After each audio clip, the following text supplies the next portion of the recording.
This kid hit the jackpot. The biggest one was getting the necromancer class, a unique 5-star class. And his second biggest luck wasn't legendary loot. It was having this thick-thighed maiden on his team, with an army of the dead and a thick girl on his side. This apocalypse is going to be easy for him.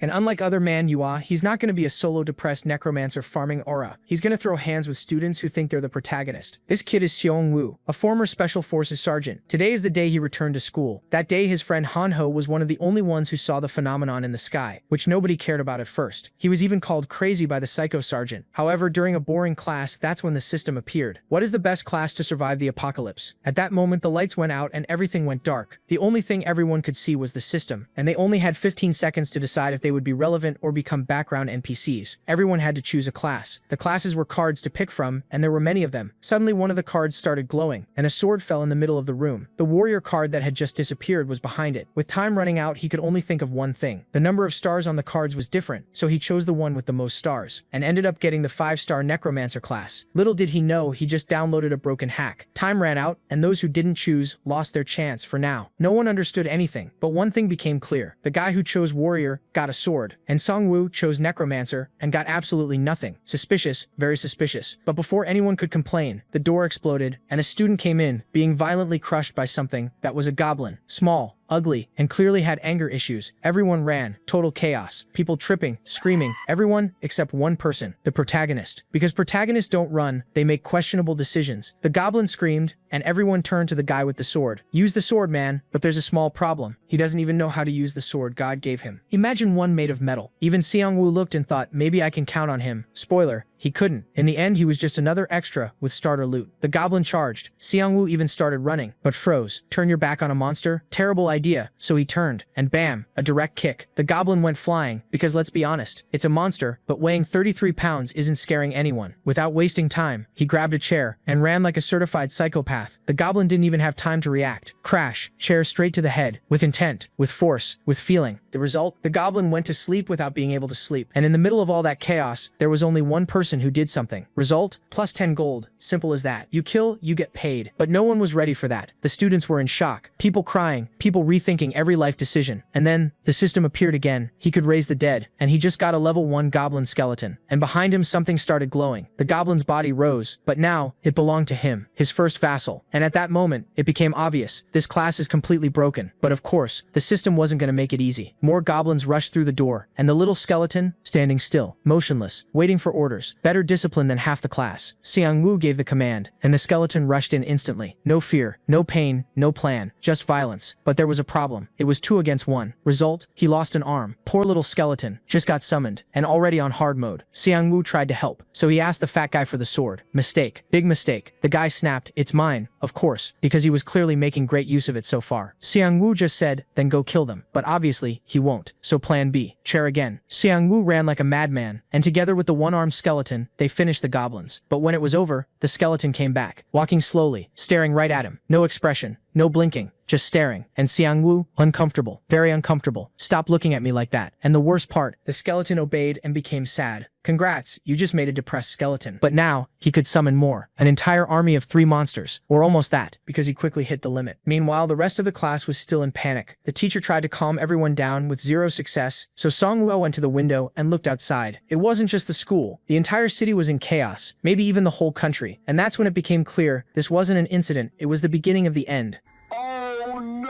Things this bad, one student opens the door and says they need to keep moving. Another tells everyone to head to the parking lot because he has a car. As they run toward the stairs, a group of goblins jumps out of the shadows. The goblins charge the students, but before they can reach them, the undead skeletons ambush them. The MC yells for the students to run while his skeletons deal with the goblins. In the panic, the students split up and run in different directions across campus. The MC tries to stop them but then decides they may be better off on their own. He knows the game seems to follow rules. He figures his best shot at surviving is to keep fighting, since that's how he gets stronger. He watches his undead minions keep battling for him. One monster goes wild and cuts off the head of one of his undead soldiers. With With one soldier gone, Sungwoo realizes he could be in trouble. Now his two skeletons face two monsters. This time, his skeletons manage to kill them, and he gets more gold. He also sees that his level has gone up. He opens his profile window to check his stats. Instead of stat points, he gets a level up card with a random reward. He knows it's luck-based, but it's also one of the most important parts of the game. He finally picks the random skill card, and it raises his max minion limit by 1. Now he can control 4 minions at once. When he summons another skeleton, he realizes he's running low on mana. He gathers his skeletons around him and sits down to think. He still has no clue what's happening, so for now, he decides to focus only on surviving. With his skeletons protecting him, he slowly heads downstairs. Things look bad down there too, but he knows he can't stay on campus forever. He orders his skeletons to take point and moves out. As the skeletons head down, they run into Han Ho. He freaks out when he sees the undead goblins and smacks one on the head with his dagger. The MC sees him crying and calls out to him. His friend asks what the goblins are, and the MC says they're basically his bodyguards. Then he asks about Han Ho's class, and Han Ho says he picked Rogue. Because his friend is dumb, he chose a 1-star class, thinking it ranked him as high as a brigadier general. Even the minions seem disappointed in him. He joins them, and together they start heading off campus. As they move, the MC gets a notice saying he's gained a synergy effect for traveling in a group. The effect needs the group to equip 5 daggers. It gives bonus gold and a chance to land a fatal hit. The MC realizes this buff activates when certain party conditions are met. Even better, his skeleton army can use the bonus too. That means he can trigger the buff without needing a real party. As they keep moving down, they run into a group of minions and a huge monster that looks like the boss. When Sungwoo spots the goblins, a notice pops up. Scent of Death is active, cutting their stats by 30%. It only works when he has 4 skeletons of the same type. With that effect on, Sungwoo sends in his skeletons. They overwhelm the goblins fast and start cutting them down. But the real problem is the boss. It lifts its hand and uses Wild Berserker. The skill powers up the enemy minions and the fight starts turning against them. Sungwoo forces himself to stay cool. If he wants his skeletons to win, he has to get rid of that buff first. He tells the one-armed skeleton to ignore the others and go straight for the boss. The goblin skeleton leaps at the boss and chops its arm clean off. The boss kicks it away right after, but the job is done. With the buff gone, the skeletons quickly take control and crush the enemy goblins. The boss still refuses to go down without a fight. In the end, it falls too, and Sungwoo gets bonus gold. He sees the boss also dropped some loot. One item is a spear, and the other is a wristband that boosts nearby allies. After picking them up, he looks at the one-handed skeleton standing there, like it's waiting for praise. Sungwoo smiles and pats it on the head, which makes the skeleton perk up. Then he keeps moving with his friend. A little later, he hears people nearby. Sungwoo tells his skeletons to hide so they won't scare anyone. A crowd of students is gathered by the exit gate. One guy tries to calm them down, saying he already contacted the student council, but the college's main gate is locked, and no one can get out. Sungwoo knows the guy already, Jin Seok, a bully who also messes with women. Because he's on the student council, he acts like he's in charge. Sungwoo wonders if he's just showing off. He tells Sungwoo and Han Ho to help protect the other students since they have weapons. Then he asks Sungwoo's class and proudly says he killed one goblin. While Sungwoo is cringing at him, a nerdy guy with a sword runs over and says he hears goblins near the stairs. Jin Seok tells everyone to hide in the cafe while they guard the front. At the same time, Sungwoo calls Han Ho over and points to the message on the door. It says the door will stay shut until they beat the boss within a time limit, and if they fail, the boss gets stronger. Sungwoo realizes no one is coming to save them. If they want out, they have to kill the boss. Then Jin Seok comes back, introduces the nerdy guy, and tells Sungwoo to hold off the goblins. Sungwoo asks if he read the message on the door. The guy says he did, but he's waiting for rescue. He thinks the Korean army will show up and save them. Sungwoo knows waiting for help is a bad idea. As he heads back toward the stairs, he sees a pack of goblins rushing at him. The nerdy guy nearly has a heart attack when he sees them. Then the skeletons appear too, which makes him panic even more. Sungwoo signals the skeletons to stop and explains that they're under his control. He calls Jin Seok an idiot and sends the skeletons into battle. With the synergy buff and scent of death active, the goblins don't stand a chance. From the cafe windows, the students watch Sungwoo's skeleton army fight the monsters. Sungwoo joins in too, smashing goblins with his spear. Jin Seok stares in shock, even though he was ready to run the first chance he got. When the goblins try to flee, Sungwoo orders his skeletons to block the stairs. He knows he has to prove he controls these skeletons. If he wants help against the boss, the others need to trust him. His wristband triggers Wild Spirit, speeding up all his minions. These little goblins aren't a real threat now, but Sungwoo knows stronger enemies are coming. The students begin to realize Sungwoo is controlling the skeletons. As his army wipes out the remaining goblins, the crowd starts cheering. They're finally beginning to trust him.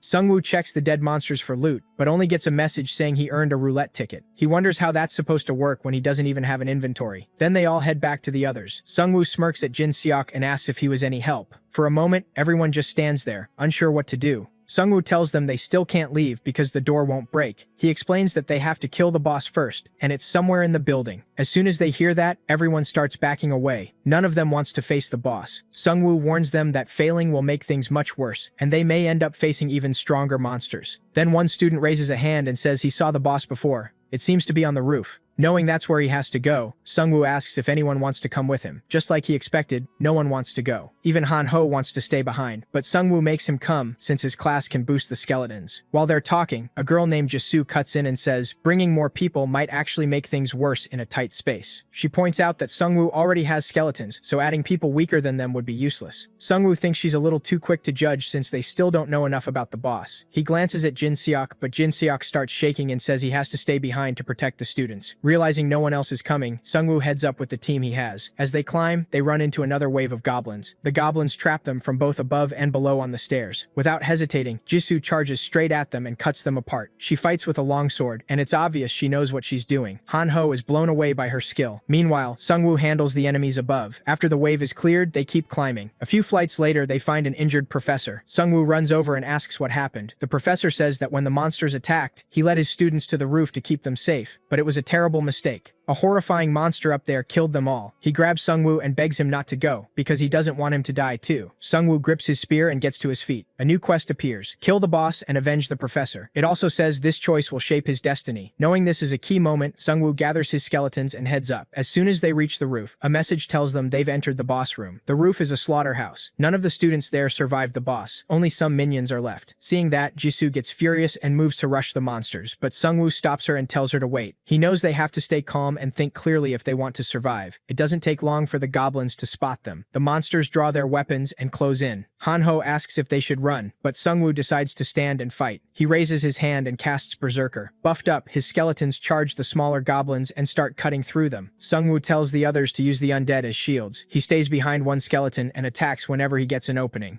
Jisoo does the same and starts cutting down monsters. Han-ho still has no idea what to do, so he just stands there awkwardly. Feeling useless, he pulls out a dagger and throws it at a goblin. It hits, and kills the target instantly. Even he looks shocked. He used to throw other students' pencils away in college, so his aim was oddly good. He throws another dagger right away, and that one hits too. Han-ho locks in the second he realizes he's finally found what he's good at. As the enemy goblins start losing, a debuff kicks in and lowers their stats. They panic and run, only to stop in front of a giant goblin. The group instantly knows this one is the boss. With the boss there, the goblins get fired up again and charge back into the fight. As the group tries to hold them off, the boss smashes one skeleton to pieces in a single hit. Sungwoo immediately orders all his minions to fall back, but the boss keeps swinging, killing the skeletons one after another. Sungwoo revives them, but his mana is running low, so he can't keep it up for long. Han-ho tries to catch the boss off guard with thrown daggers, but the boss blocks them. Then it charges after Han-ho, making him scream for help. The skeletons rush in to save him, but the boss knocks them away. Still, one skeleton manages to land a hit. That only makes the boss angrier, and it kicks the skeleton aside. Then Jisoo suddenly darts in and slashes the distracted boss. It's a solid hit, but not enough to finish it. Sungwoo sees she's fighting smart, so he comes up with a plan too. He has his minions surround the boss and orders one of them to strike from behind. When the boss turns to block, he hurls the spear straight at him. It slams into his face, and the boss howls in pain. The MC is nearly out of mana, and only 3 skeletons are left. The boss notices and laughs. Sure, he's already won. Then he swings his sword, knocking the MC off guard. As the boss charges, the MC knows he has to think fast, or they're all dead. Luckily, he spots a sword on the ground. The boss barrels toward him, shaking everything around him. Sungwoo lets out a breath and tightens his grip on the sword. Then he sends both minions at the boss. The boss instantly smashes one to pieces. The other leaps up and catches the sword the MC tossed it, but the attack misses because the boss blocks it too fast. Now that the skeleton has a sword, weapon synergy activates. Its attacks get faster, and the blade feels lighter. On top of that, its one-armed warrior effect kicks in, giving its first hit an 88% chance to cause bleeding. The MC realizes these buffs give him a real shot at winning. He grabs a chair and rushes the boss with his sword. Jisoo and the skeleton charge in too. He smashes the chair into the boss to open him up, and all 3 attack. But the boss slams the ground, blasting them back. Then Han-ho suddenly nails him with a thrown dagger. The MC knows this is the moment. He orders his one-armed skeleton to give itself up so they can land one clean hit. It had carried the fight, but now it was ready to die. In a shocking twist, the skeleton's blade connects and triggers bleeding. At last, the boss drops, and the MC levels up. He also sees the skeleton absorbed all the boss's mana, reached level 2, and gained commander traits. His friends say they leveled up too after the boss died. Then they start checking their level cards. The MC picks a random skill card and gets the power to make bone weapons with mana. Right now, he can only make 4, and their quality depends on the bone he uses. With the boss dead, his exclusive quest ends too. He also gets another skill that raises his minion limit. He still doesn't get the destiny part of the quest. While thinking about it, he sees a hood fall from the sky. His friend picks it up and says it boosts his chance to hide from enemies. Jisoo gets a fire whetstone. If she sharpens her blade with it, her attacks can set the sword on fire. The MC says they can test their new stuff later. They need to keep moving. Back at the cafe, the students start getting nervous. Even the nerdy kid wonders if they should have gone with Sungwoo to fight the boss. Hearing that, Jinseok starts yelling that anyone who doesn't like it can leave. He says if they want to complain, they should go outside, because Sungwoo is the only reason they're still being protected. Then he completely loses it, starts cursing everyone out, and says the MC is dead, so nobody can save them now. Right then, a group of skeletons appears and scares him half to death. The MC walks in and asks if he really wants him dead. He opens the exit door right in front of him and gets ready to leave campus. The group and the skeletons all look back at Jinseok. The MC asks if he has anything to say. Jinseok just makes an awkward face and stays quiet. Behind him, other students start whispering that he acts tough but is really still a loser. Ignoring them, the MC, Hanho, and Jisoo leave with their skeletons. After checking that the area is clear, Sungwoo spots a passage and tells everyone to follow. As they move deeper, they come across several bodies with crushed heads and wonder if those monsters are still somewhere on campus. Hanho suddenly perks up when he sees a group of people ahead.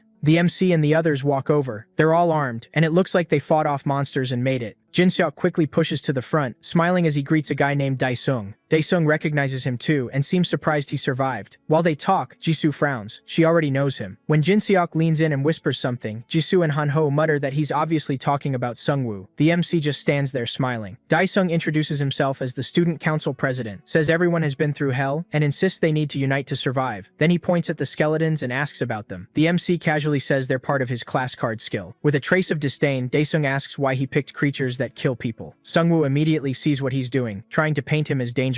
Daesung says if he wants to join them, he'll have to get rid of every skeleton. Annoyed, the MC asks what happens if he says no. The student council president raises a hand and asks everyone if they really want those creepy skeletons in their group. Hanho gets mad at the word creepy, but after looking at the skeletons, he kind of agrees, though he still thinks they're cute. The MC says the skeletons are part of his class. If he destroys them, he loses his weapons. And in this world, survival depends on protection, and they provide it. Daesung smirks and says he doesn't need to worry because their group will protect him. Then he asks one last time if he wants to join them. That sets Jisoo off. She steps forward with her sword and says they don't want to join him anyway, and being student council means nothing now. Daesung looks at her and asks if she's from social and physical education. Smirking back, she says none of that matters anymore. The university is basically destroyed. He tells them to calm down and think over his offer again. That only makes her angrier. She brings up how he stole student fees by forging checks during a festival and reveals she was the one who reported him. As the group starts to leave, he yells that they'll regret giving up the synergy effect by not sticking together. After they get away from the student council group, the MC asks Jisoo if she has a personal issue with Daesung. She says he's just a bully who comes to campus to chase girls and harass women. Hanho grumbles when he hears the student council president is that kind of scumbag. Jisoo says they should focus on leaving campus first and avoid crowded places since monsters might target big groups. Sungwoo thinks for a moment and suggests the footpath by the hill since it leads to the main gate and avoids most people. They head up a long wooden staircase while the skeletons keep watch. It's a little too quiet. Suddenly, Sungwoo raises a hand, telling everyone to stop. At the top, they spot a huge orc standing over fresh corpses, bigger than the goblin boss. The MC realizes this is the next wave. Without warning, the monster slams its axe into the ground and charges straight at them. Used to this by now, the MC almost smiles. He sees a chance to make new skeletons. The orc charges the skeletons first and smashes them apart. Then it turns on Jisoo, who awkwardly thrusts her sword. As it lifts its axe to strike again, one of Sungwoo's skeletons jumps in and shatters itself to save her. The MC knows he can't let the orc get any closer, so he orders another skeleton to stop it. The one-armed skeleton steps in front of the orc. When the orc swings, it dodges and lands a hit on the monster's shoulder. The MC tells Jisoo to fall back to stable ground. They can't fight the orc on the stairs. She looks frustrated that the orc broke through her so easily. Once they move up, the MC says they can't fight it head-on. The orc recovers and starts climbing after them. The group moves toward the trees to limit its movement. The MC tells Jisoo he'll use the skeletons as sacrifices for his plan. There are plenty of bodies nearby, so mana is the only thing he really needs to manage. The orc pushes through the trees after them. Once it is surrounded, Sungwoo orders the skeletons to attack. At the same time, Hanho throws a dagger at it. The skeletons join in, hurling their weapons too. Two skeletons rush from its blind spots, but the orc still swats them both. Even so, they manage to grab both its arms and hold on. At the same moment, the MC and Jisoo charge in with their swords. The orc swings at Jisoo, but she slips under its arm and cuts into its knee. It drops to one knee just as the MC slices off its right arm. Then the one-armed skeleton leaps up and lands the finishing blow. A window pops up. The MC earns 110 gold for killing the orc patrol leader. Surprised, he realizes they just beat the orc boss. Jisoo says it still wasn't as hard as the last boss. He walks to the corpse and tries to summon it, but the system says his level is too low to raise medium-tier monsters. monsters, so he summons regular skeletons instead and asks Jisoo what card she chose. She says she picked the 3-star Tiger Hunter card just because she liked the color. Now that his mana is back, the MC decides to test his new skill. He crafts bone weapons with mana, a low-grade sword, blunt weapon, spear, and arrow. Each one can be sold for gold. When he picks up the axe, he realizes the weapons are better than he expected. He tosses the axe to one of his skeletons, and he hands the skeletons new weapons, which unlock more synergy buffs. He gives Hanho a sword and tells him to return it to the skeleton later. Then they head back down the stairs. On the way, Hanho notices something strange. Ahead of them is a sealed purple gate with a warning.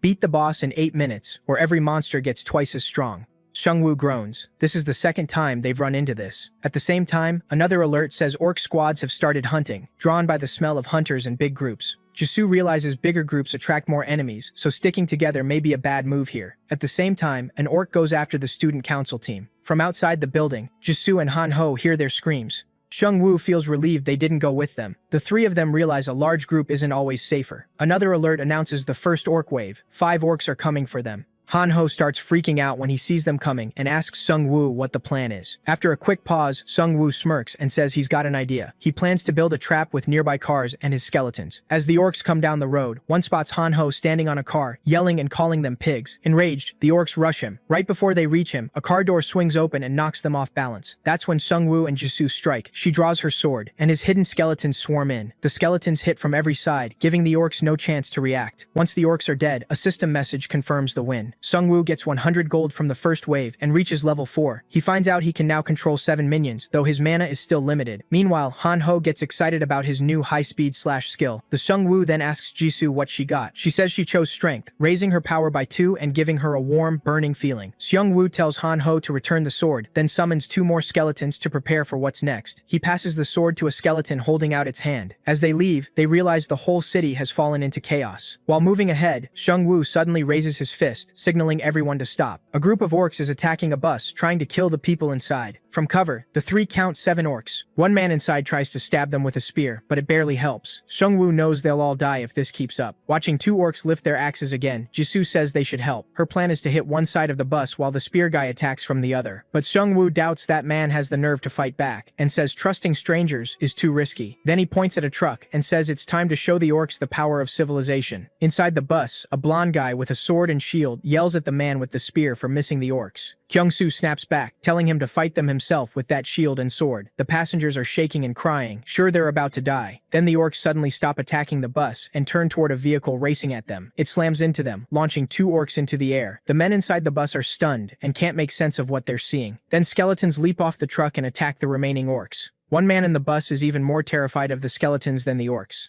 After it all settles, the people inside wonder if the skeletons are gone. Then a skeleton suddenly appears at the window. The man drops his spear, falls over, and screams for it to go away. Hanho knocks on the bus door and tells the scared man to open up. But even when they say they're human, he's too afraid of the skeleton to listen. After wiping out the orcs, they leave. The scene shifts to Hanho hitting a vending machine with his hammer. Seungwoo asks what he's doing. Grinning, Hanho says he has no cash but wants a soda, so he's trying to smash the machine. The blonde guy they just saved walks over to buy him a Coke, only to find the machine already broken. Seungwoo scratches his head and asks if they should get back to talking. He points at a machine and asks if it gives out items. Seungwoo nods and says they tested it before, but with so little gold, they could only use it once. Then he notices an old TV with a sticker saying, "If you need this, go ahead and take it," and guesses following that message might give them an item. Suddenly, the TV turns on and welcomes them to the E-Class store. Seungwoo taps the screen and starts checking the shop. The store lets them try their luck with bronze, silver, or gold rewards, and E-Class shops carry items up to gold rank. As he looks through it, Hanho and Jisoo ask if the shop really works. He says there's only one way to find out. Hanho has around 360 gold, and Jisoo has 584. Seungwoo, though, has 1,552 gold, enough to try the silver roulette too. But he also has an unlimited rank roulette ticket, which lets him pick an item from any rank. Hanho stares in shock when Seungwoo chooses the gold roulette. His luck holds, he lands first place. For that, he gets a blue orb called the Tear of the Sea Spirit, a legendary item that boosts his mana by 300 and mana recovery by 200. This is exactly what he needs, since mana has been his biggest problem. After that, he spends more gold on the silver roulette and gets second place, winning a shield. Jisoo also gets second place and receives a skill called Leader of the Expedition Force. Hanho, though, only gets third place and ends up with potions, which leaves him disappointed. Sungwoo tells him those potions could still matter later. Jisoo says the fight at the sports field is still going, so they should help. Hanho asks if they'll use the same plan again, but Sungwoo smiles at the truck and says he's thinking bigger this time. Elsewhere, the student council group cries out as orcs attack them. Daesung tells everyone to group up and get ready to run while he holds the line with his sword. One of the men tells him there are still people trapped in the stands. Daesung says to ignore them. They don't have time to worry about anyone else. Then he orders Jin Seok and Yongmin to lead since they both have shields. The group suddenly sees a bus charging at the orcs from behind. The bus tears through them without mercy, while the man driving laughs like a maniac. After crushing the orcs, Hanho leans out and yells for everyone to get on the bus. The players outside realize they should have followed them from the start instead of staying behind. Jisoo jumps off the bus and faces an orc, wanting payback for last time. When it swings at her, she blocks with her sword. This time the blade doesn't get forced back. She cuts the orc down with her burning sword and turns back proudly, only to find Sungwoo and his skeletons already wiping out the rest. She sees how well he fights by keeping his distance, while his summons do the work. That makes her feel a little foolish for putting all her points into raw strength just to overpower orcs. As he keeps tearing through them, she starts wondering what kind of life he had before all this.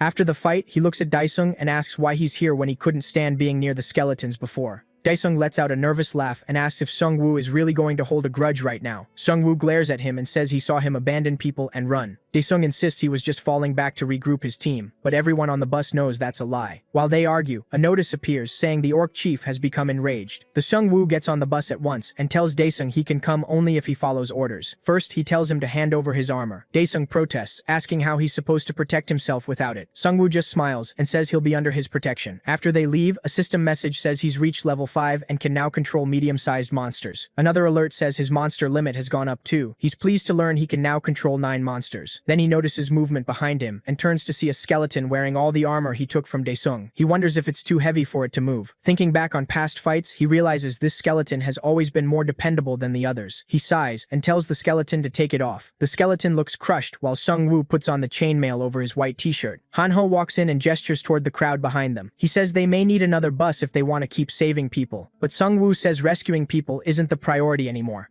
With Jisoo and Hanho beside him, he grabs the swaying bus rail and tells everyone they need to fight the orcs. A system window appears, announcing that the orc boss has started a global destruction operation. Now the monsters will hunt every survivor until no one is left. Sungwoo looks at the crowd and reminds them they can't keep running forever. By the rules of this game, the only way out is to kill the boss. A guy in a tracksuit with bandaged fingers raises his hand and says he saw a huge number of orcs in the gym, around 100. That news sends a wave of fear through the crowd. Then the system warns them about a penalty for poor teamwork. 3 more alerts appear. The first says at least 10 players are still below level 5, cutting their movement and attack speed. The second says at least 10 players haven't killed a single monster, lowering their attack power and gold gain. The third says that because most of them are hesitating, the chance of confusion has gone up. Sungwoo lets out a long sigh. He knows they can beat most of the orcs, but now one thing is obvious. He tells them he'll fight the orcs himself. To him, a weapon means nothing if you don't know how to use it. Jisoo and Hanho try to stop him, but he gives them the same answer. The crowd just stares, wondering if he's lost his mind. The student council members smirk, thinking this could be the perfect chance to get rid of him. Jinseok looks out the window, calls him an idiot, and says he'll be dead soon. Jisoo knows it's a bad plan and tries to talk him out of going alone. He reminds her that on the first floor, she said there was no point in sticking together. His skeletons are stronger than most people on the bus, so bringing others wouldn't help much. Jisoo knows his plans usually work, but this time the risk feels much bigger. Sungwoo walks out onto the field with his skeletons, and everyone watches from the university windows. His friends stay on the bus a short distance away, ready to pull him out if things go wrong. In the middle of the field, Sungwoo suddenly stops as dark enemy shapes appear. The orcs pour onto the field roaring, then charge him all at once. He studies them, trying to spot the chief. Since no special system message appears, he guesses this is only a mid-level boss. A red orc lifts its axe toward him and growls. Sungwoo moves up to the stands and orders his minions forward. His shield scrapes as he sets it down. At the top of the stairs, he chooses to make his stand. The orcs roar and rush the stairs, while the skeletons raise their daggers to strike. Sungwoo instantly uses Wild Berserker, boosting the goblins' strength and attack. But instead of meeting them head-on, the skeletons hurl their daggers at the orcs. A few orcs drop, but the boss blocks the attack. Sungwoo sees the throw failed and orders his skeletons to charge, even knowing it's basically suicide. The orc boss tears through all the skeletons, and Righty glares at it with fire in his eyes. Sungwoo places a hand on Righty's skull and tells him to wait. After wiping out the skeletons, the orcs grin, until something slams into one of them from behind. An undead orc warrior stands there, now under Sungwoo's control. A notice says teamwork has triggered the first synergy stage. He unlocks weapon synergy, which needs at least 5 axes and boosts attack power and speed for the first 10 seconds. The orcs struggle against the undead, who don't bleed and never get tired.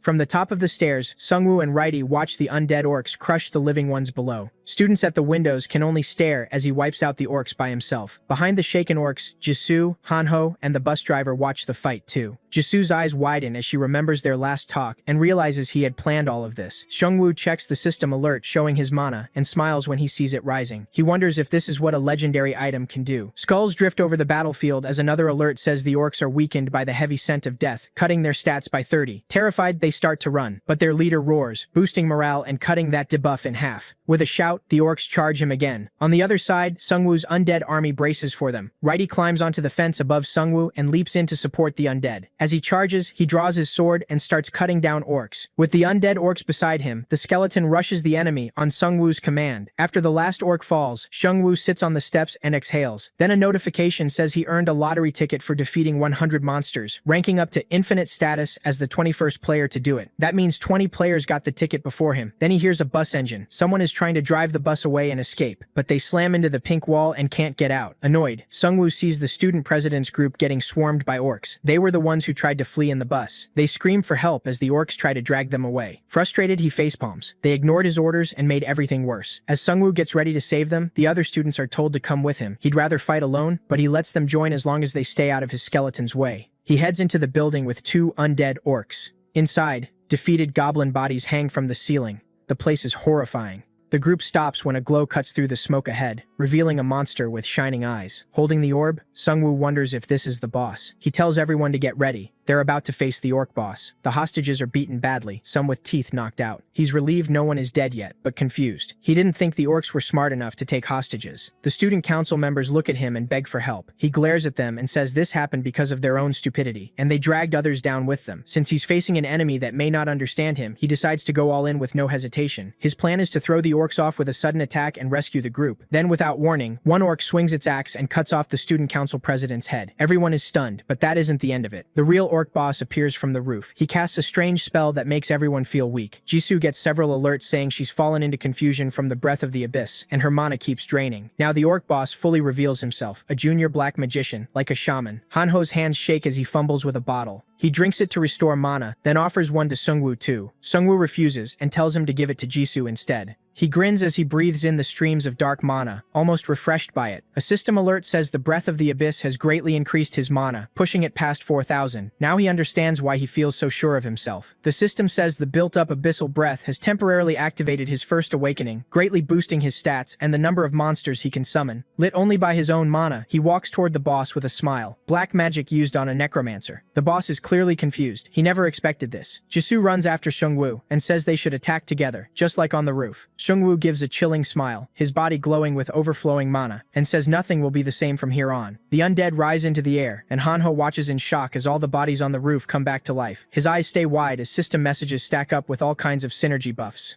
Meanwhile, Sungwoo looks terrifying, ready to show the boss the real power of death. The orc shaman starts smashing the undead warriors to pieces, but a system alert reveals they have a guaranteed chance to revive. No matter how many skeletons the shaman destroys, they keep coming back. Every time he kills one, Sungwoo brings it right back, and the orc shaman starts to wear down. The shaman stares at Sungwoo, who now looks like the real monster. Sungwoo asks if he finally understands who he's facing. With glowing eyes, he looks straight through him and says, "This is the true nature of death." The shaman shrieks in fear, unable to figure out how to beat him. He tries to run, but the undead army closes in from every side. Seeing that, Sungwoo tells him he's a fool if he thinks he can escape death. The shaman screams as skeletons leap at him from all directions. He tries to fight them off, but there are just too many. In the end, Righty lands the final blow and ends it. Sungwoo gets 1,055 gold for killing the junior black magician. After the orc chief dies, Righty absorbs his mana and ranks up. Sungwoo realizes his minions need to land the boss kill to gain experience, so he opens his minion list. He now has 33 skeletons, including one level 3 veteran, when Hanho calls out and says something is coming out of the boss monster's mouth. When Sungwoo checks, he sees it's an item. The description says it gives devil traits, and once he puts it on, taking it off will need many sacrifices. He doesn't really know what that means, so he guesses it's probably similar to his necromancer class. He equips it and gains the devil attribute. Now every attack can drain mana from his enemies. Then all his skeletons collapse into piles of bone as the orc shaman's spell finally ends. They return to the other students, who cheer after the boss goes down and call Sungwoo their hero. But he doesn't enjoy it. He doesn't need more people around, and he knows sticking with too many lowers his odds of surviving. Now that the boss is dead, the seal breaks, and the exit doors swing open. The students wonder if they can finally leave and start talking over what to do next. Some decide their best chance to live is staying with Sungwoo. Han-ho checks his phone, clearly worried, and says this is happening all over the world. He wonders if his parents are safe. That makes Sungwoo think about his own parents too.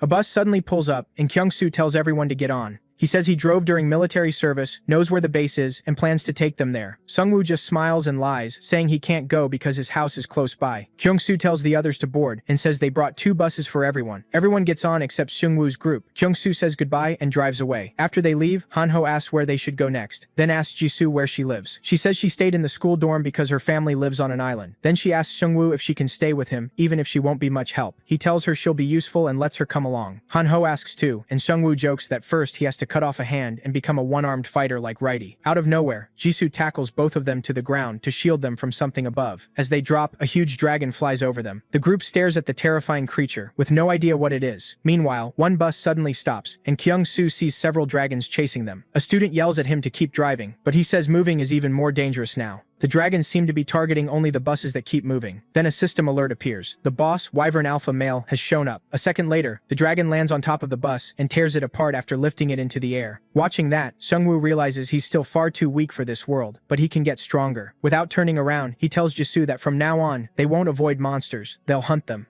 She looks confused and asks what he means. He says they can't survive by only reacting. If they keep doing that, they'll just stay prey. Maybe tougher prey, but still prey. To live, they have to overpower the monsters. He tightens his fist and leads the group toward a pack of orcs. As the monsters and players face off, a system message announces the tutorial is over. Then the hunt starts, and Sungwoo sends his skeleton army to trap a group of minions. The goblins try to run, but every way out is blocked. The skeletons keep cutting them down as the goblins scramble to escape. Each kill gives Sungwoo extra gold. After wiping them out, he levels up. Han-ho crawls out of hiding with a nervous laugh, joking that Sungwoo handled it all alone. Sungwoo sighs and says goblins are just small fry, not worth much. He checks the level up cards and picks the one that boosts strength. As soon as he chooses it, his body feels different. His skeletons keep clearing goblins farther ahead, and more gold keeps coming in. When he steps out, he finds Jisoo waiting with her blade. She smiles and says there were 9 goblins, and she killed everyone herself. Sungwoo glances at Han-ho and tells him to collect the daggers the goblins dropped. Han-ho stores them all in an icebox. As they get ready to move, Sungwoo says they're ignoring goblins from now on. Jisoo asks if that means he wants to hunt stronger monsters. He says goblins only give 10 gold, while one orc gives around 80, but he wants targets that pay even better. They keep moving down empty roads with no one around. Then Han-ho spots military trucks in the distance. There are piles of dead soldiers in front of them. When they get closer, they see the soldiers are holding shovels instead of guns. A soldier steps out of one truck with a shovel and asks if they're human. The skeletons behind them clearly scare him. Sungwoo waves with a smile and says yes, they're human, and they mean no harm. The soldier calls for his sergeant and says there are people outside. Sungwoo walks over to speak with the sergeant through the window. The sergeant apologizes for meeting him like this and says he can't come out because his leg is hurt. Sungwoo notices the injury is a goblin stab wound. Sergeant Kim bitterly admits he got stabbed by a monster no bigger than a child. Somehow, they still manage to beat the creature's back. Confused, Sungwoo asks why they aren't carrying guns. The sergeant says their firearms simply wouldn't fire. It wasn't a normal malfunction. Once the monsters appeared, every weapon stopped working, so they had to fight with shovels and swords. Seeing how bad Kim looks, Han-ho quietly tells Sungwoo he has healing potions. Kim leans closer when he sees the bottle and asks if they can spare one. Sungwoo looks away and says they can't just give up supplies they might need to stay alive. At that, the sergeant leans out and says he can trade information. He offers to share everything he's seen and heard. Sungwoo says he'll listen first. Kim tells him giant wolves, as big as bulls, are roaming around, and his unit couldn't kill even one before getting overrun. He adds that there are also QR codes. He's found 2 so far. One is at the station, and the other is in the subway transfer center. The sergeant pulls out his phone and tells them to scan the codes, since they install an app. It's the only way survivors can contact each other now that everything else is down. Thinking about this survivor network, Sungwoo finally hands over the potion. Then the sergeant asks where they're headed and says his group is going back to rejoin their unit. Sungwoo asks if he'll actually be safe with them. Kim says that at first their officers took their guns and made them fight monsters with shovels, but he hopes those officers have changed by now. Seungwoo says they're going somewhere else. Before Kim leaves, Seungwoo warns him about what's flying in the sky. Kim starts sweating when he hears there are giant dragons overhead. After they part, Seungwoo keeps moving with his companions and skeleton army. At the station, they find their first QR code. Before scanning it, Han-ho nervously asks if it might put a virus on the phone. The app has a message board and a newsfeed where players can share information. The game's admin uses it for announcements too. Seungwoo reads one of the admin posts and wonders who's behind all this. He checks the message board too, but it's still empty. Jisoo tells him posting costs about 1,000 gold. Then a new post appears from player 4884. It says their group is building a safe zone at the H apartment complex in Hwasong City. Another player comments, asking how to contact them. When Han-ho sees the address, he says it's near his home. Seungwoo asks if they should head there. He also wonders how that player could casually spend 1,000 gold. After all they'd been through, they were only level 6, while that group was already level 8. The more he looks at the post, the more something feels off. Even so, he wants to meet high-level survivors, so he keeps heading for the address. Then his phone beeps. He checks and sees a comment on the post was deleted. The player asks why it was removed, and the poster replies that someone was just talking nonsense, so they erased it. That only makes Seungwoo more suspicious. Elsewhere, a muscular man looks down at his phone. He gives a creepy smile, realizing another victim has walked into his trap. Elsewhere, a man desperately tries to protect his daughter from a pack of minions with nothing but a baseball bat, swinging it to keep them back. But he soon realizes he can't hold them off and starts screaming for help. But no other players help. They just watch from nearby houses where it's safe. As the minions close in, one suddenly gets hit with a dagger. Then an undead orc charges in and starts hacking at them with its axe. The man stares in shock as Seungwoo's undead army saves him at the last second. Seungwoo reaches out and tells him he's safe now. Shaking, the man says his house is close, but they ran out of food. The MC gives him a few cans from his bag. He knows it isn't much, but it's all he can spare. The minions try to run, but the skeleton army corners them. Chasing them to the stairs, the group finds a dungeon sign. Han-ho asks if they should go down and finish the minions. Before they move, the man stops them and warns them not to enter the basement. He says something even worse than those green minions is waiting down there.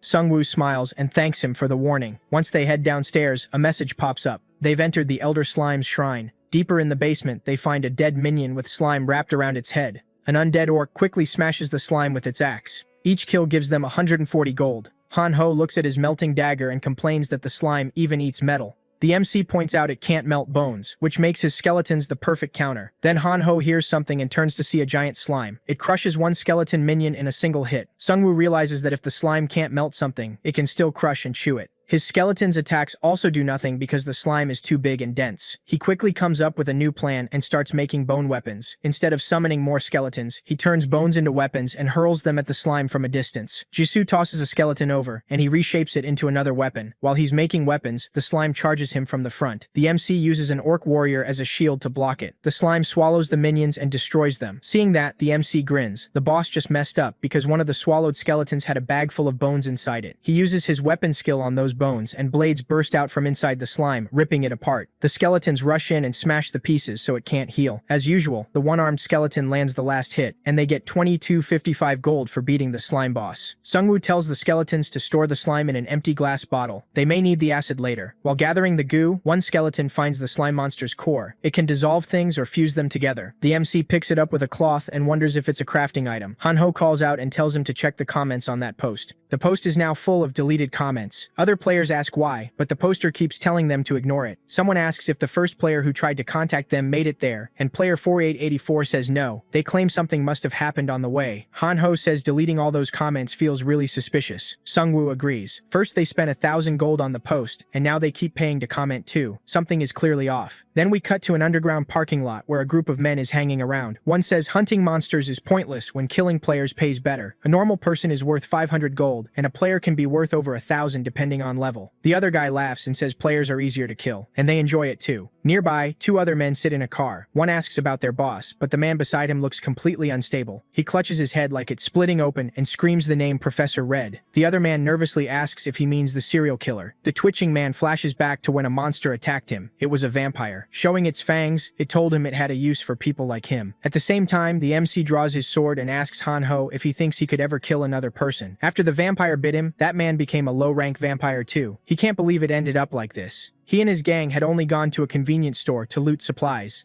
Then the monster bit him and turned him into a vampire. After that, he started killing his own gang members. The vampire watched with a smile as he slaughtered them one by one. Their boss kept drinking blood from the bodies on the floor. He didn't feel human anymore. The vampire told him to keep feeding and growing until they met again. He snaps out of the memory when the man next to him shouts at him. Another guy walks up to the car and asks if everything's okay. He says it's fine, then asks what the guy wanted. The man shows him his phone and says their prey just arrived. Their post got another comment. Player 157 says he's with 2 others and they want to meet at the park. Hearing that, the boss immediately orders them to drive to the park. With a cruel smile, he thinks how easy it is to lure fools into the open space around the apartments. The residents stay quiet because they're terrified. And once the prey runs out, the boss plans to kill them too. The driver suddenly brakes when he sees a group standing in the road. They have hoods on and their backs turned, so neither man can see their faces. The boss loses it and yells at him to run them over. The driver obeys and floors it, but when they hit them, only bones fly everywhere. The hooded figures were skeletons, not people. Shung-woo uses those bones to make spikes and slam them into the car. The driver loses control, and the car crashes. The boss has no idea what just happened. Then someone smashes the window and drags him out. After slamming him onto the ground, the MC grabs his phone and asks if he's the one who made the post. With a sword at his head, the boss freezes. The MC had gotten suspicious when he saw the deleted comments. After thinking it over, he realized these guys had to be profiting from it. So they set a trap. But he didn't expect them to try running people down with a car. The boss glares at Shung-woo and demands to know if he has any idea who they are. Shung-woo answers with a hard kick to the face while one of the thugs watches. Coldly, he asks how many men are upstairs and warns he'll rip his head off if he lies. The man just starts laughing. Then he lunges and asks if the MC has ever killed anyone before. Out of nowhere, Righty appears and slices his arm open. The man screams as blood pours out. Seung-woo looks at him in disgust and says that even now he still isn't cold enough to kill someone without hesitation. But his skeletons aren't like that. As an orc skeleton lifts its axe to finish him, the man starts laughing again. The MC wonders if the pain has driven him insane. He turns to the other thug and asks if they should start with his legs or his arms. That guy breaks right away and blurts out that there are 8 people upstairs. Before he can say more, the boss kills him with his claws.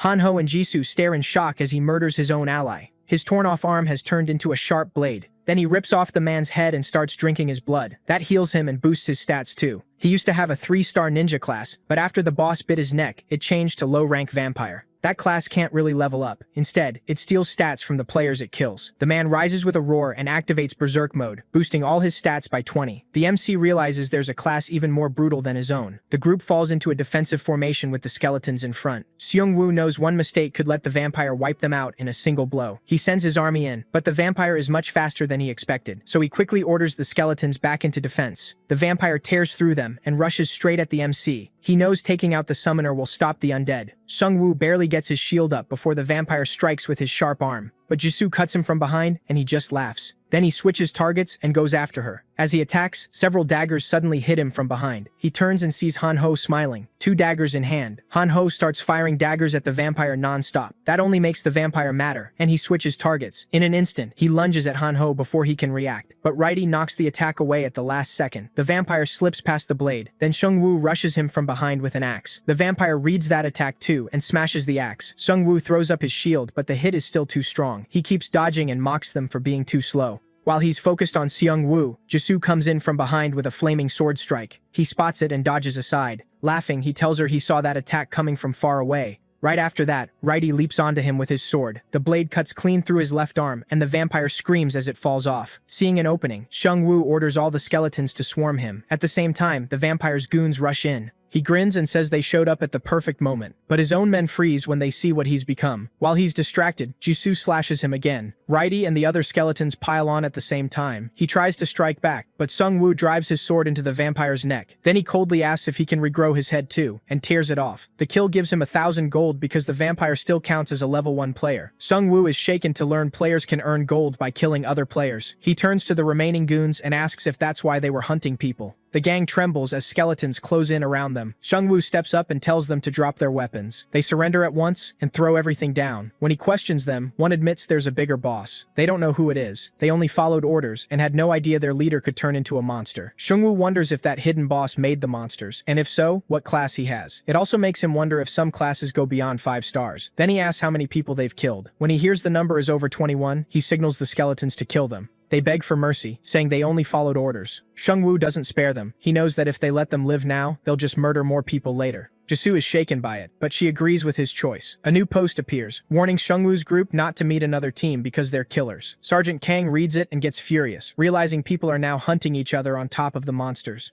Then he sees another comment saying User 157. Seungwoo's account, wipe those killers out with a skeleton trap. That makes the sergeant smile. He realizes it's the same group he met before. A soldier tells him there's a call, but he brushes it off, saying their saviors are doing fine work. The scene shifts to a man in armor reading the comments, thankful for Seungwoo's group. Even now, they're still trying to protect other people. He steps out and asks his group if it's time for them to move too. As Seungwoo's group walks down the road, Han-ho tells him about a new post. It's from someone called the prosecutor of Yeongdeungpo, offering survivors a place to comment if they can't afford the 1,000 gold to make their own post. Jisoo and Seungwoo talk about how people are using it to ask about missing family, share monster info, and explain synergy effects. It's helping a lot of players. Not long after, they arrive at Han-ho's home. He stares at it, worried, and prays his family is still alive. Seungwoo tells him to stay calm and be careful. They don't know what's waiting inside. On the way up, they find dead orcs, which only makes Han-ho more nervous. Praying for his parents' safety, he opens the apartment door. A huge slash mark on it makes his heart drop. He yells for his mom to open up. The door suddenly opens, and his parents are there, clearly worried. After they talk, he learns neither of them chose a class card. Han-ho's dad says none of the cards really appealed to him. While they eat, Seungwoo asks how they managed to stop the orcs.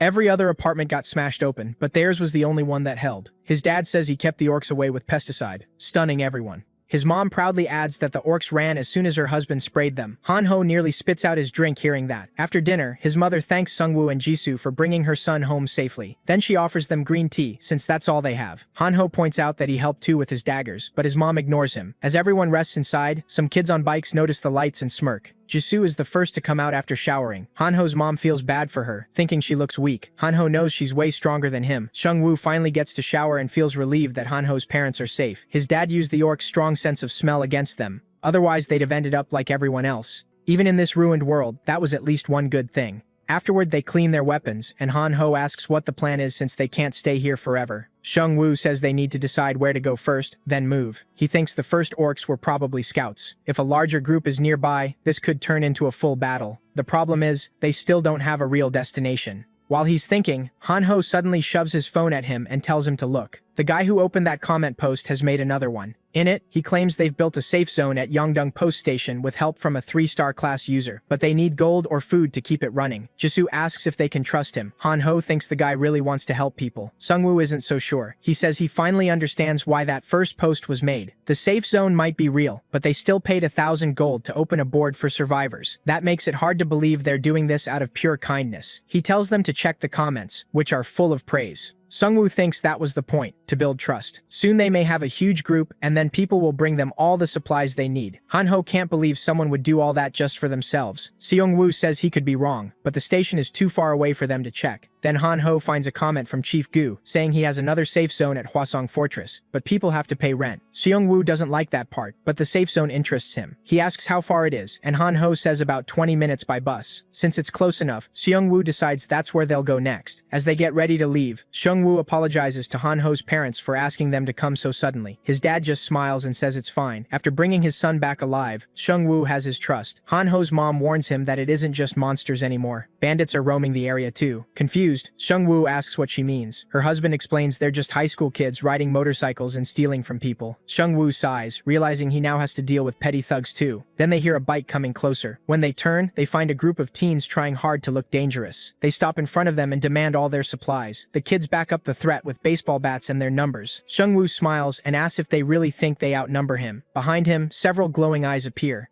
The teens instantly turn and run before he can finish. The group is left confused, unsure what scared them off. Seungwoo looks back, worried, and sees a pack of giant wolves staring straight at them. Since the wolves don't attack right away, he tells everyone to back up slowly. He doesn't want to fight four-legged monsters up close. Their claws and fangs are bad enough, but their balance makes them even more dangerous. If anyone gets knocked down, they're dead. The group slowly retreats into the apartment building, and Han-ho asks if they'll be safe inside. But with the wolves still watching, Seungwoo knows they could break in and drag them right back out. As he tries to think of a plan, one wolf suddenly charges and slams into the front wall. Seungwoo suddenly hurls an acid bottle at the wolf, burning it badly. While it writhes in pain, the MC tells his skeletons to throw their spears. Their one edge over the wolves is simple. They can attack from a distance. When another wolf tries to break in, the MC sends an orc skeleton straight at it. The wolf easily crushes the skeleton by biting off its head, but then green acid starts spilling from its mouth. The MC grins and reveals the skeleton was carrying slime mucus. To finish it off, Righty leaps down from the first floor and drives a blade into the wolf's head. The MC earns 240 gold for the kill. The last wolf panics when it sees the skeletons closing in with spears. The rest of the wolves die soon after, and Sungwoo levels up to 7. Jisoo lowers her head and says they just keep becoming dead weight. The MC tells her that's not true. The situation was just bad for them. Looking at her, he thinks that even though her class is Tiger Hunter, it's really more of a special class built around pure physical strength. Han-ho, on the other hand, doesn't seem to be getting any stronger. He tries to control one of the wolves, but his level is still too low, so he says they should keep moving in case more monsters are nearby. Elsewhere, a military helicopter is being chased by flying dragons. The captain yells for more speed, but the pilot says they're already at max. He curses Sergeant Kim for not giving a better report on the dragons, and the pilot reminds him he ignored those reports because they came from a sergeant. Then a system alert appears. The field boss, Wyvern, has spawned. The dragon grabs the helicopter in its claws and tears it apart with ease. After that, it lands on top of a huge building and lets out a massive roar. Sungwoo and the others see it happen, and they're horrified. Han-ho had hoped the military helicopter could fight the monsters, but he was wrong. His dad notices the dragons are settling down to sleep on the building. That puts them dangerously close to the safe zone, but they can't move with that thing still there. Sungwoo says the dragons will leave eventually and tells everyone to rest for now. By night, the dragons are asleep on the buildings, while the group rests below. Then the MC notices a flash, followed by a system notice, like the one from the start of the apocalypse. The second card selection phase has begun. Han-ho shouts at his parents not to repeat his mistake and pick a low-star card. His dad calmly says he won't. He's been playing cards for 20 years. As Sungwoo scans the cards, he sees only 15 seconds left.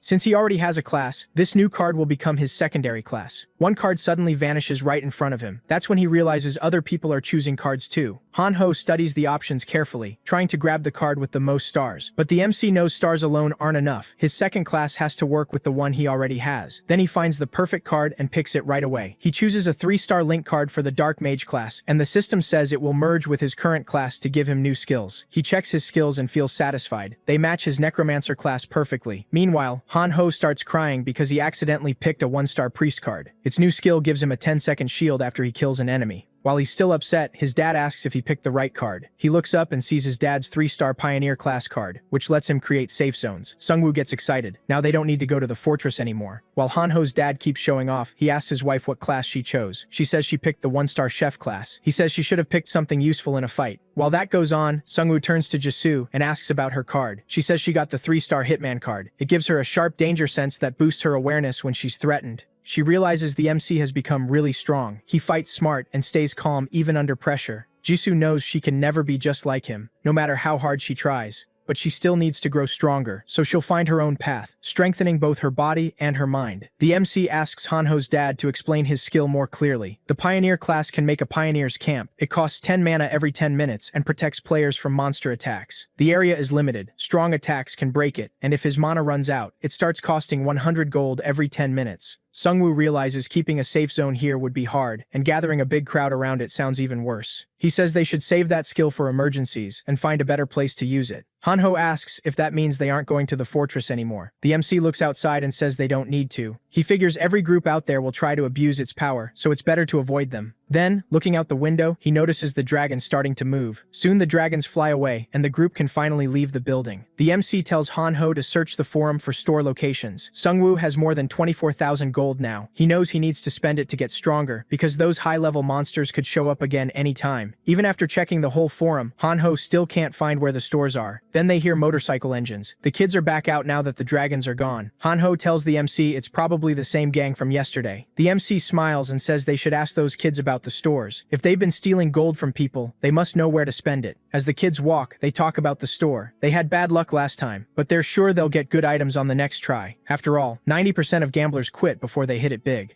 The kids finally return to their hideout, but the place looks empty. They quietly unlock a room and find all their friends hiding inside. One of them asks where Yujin is. The other kid starts crying and says the man came back and took Yujin because she hadn't collected enough money. Then Yujin suddenly walks in and tells him to shut up. He asks if she's okay, but his face changes the moment he sees her clearly. She looks like a vampire. He walks past her and heads into their boss's room. The boss calls him Taishong and asks why he killed Wusuk, saying the man was loyal to their cause and was their leader. The kid says Wusuk attacked them first, so they had no choice. The boss asks if he'll kill Yujin too. Then he stands and says that when vampires stop drinking blood, they slowly lose their minds. Taishang hesitantly asks if he even knows how many people Wusuk killed. That sets the man off, and he snaps, asking if Taishang is talking back. He reminds him that their boss was generous enough to let them work for him, and warns that they won't survive if they disobey. Taishang turns to leave and says he'll figure it out himself, but the man stops him and warns that if he doesn't bring back 10,000 gold in 2 days, he'll be the next to die. As this happens, he starts hearing voices outside. Sungwoo and the group have entered the hideout, and the MC mocks their customer service. Thinking he's a buyer, the boss asks what he wants. The MC points his sword at him and tells him to hand over everything. The vampire starts laughing, saying they have no idea where they've walked in. When Sungwoo notices the fangs, he asks if this guy is the boss of the apartment gang. The boss gets furious when he realizes these are the people who killed his gang members. He charges at them, but an orc skeleton catches both his arms. The MC presses his sword to the vampire's neck and asks if he can regrow his head. 2 orc skeletons hold him down while Sungwoo drives the blade halfway into his neck and warns him not to move. Then he asks if he's the vampire lord. The vampire just laughs. Then he instantly breaks free and shatters the sword. He lunges for the MC, but several daggers hit him first. It almost seems like the MC already knows what he'll do. Before the vampire can react, Jisoo rushes in and cuts off one of his arms. He screams as blood pours out. He can't properly heal the arm because her attack has a fire effect. Jisoo swings again, her sword blazing with fire. This time, though, he slips to the side. At the same moment, she ducks and cuts him again. That enrages him, and he starts going after her. But she can actually keep up with the vampire's speed. During the fight, he grabs her sword and tries to counterattack, but her new skill warns her, and she dodges easily. Then the orc skeletons strike the vampire from behind. Thanks to the MC's new skill, they're boosted by Death's aura, which makes them stronger and weakens their enemies. Sungwoo realizes his undead would have folded against the vampire before, but his new skill is letting them hold their ground now. The orcs quickly force the vampire down to his knees. With no way out, he panics and asks what they want from him. He looks at Sungwoo and figures out he's controlling the skeletons. Since Sungwoo looks fragile, the vampire thinks he can kill him in one hit. He decides to stall with talk, get close, then strike. But before he can move, bone spears punch through him. Sungwoo says he can still talk with spears through his chest, then glares at him and asks if he wants more. Taisong watches in shock, unable to believe they beat something that strong. The vampire laughs and warns them not to get cocky just because they won. Then he starts changing into a terrifying monster and says they'll all die once the plan is complete. Sungwoo is done listening, so he tells Jisoo to finish it. She cuts his head off at once, and that ends him. Seeing that, Taesung begs for his life and says he and his group. Sungwoo just smiles and says he only wants everything they stole.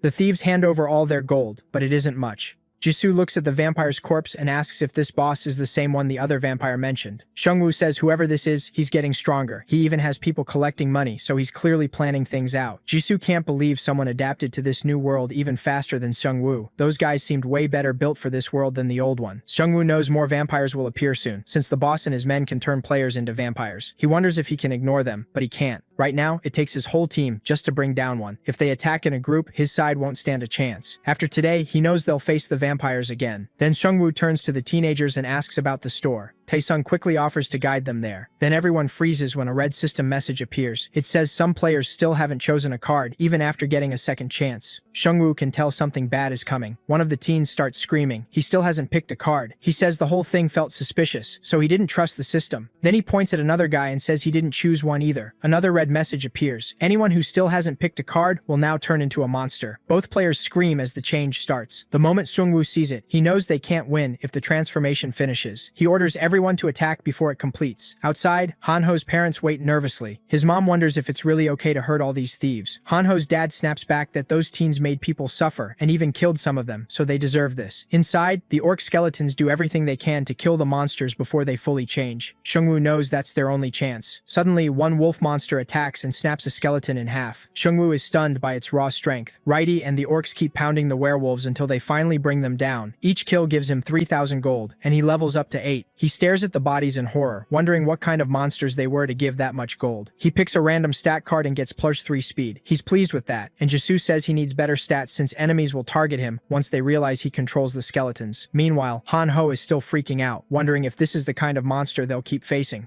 Sungwoo says he has a plan. He'll try turning the monsters into his minions. He avoided doing that to humans before because it could ruin his image with other players, but now things have changed. Plenty of players still haven't chosen a card, and they'll become monsters soon. If he wants to survive, he can't worry about his reputation anymore. As he turns the skeletons into his servants, he thinks they might even be able to stand against the vampires. Taesong watches in shock as his friend becomes one of Seungwoo's skeleton soldiers. Seungwoo gives him a cold look and asks where the store is. Taesong tells him it's inside a used car complex, and the people running it are far worse than his group. They only stole from people, but those men work for the vampires and hunt people for them. Hearing that, Seungwoo tells him to lead the way. They head into the car complex with orcs and werewolf skeletons around them. Seungwoo immediately feels something is wrong. There are no guards in sight. Then a loud crash echoes out, and he orders everyone to hide. From cover, they watch a bear monster fighting a vampire. The vampire is losing badly as the bear smashes him with iron chains. Seeing those chains, Seungwoo wonders if the vampires kept the monster captive. Then he realizes it was probably a kidnapped human who turned into a monster after failing to choose a card.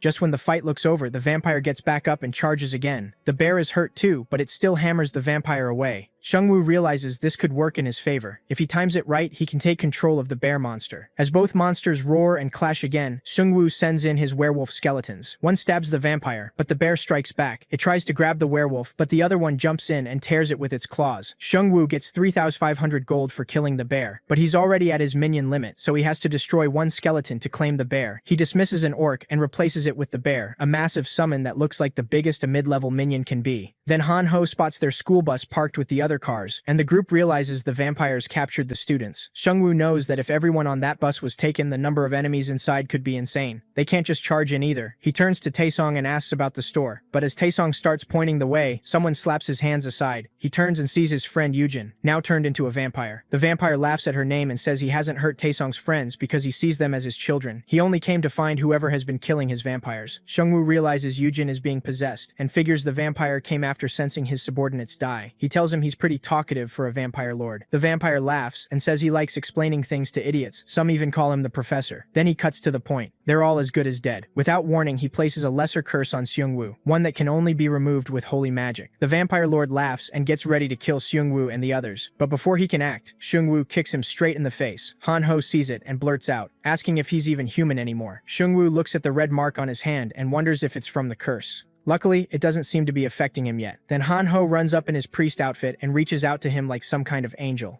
Seungwoo thinks it's sad this is what passes for a priest now. Han-ho grabs his hand and tries to lift the curse, but his holy magic is too weak. The curse lets the vampire lord track Seungwoo every 12 hours. A new alert appears, a special quest. To clear it, he has to kill the vampire lord. The reward is 30,000 gold and a C-rank item ticket. That actually makes things easier for Seungwoo. Now he'll kill the vampire lord before the vampire lord kills him. Then he goes to Taishang and asks where the vampire's lair is. The group enters the D-rank item store. This time, they have 4 ball choices, from bronze to platinum. The top one costs 100,000 gold. Seungwoo steps up first. He has an unlimited rank ticket that would let him use the platinum ball, but he saves it for later, thinking it'll matter more then. He can still survive without a top item right now, so he picks the gold option. A new screen opens with more choices. Remembering last time, he decides the first place ball is worth taking no matter the price, since it gives the best shot at the top item. He grins and puts everything on the line. This time, luck is with him. He gets the first place prize. His reward is a coupon for a master rank class skill. It costs no mana and creates a safe space where his minions can rest until he calls them back. But summoning several at once triggers Curse of Death, and it gets stronger with more minions. Jisoo and Han-ho glare at him for taking all the best rewards. She shoves him aside and goes to try her own luck. Meanwhile, Seungwoo tests the new skill and sends his minions into the safe space.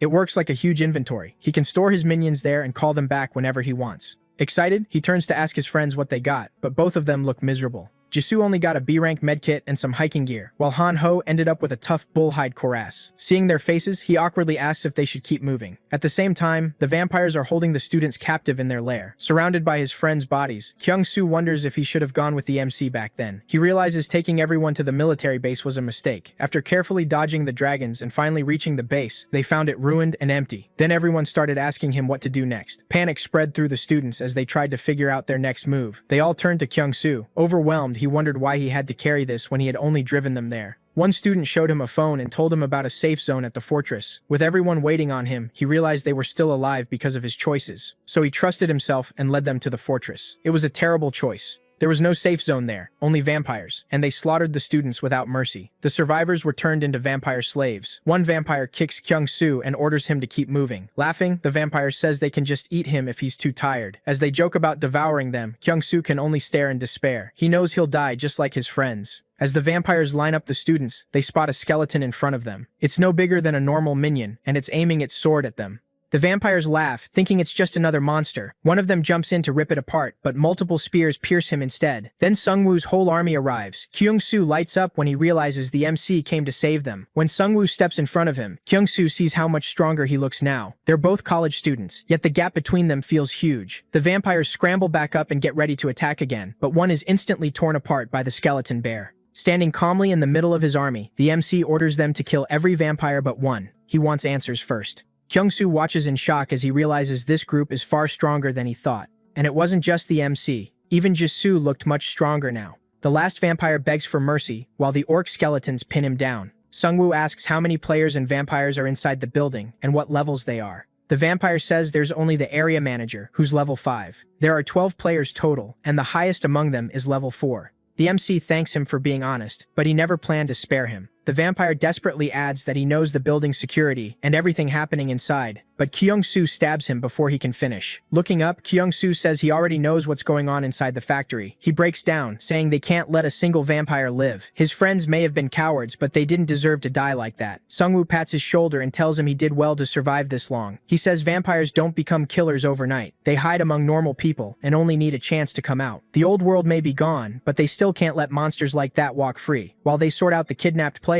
one man asks the area manager how long he plans to keep this up. The manager smiles and says these people are just food and experience. They're easier to catch than monsters and far more useful. Then he says their CEO has amazing vision. Hearing that, the man gets excited and says he wants in too. The vampire tells him he can become a regular member if he keeps working hard. He says he also started as a lowly warehouse worker before becoming a permanent employee. In the middle of his speech, he hears someone mocking him. He turns and sees the MC standing there alone. Sungwoo laughs and says they're really throwing away their humanity innovation. The manager asks who he is and starts walking toward him with his crew. The students in the cages recognize the MC and feel relieved. The vampire hears them and snaps, reminding them they're only food. Sungwoo gives him a cold stare and asks if his CEO never told him who he was. Then the vampire realizes this is the one who killed Manager Park. Hearing the word manager, the MC laughs and asks if this is some kind of office worker fantasy. The manager sees him walk into the factory alone. He knows the MC is bold, but still doesn't believe one person can beat all of them. Sungwoo just smiles and says his skills are enough. Suddenly, black smoke spreads across the whole floor. The workers panic when a notification says the Great Spirit has been activated. Skeleton minions start appearing one after another from the smoke. With them, Curse of Death kicks in and lowers every employee's stats. The vampires finally understand what real fear feels like as the skeletons swarm them. The manager tries to steady them, but it doesn't work. Every time the vampires destroy a minion, it rises again right away. The manager grows furious and kicks one of the orc minions into pieces. He charges at the MC, knowing he's the one controlling them all. But before he can move, an acid bottle smashes into his head. Han-ho is at the first floor window with a clean shot. As the vampire drops, Jisoo frees the hostages, while Kyung-soo crashes his bus through the factory wall and yells for everyone to get inside. The vampire tries to chase them, not realizing Righty is coming for him on a wolf. The werewolf skeleton knocks him to the ground, and Righty leaps up for the finishing strike. With Sungwoo's crazy buffs and debuffs, the vampire has no chance. The MC tells him the abandoned factory they picked was one of the easiest places to raid. That makes the vampire nervous. Sungwoo isn't just strong, he's smart too.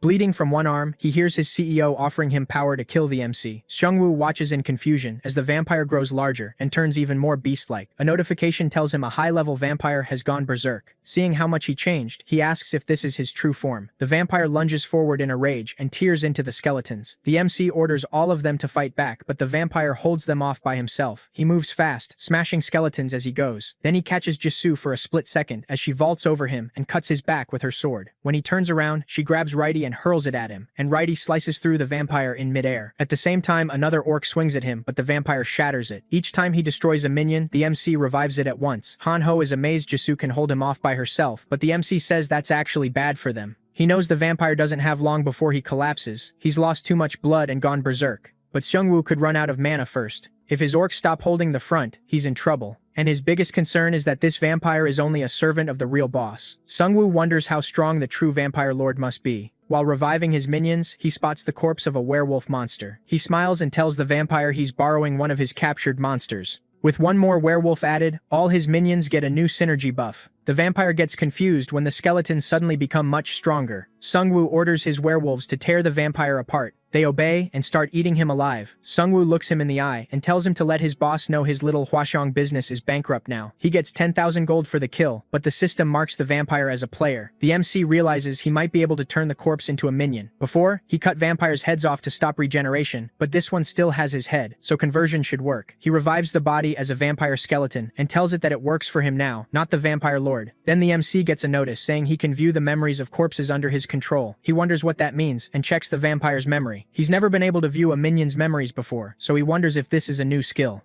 He sees the vampires in a meeting with the vampire lord, who is drinking a huge glass of blood. The vampire lord asks them what the game is for. When no one answers, he says their true goal is evolution. He says it doesn't matter whether the game came from a god or aliens. What matters is the chance to shed their weak bodies, create a new species, and build a new world order. Sungwoo glares at him, realizing this is the vampire lord. The vampire lord says he's been given a new quest, and everyone there must help him with it. They all agree right away. Sungwoo wonders if being bitten brainwashed them, because their loyalty to the vampire lord feels automatic. Then the vampire lord announces a party in Hwaseong and tells them to bring in as many people as possible and enjoy themselves. He tells manager Kim to handle the food and farming supplies. Sungwoo realizes they're building human farms and planning slaughter parties. Their plan is to bait people in with fake safety zones and false hope. A moment later, Sungwoo gets an exclusive quest. He remembers getting a similar one when he saw his professor die. This quest is tied to the vampire lord's massacre party. Sungwoo can stop it or use the bodies for himself, and that choice will shape his future. Hanho tries to wake him, but Sungwoo is still trapped in the vampire's memory. Hanho starts crying, thinking something went wrong when Sungwoo took over the vampire. When Sungwoo finally wakes up, he puts a hand on Hanho's head and asks who dared say he messed up. Hanho flinches. Sungwoo lets go and reminds him that he promised to do whatever he asked. Then he smiles and says he wants Hanho to do a quest with him. At the same time, the vampire lord is furious that Sungwoo killed his manager even after receiving some of his power. Madame Yang nervously asks if Sungwoo could ruin the plan. The vampire lord brushes it off, saying those weak skeletons are no threat. After the great feast, he plans to hunt Sungwoo down and kill him with a curse. Outside the factory, everyone is gathering daggers and other weapons from the vampires. Hanho asks if they should really be doing this, and Sungwoo asks what he means. Jisoo reminds him what he said earlier, that a huge massacre is about to happen in Hwaseong Fortress. She asks if they should hurry and stop the vampires first. At the same time, Hanho urgently says something big is happening online. The vampires are posting promises of safety and free entry to lure players to their camp. A man named Manager Gu is trying to draw in survivors. Hanho wants to post a warning, but Sungwoo stops him. He says a warning may not matter to people desperate enough to grab even the smallest hope. If the vampires change plans, Sungwoo loses the edge of knowing what they'll do. Since they can't stop them yet, he says they should use the time to prepare instead. Then he asks Jisoo if she found anything useful. She says she found some valuable potions in vampire manager Kim's warehouse.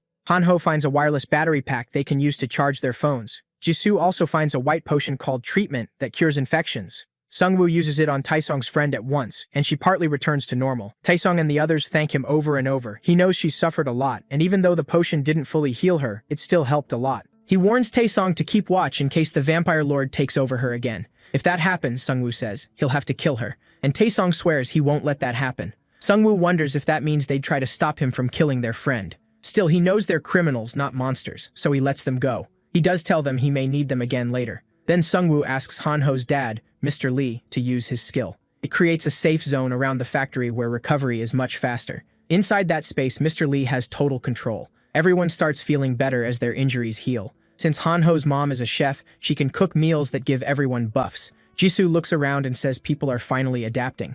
Sungwoo asks if she got an exclusive quest too, but she says no. It turns out he's the only one with one, so he tells Jisoo Yoon she doesn't have to come. She says she wants to go. He asks if it's because she feels a sense of justice, but she says no. She says she can't keep running from monsters forever. If she does, she'll die sooner or later, so she wants to fight to survive. While they talk, a new notification appears. It announces that all survivors have entered Chapter 1. The admin congratulates those still alive, says many died, and explains that those who failed to adapt became werbeasts. From here on, survivors will face both monsters and humans. The notice gives 4 warnings. The event lasts 7 days. No one can leave Suwon or Hwaseong Fortress. Players earn double gold. Second-round players can get random combo cards from werbeasts, and each region will spawn a boss with special items not sold in shops. Sungwoo sees the message and realizes they can't move to another region anymore. Jisoo firmly tells him they have to stay and fight instead of running.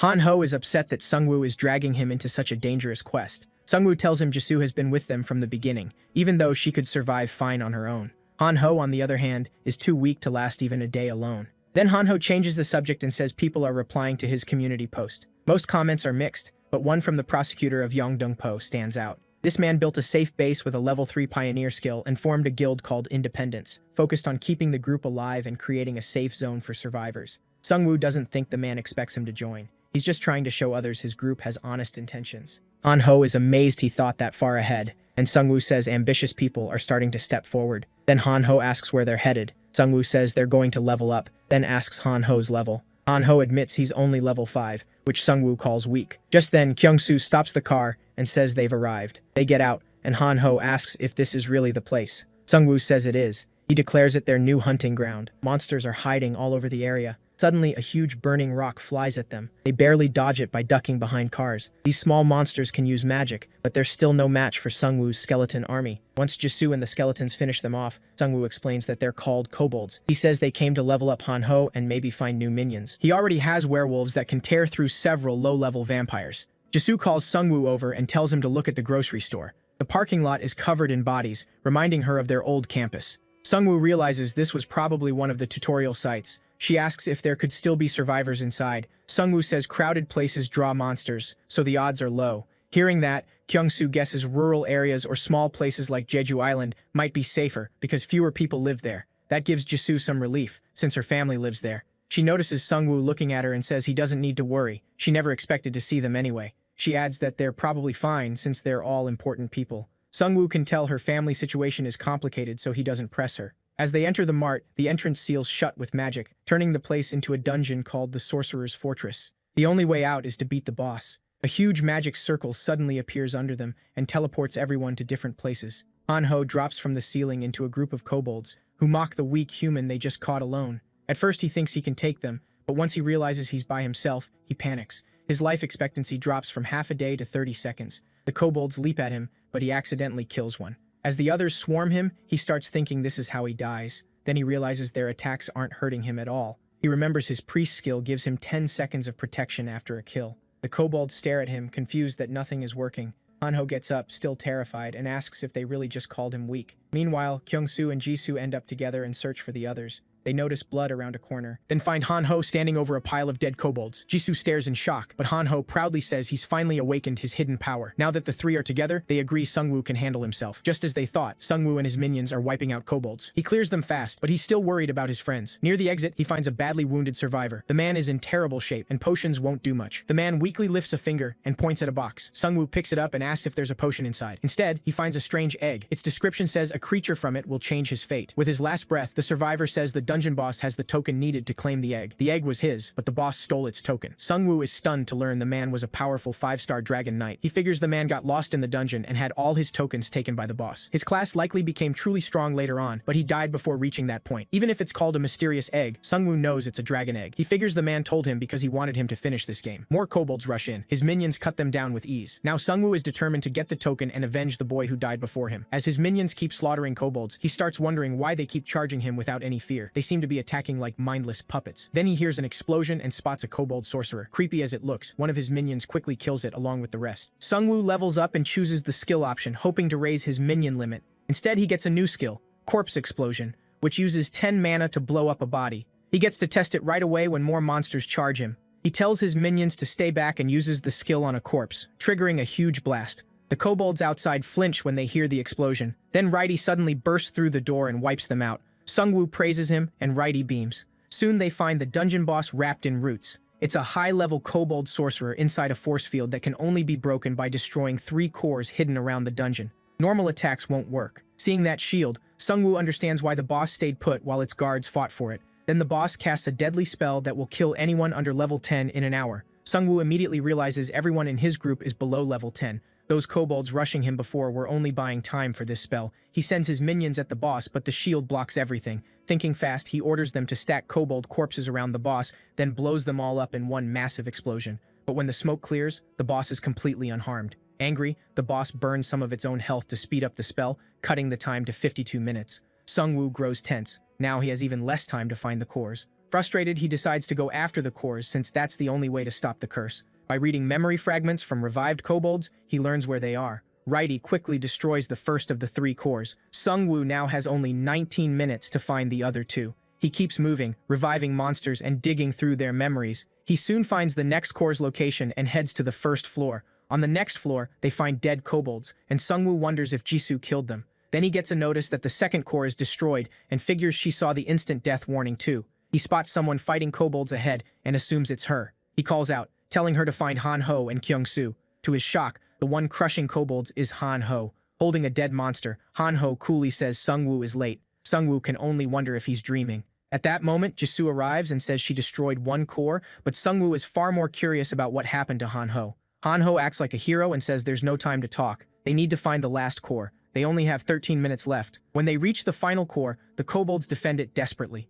Knowing they can't waste time fighting, Sungwoo tells everyone to focus on the core. Jisoo finds it soon enough, but the timer is already down to 10 minutes. Sungwoo gives Righty a boost as he jumps over the kobolds and smashes the core. With the shield gone, they have just 9 minutes to kill the boss. Sungwoo is furious and vows to make it pay. Han Ho drops back to normal and says the boss should be easier to kill now that Sungwoo can blow up corpses. Sungwoo says he already used that trick in front of the boss, so it may be ready for it. Han Ho suggests blowing up the whole building, which gives him an idea. He tells everyone to regroup and head to the boss room. They make it in time, and a fireball from Sungwoo's kobold sorcerer interrupts the instant death spell. Staring it down, Sungwoo angrily asks if that's all it's got. Furious, the boss transforms into a fallen tree spirit, roars, and attacks. It tears through his minions with ease, then swings at the group, who barely dodge. Jisoo slashes a branch with her fire sword, but it quickly grows back. Sungwoo tells her to move and orders his werewolf to hurl dead kobolds at the boss. He detonates the bodies as they get close to its face. For a second he thinks the smoke means it's dead, but the boss regenerates again.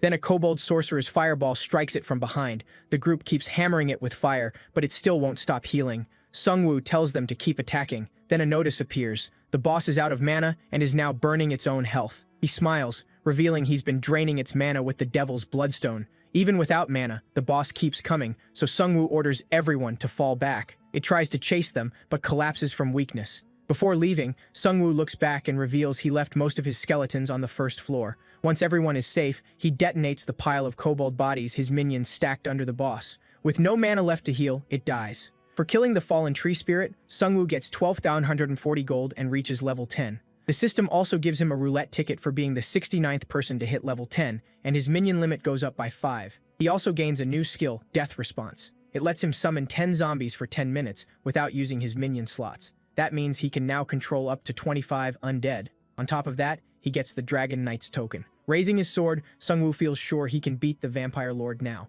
The Dragon Knight's token turns out to be the Masterless Sword, which gives him 6 extra strength. He still can't open the dragon egg because he isn't a dragon tamer, but he learns it can hatch after 5,000 days. That time can be shortened by killing strong monsters with the sword. Sungwoo realizes he'd have to wait 13 years to use the egg. Jisoo says that's probably the penalty for not having the right class. Sungwoo says he can earn the sword's approval by killing monsters, so the more he hunts, the faster the egg will hatch. Since the sword also boosts his strength, he's still happy to keep it. Han Ho points out that Sungwoo's phone is ringing. He gets a message from Tai Seong, who was sent to Haegung Square to watch the vampires. Tai Seong says a lot of people are there, but no vampires have shown up yet. The message reassures Sungwoo that he's still safe. Back at the factory, Sungwoo had told him to blend in with the survivors and keep watch on the vampires. He also told him to send a private message if anything happened. Tai Seong gladly took the job since he'd already been around vampires the whole time. It seems he still hasn't spotted any vampires in the so-called safe zone. Just then, one of his orc skeletons reports finding 2 dead werewolves. Sungwoo wonders if the tree spirit killed them. He revives both and adds them to his army, bringing his werewolves to 5 and his total minions to 15. Fully prepared, he heads for Hwaseong to wipe out the vampires. Meanwhile, the survivors start getting nervous because the people who invited them still haven't shown up. Then the vampire master walks in and tells them to get ready.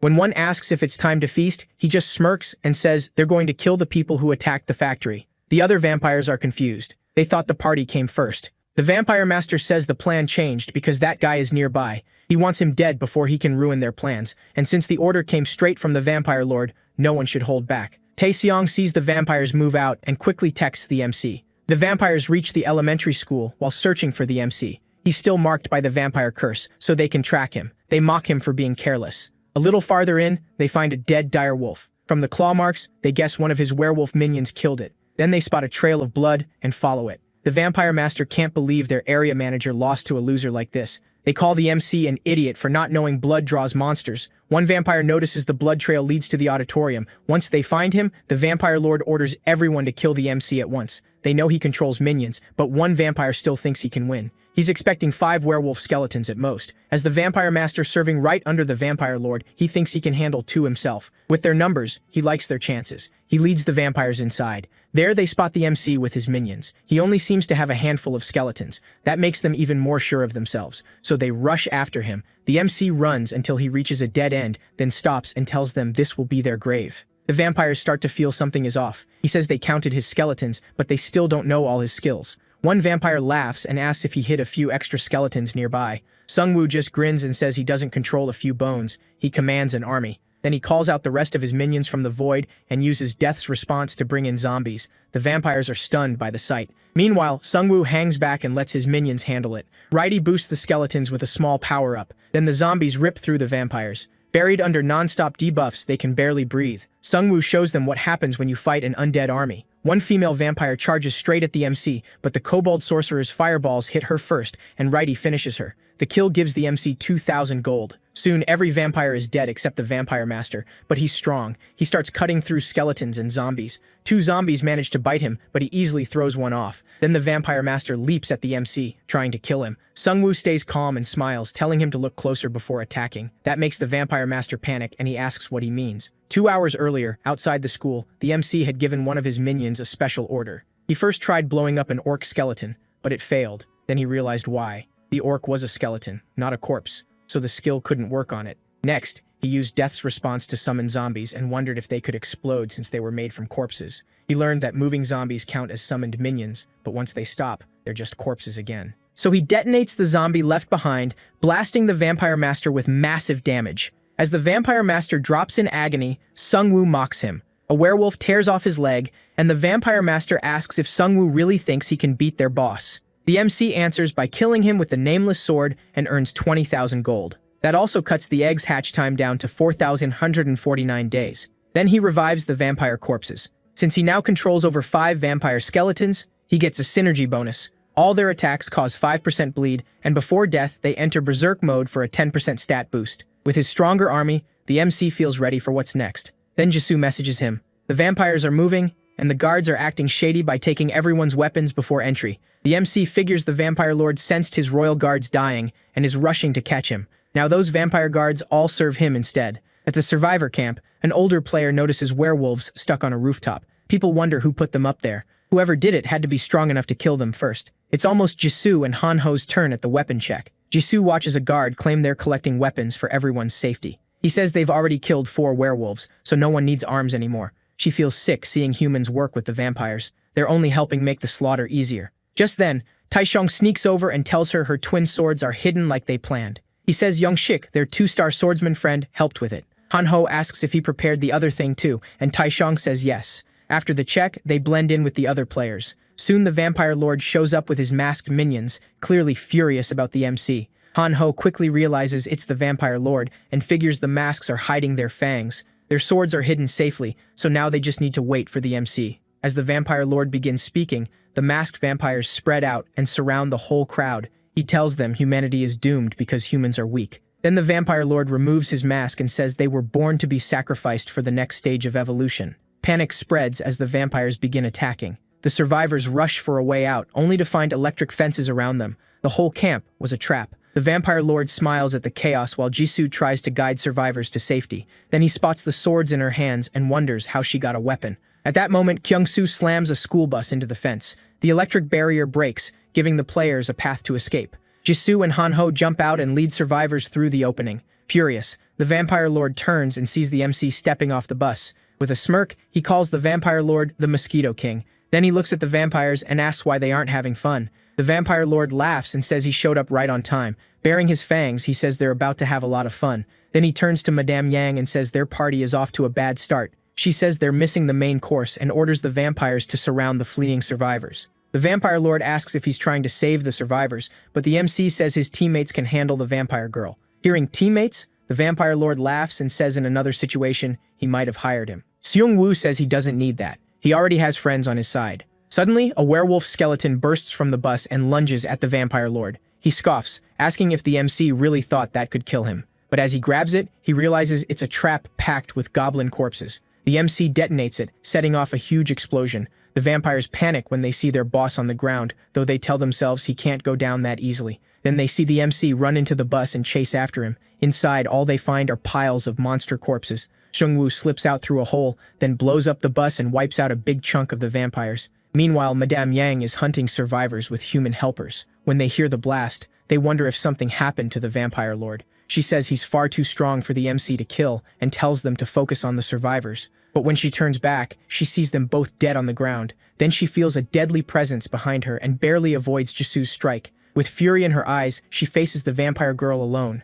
Han Ho and Tai Seong manage to guide the survivors to safety. So far, Seungwoo's plan is working. Han Ho still keeps his daggers ready, just in case. But then a vampire appears behind them. The vampire lord had left him there to guard the edge of the area. He mocks them for getting caught and asks if they'll help him level up. Thinking this one looks weaker, Taeseong charges first. Han Ho tries to stop him, but he can't. The vampire dodges Taeseong's attacks and nearly bites his neck, but Han Ho cuts in just in time, throwing his daggers. The vampire jumps up to dodge Taeseong's punch, but Han Ho throws more daggers and hits him in the face, knocking him down. Han Ho can't believe he just dropped a vampire. Then he notices he got no gold, which means the fight isn't over yet. Still alive and furious, the vampire gets back up and screams at them for ruining his beautiful face. Meanwhile, the MC's explosion wipes out the weaker vampires below, but he knows the real threat is still coming. Then the vampire lord lands on the bus, this time with wings. Bro really bought the premium skin. The MC knows this won't be easy. As the vampire lord charges, he summons his undead from the void. When the vampire lord crashes into the middle of the orc skeletons, he tears through them with no trouble. Seeing they won't hold him long, Seungwoo raises zombies from the ground. The vampire lord is a little surprised, but he doesn't care. He knows they can't really hurt him. As the vampire lord kills one of them, the MC quickly tries to blow up the corpse. This time, the vampire is ready. He uses blood fly to fire a high-pressure blood mist. It's not that strong, but it is enough to stop him from blowing up the corpses. Changing plans, Seungwoo sends in the werewolves and activates Cerberus synergy to boost them against one target. But the vampire lord cuts down 3 werewolves with a single swing. Seungwoo knows he cannot win up close, so he orders his troops to attack with spears. As he dodges them with ease, the vampire lord says, "This is boring." He calls it the limit of humans who never evolved. Seungwoo asks if monsters like him are what he means by evolved. The vampire lord proudly says they are far better than humans. He says the strong are meant to rule the weak. That has always been human history. Society treated him like trash for being a serial killer, but the apocalypse gave him his chance. Now he thinks he is one of the chosen, picked to lead the world into its next evolution. Seungwoo grabs his head, realizing the vampire's grand plan is complete nonsense. He asks if he still believes that garbage. Nobody has taken ideas like that seriously in 100 years. The vampire lord keeps rambling until Madame Yang calls for help. She cannot believe she is losing to a human she thought was beneath her. The whole time she has not landed a single blow on Jisoo. She tells her that she never trained at all. She is strong, but every attack is the same and badly coordinated. She got like this by staying near the vampire lord and taking easy experience. Jisoo answers with a heavy double slash, bringing Madame Yang down for good. She thanks her for giving her confidence back. Meanwhile, Han Ho and Taesung are still in trouble. The vampire offers to let them join him. In a world this unfair, he says, they would survive better under vampires than under the vampire lord's rule. He says they used to be normal students too. With monsters everywhere, they chose to cling to someone strong to stay alive. He asks again if they want in. Han Ho says he has a point, and Taesung thinks he is about to switch sides. But Han Ho says the side he picked is much stronger than theirs. Then a motorbike rider appears behind the vampire, pulling his eyes away for a split second. Han Ho instantly throws a dagger. The vampire dodges, and the blade hits the rider in the chest. He is fine because a minion is sitting in front of him. That was Han Ho's plan. The real target was the goblin. Han Ho shifts into his Gigachad form and stands right in front of the vampire. The sight makes the vampire shake. He swings with everything he has, but Han Ho does not budge. It feels like punching solid metal. Han Ho looms over him and drives in rapid stabs with high-speed slash. Taesung and Kyung-soo jump in too, and the 3 attack together. The vampire tries to hit Taesung, but Han Ho takes the blow with his own body. He says he has been building agility this whole time, so the vampire has no chance of escaping. He keeps tanking hits while the other 2 try to finish the job. The vampire realizes their solo attacks are weak, but together they can knock him out. On top of that, they have a fast-moving tank protecting them. As Han Ho keeps stabbing, he notices his power fading. The vampire realizes the skill must have a time limit. Right then, a goblin is thrown at Han Ho. He kills it with his knife and refreshes his skill. One of the others has been assigned to toss goblins to him from a safe distance. Han Ho taunts the vampire, saying he can power up as many times as he wants. They have plenty of goblins ready. He reminds him of what he said about surviving by staying with the strongest. He says he was dead wrong. Real survival comes from friends you can trust. Han Ho is really about to beat a vampire with friendship power. Then he strikes a goofy pose and says they survive with love and peace. The vampire starts shaking and says he is only losing because they are jumping him. To be fair, he is not wrong. Meanwhile, the vampire lord watches his elite vampires die one by one and grows furious. Sungwoo tells him he is next, and he already knows all his weaknesses. First, the vampire lord cannot use weapons. At first, Sungwoo thought vampires just did not need them because of their claws, but after controlling some as minions, he learned their class actually forbids it. That is a huge weakness. Second, he has low defense and high healing, and his movements are wide and wasteful. Third, he has no mana, so all his skills depend on blood. The MC reveals he has been using Devil's Bloodstone to drain the vampire lord's health, and the last weakness is his big mouth. Sungwoo says if he were him, he would stop talking and kill the necromancer first. Furious, the vampire lord activates a blood field and charges at him, but Righty steps in and parries the attack. Then Righty throws a bottle of slime liquid into the vampire lord's face. The acid melts his skin and clouds his vision. With little blood left and no strength to heal, he is finally exposed. Sungwoo orders his minions to finish him. The vampire lord is still dangerous, but he is clearly weakening. Drawn by blood, he rushes toward werewolves hanging from a nearby building as trophies. He reaches the roof only for a werewolf minion to ambush him from above and stab him. Sungwoo mocks him and reveals he had been getting his werewolf minions from that building all along.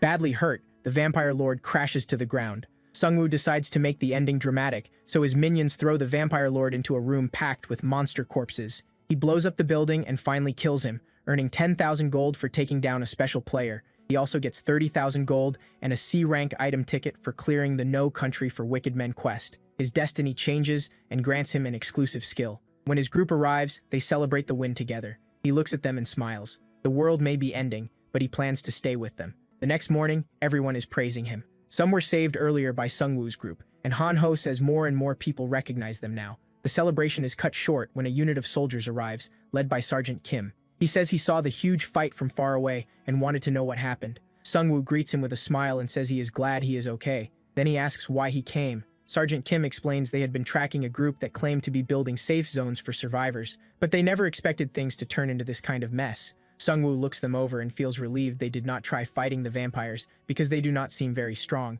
Kim then tells him someone wants to meet him. Sungwoo looks confused and asks who. Kim smiles and says the Korean army is still standing. Elsewhere, an army officer looks out the window, 4 stars on his hat. That night, Sungwoo stands in an office and checks his profile. He is now level 10 with around 300,000 gold, and about half came from that last battle. He realizes hunting monsters cannot match the rewards from quests. His skill has upgraded too. Now he can make bone armor as well as bone weapons, and when he forms it, the armor wraps around his body at once. It fits perfectly, leaves few openings, and still lets him move well. He decides to equip all his minions with it to make them tougher. The quest also gave him an item, a heroic rank crossbow that can fire without reloading. It is perfect for him since he fights from the back. With all these upgrades, he feels much stronger and thinks he can beat anyone. He suddenly feels a burning heat behind him. He turns and sees his old home on fire, with his parents calling for help. They beg him to save them now that he is strong. Sungwoo tries to summon a minion, but realizes he is just a kid again. He can only watch his parents burn.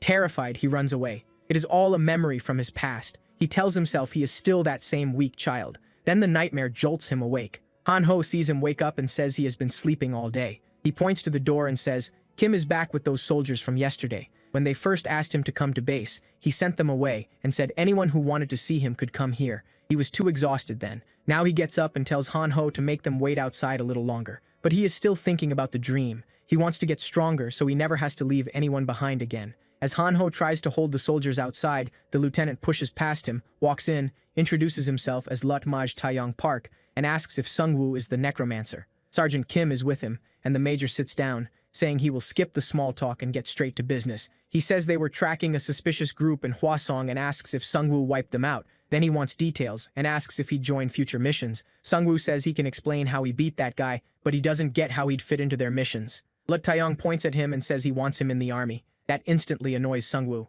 The last thing he wants is to enlist, so he asks why he should join them at all. The lieutenant keeps going on about how, with Sungwoo's help, the army and government can restore order. To Sungwoo, it sounds like they want him to do all the work. He brings up the prosecutor of Yeongdongpo, saying that man is building a rogue group. He saved civilians, formed Korea's first guild, and set up safety zones. Sungwoo thinks the guy sounds impressive, especially since he also beat a boss in his area. But Lut Taeyong sees him differently, because he refuses to follow the government or work with the army. Sungwoo coolly says he disagrees. They have no right to call anyone a rogue group. The army and government failed to protect people during the crisis. Everyone had to adjust and survive on their own. He tells the lieutenant he'd rather work as a mercenary than join the army. The lieutenant loses his temper and grabs him by the collar. Sungwoo slaps his hand away and stands up to leave. The lieutenant warns that he'll regret turning them down because he won't survive by himself. Sungwoo glances back, righty at his side, and says he prefers being alone. Funny thing is, he's not alone at all. He's got an army behind him. The players feel much safer with the soldiers nearby. Han-ho doesn't like that because as far as he's concerned, they were saved by Sungwoo's group, not the army. Jisoo says it makes sense. People need someone to lean on. Even Han-ho admits the soldiers make him feel a little safer, since they should fight better than regular people. Jisoo studies the soldiers and notices they seem uneasy. That catches her attention because trained soldiers should stay calm in a situation like this.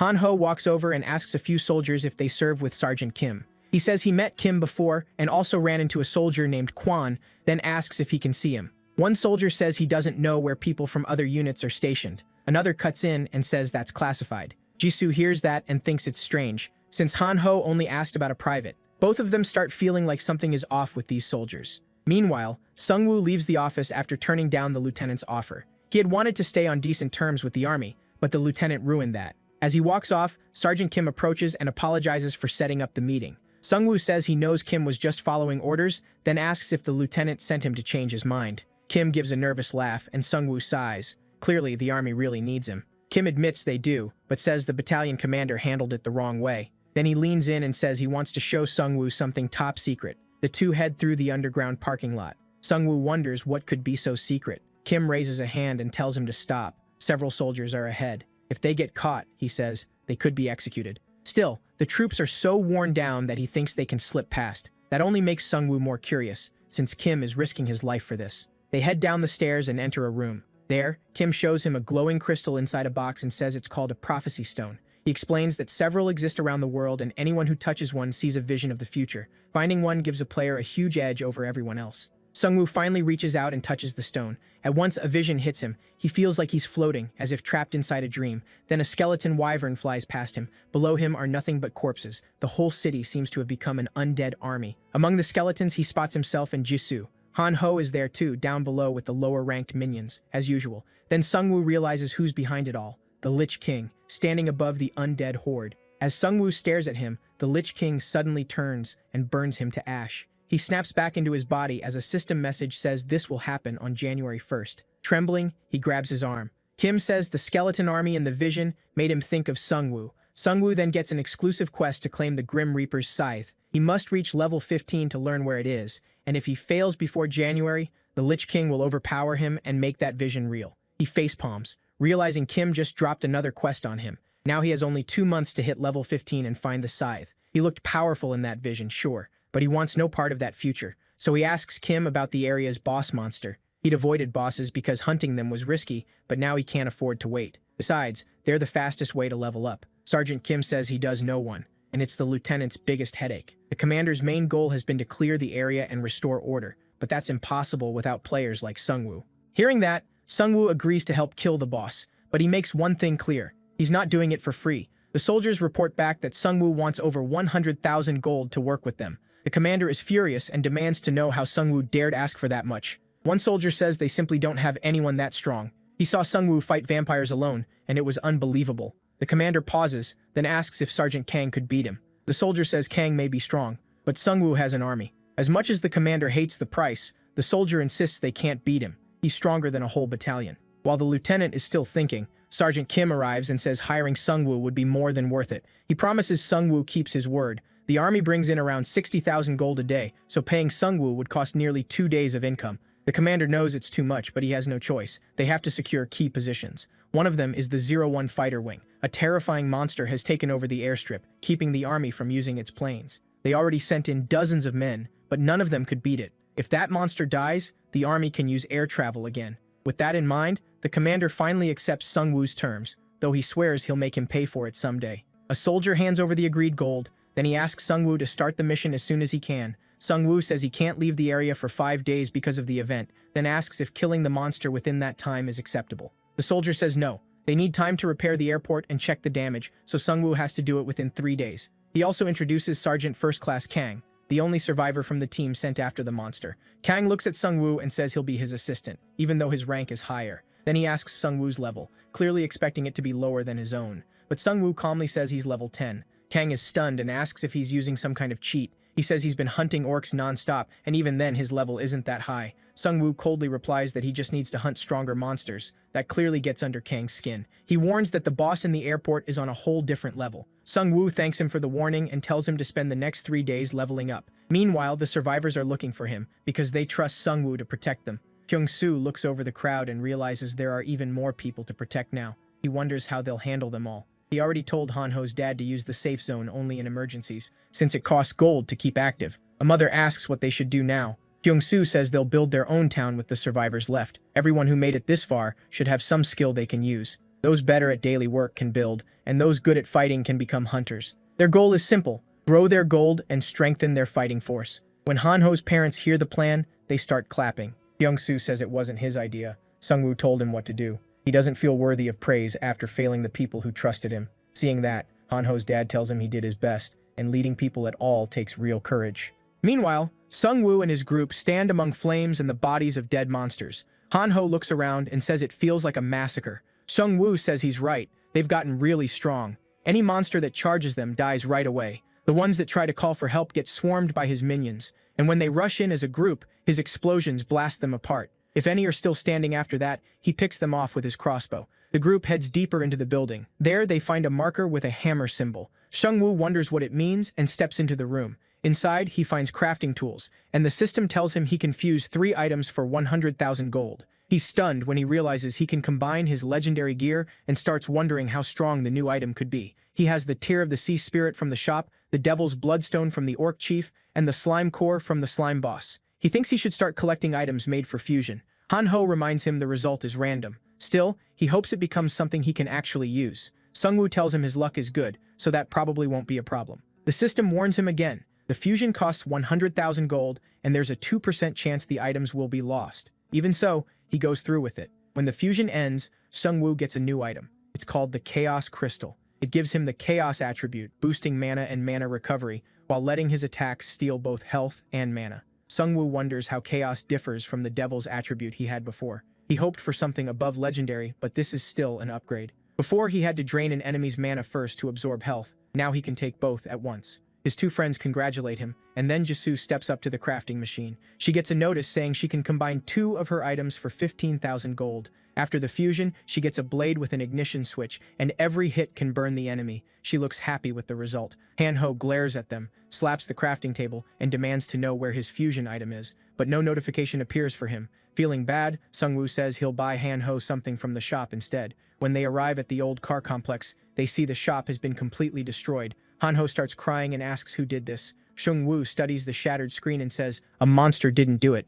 There is writing carved into the wall, warning that a new species will replace them. The marks look like claws, but they're too neat to be from a monster." Sung-woo figures someone smart did this, something that understands human language. The group decides to head back. As they step outside, they run into Sergeant Kim again. They ask why he's here, and he says he and the other soldiers got a ground quest, so they've been out hunting. He explains it's basically a daily mission. They have to kill a set number of monsters by day's end, and if they succeed, the commander gets the reward. Sung-woo asks if the soldiers get anything at all. Sergeant Kim says they gain 10% attack power and strength if they clear it, but no matter how many goblins they kill, more keep showing up, almost like they're respawning. He hopes that's not true, because then all their deaths would mean nothing.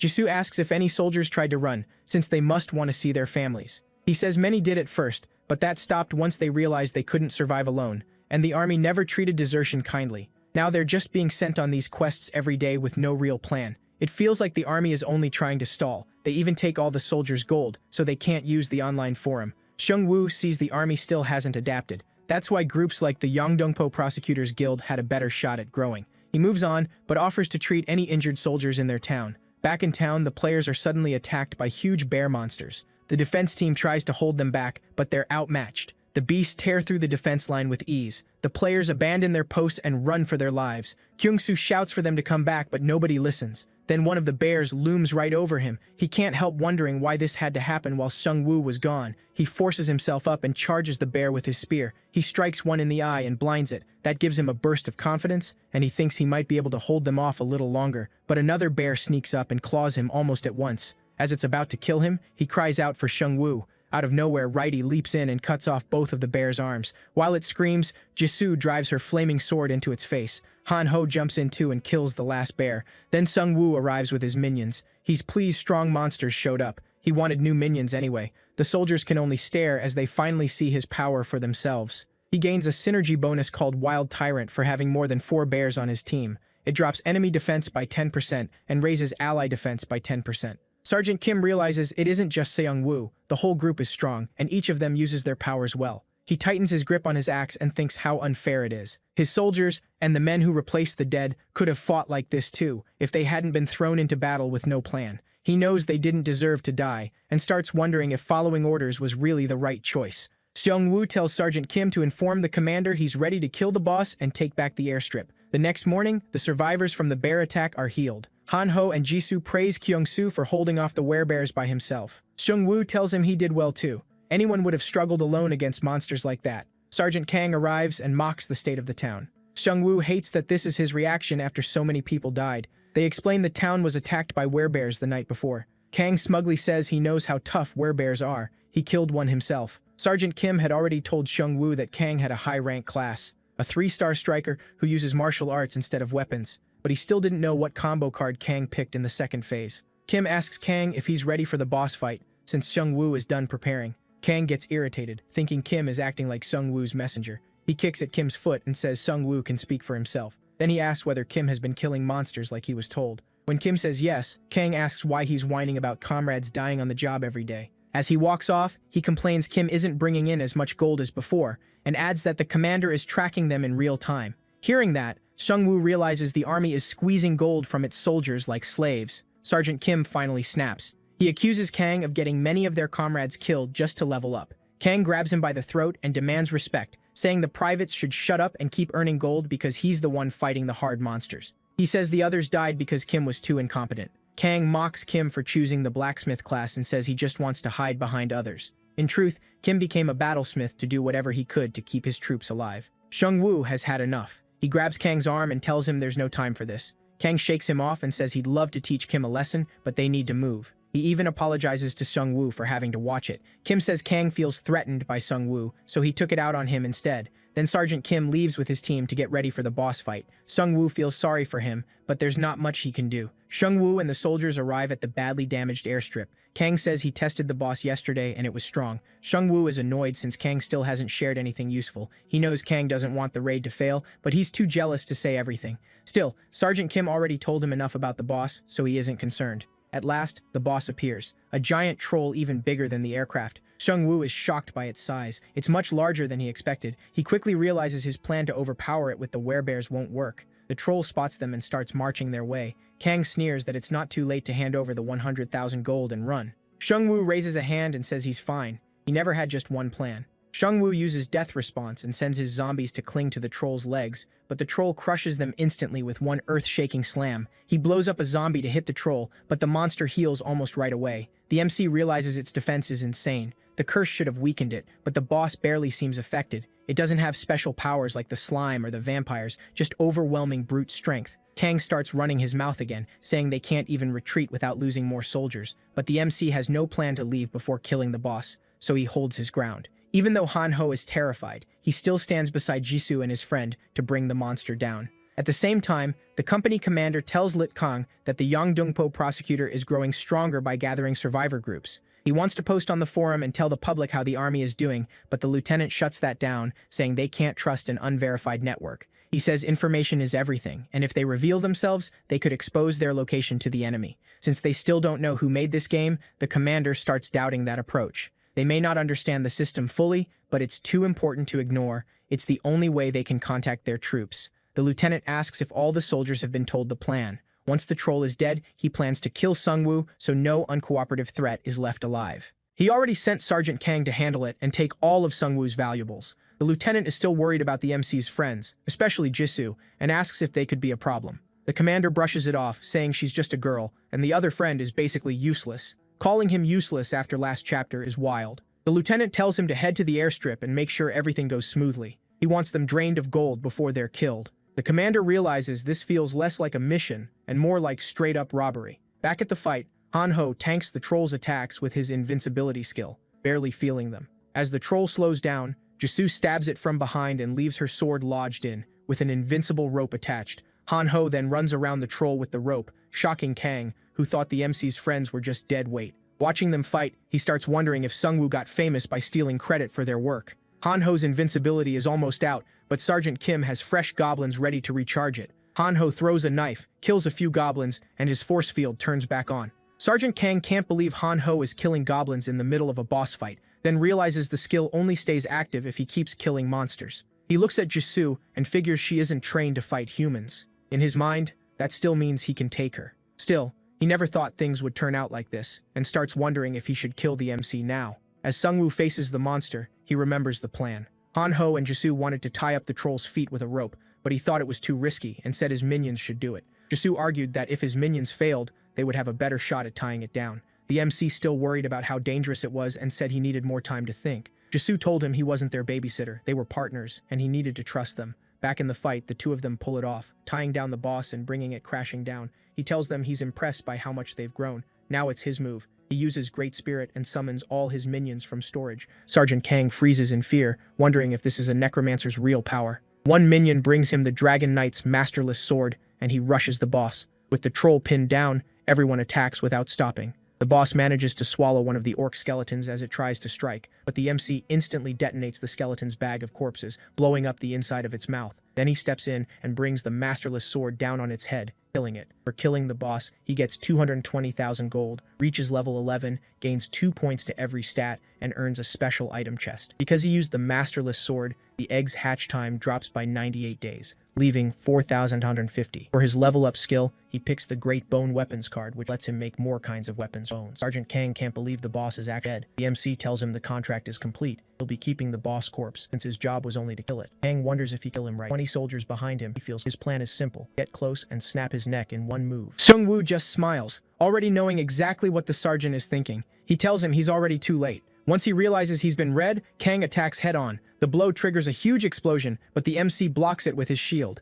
Kang can't believe the ambush failed. He orders the soldiers to handle the minions while he takes on the MC, sure he'll be helpless without his skeletons. Kang attacks again. Sungwoo blocks with his shield, and it shatters. He swings back with the sword, but Kang kicks his arm and sends it flying. He laughs, thinking the MC has run out of weapons. Then a dagger slices across his face. He jumps back, touching the cut, and demands to know where the dagger came from when the MC didn't have one a second ago. Sungwoo says his armor is made of bones too, so he can turn it into weapons. The sergeant snarls that he's still much better in close combat, then he suddenly finds himself surrounded by skeletons. The MC reminds him he can make weapons from skeleton bones too. Using the skill, he forms bone spears and pins Kang in place. The sergeant calls for help, but his soldiers reveal they've already chosen the MC's side. Sergeant Kim says they've finally decided to survive. They're done being led to slaughter like sheep under Kang. Kang screams that this is mutiny. They aren't even fighting to protect civilians, they're just earning gold for the army. The rest of the soldiers back Sergeant Kim and say he's right. Then the company commander arrives and demands to know what's happening. Sergeant Kim tells him the other platoon exposed the real mission, and they refuse to serve an army like this.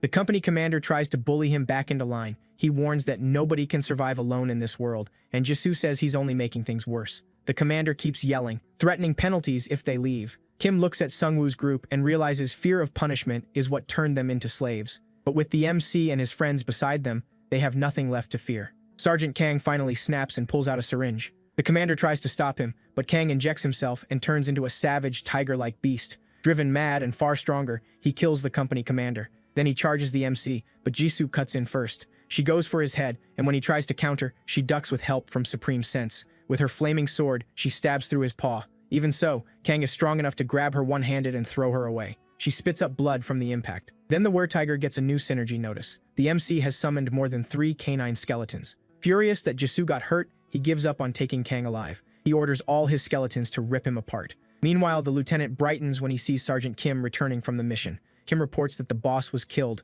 but the company commander and Sergeant Kang are dead. The lieutenant nervously asks what they did to the MC. At that moment, Sungwoo walks in with the were-tiger as his newest minion and says they need to talk about the mission. When Kim returns to the soldiers, they're confused because he was supposed to be out on the mission. That confusion turns to fear when they see the minions behind him, and they call it treason. Kim just smiles and tells them they're free now. Meanwhile, the MC throws the lieutenant down in front of the commander. The commander says he's disappointed. The MC understands why the soldiers obey him. He sends them to die, and if they resist, he calls it treason. The commander insists it was a real mission.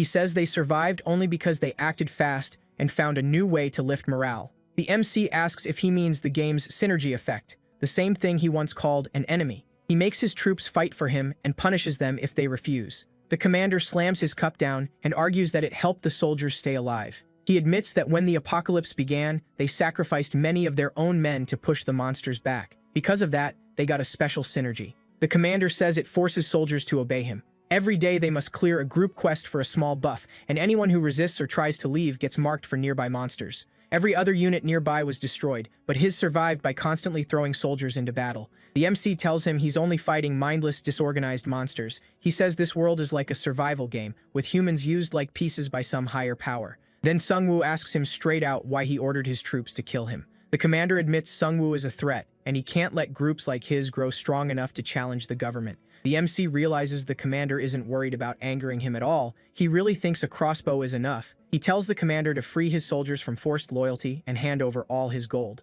The commander first snaps that everything there belongs to the military. But when the MC makes it clear he's not bargaining and will just take it, the commander gives in. He turns over 45,000 gold. The MC is let down. He expected much more. Before he leaves, he asks about the werebeast vial. The commander hesitates, then admits he bought it from wandering peddlers. The MC remembers a ruined shop that fits that story. That makes him think they trashed the shop themselves. As he leaves, he warns the commander he'll stay in touch with Sergeant Kim to make sure he keeps his promise. As the MC and his minions head out, the commander suddenly tries to shoot him with a crossbow. The MC blocks it with his bone shield and says he saw that coming. The lieutenant tells the soldiers to attack, but the MC wipes them out with a... When he moves on the commander, the man warns him about a powerful bomb called Abyss Concentrate, which he got from the peddlers. He says they'll both die if he hits the button. The MC calmly tells him to do it. He's curious what the Abyss effect feels like. The commander starts to panic when even his final card fails. Then a skeleton smashes through the window, grabs the remote, and crushes the commander's hand. The MC then orders the off. After cutting off the commander's head, he notices the man was only level 3.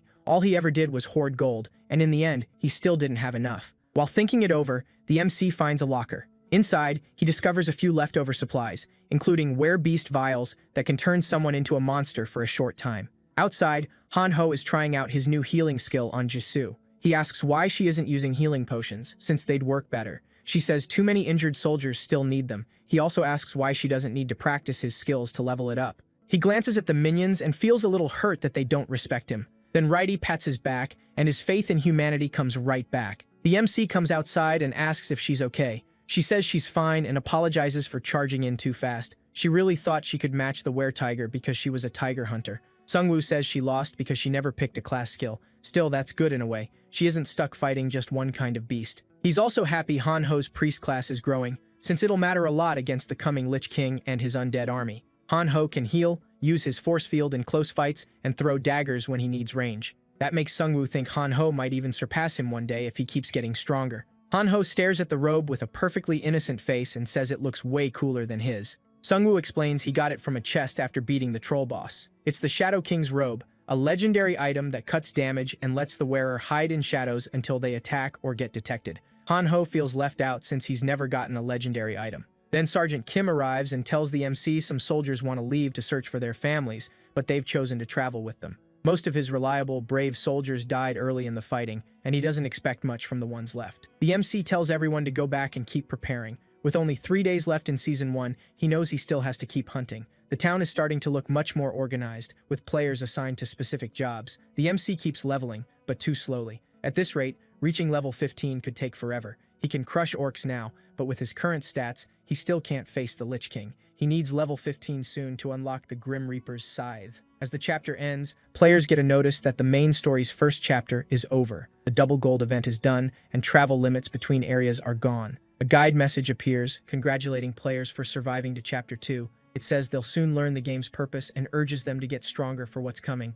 3 more notices follow. A 20-day event has begun. Powerful raid bosses will appear around the world with huge rewards, and those bosses can attack safe zones. It also says angels and demons will come later, and players can start searching for clues about them now. The MC picks out 2 big points from the update. raid bosses, which could give him a lot of experience, and the coming appearance of angels, demons. He says Korea's server rankings have now been released. Sungwoo is third on the Korean server, while a mysterious player named Gangseo Khan holds first place at level 15. He can't believe someone reached level 15 that fast. He's been hunting non-stop and only recently made it to level 12. And it isn't just first place that's strange. The players ranked 4th and 5th seem to belong to the same group, and they're still in the forum post from a well-known player, the prosecutor of Yeongdeungpo, leader of Korea's biggest survival community with 500 players. The prosecutor openly asks to meet the MC and invites him to join their guild. He's heard good things and thinks they can work together to survive and learn the truth behind the game. Thinking back on his past, the MC wonders if the man has another motive. Even so, he agrees to the meeting. Meanwhile, the prosecutor's guild seems to be doing well. One member says they should expand now that travel restrictions are gone.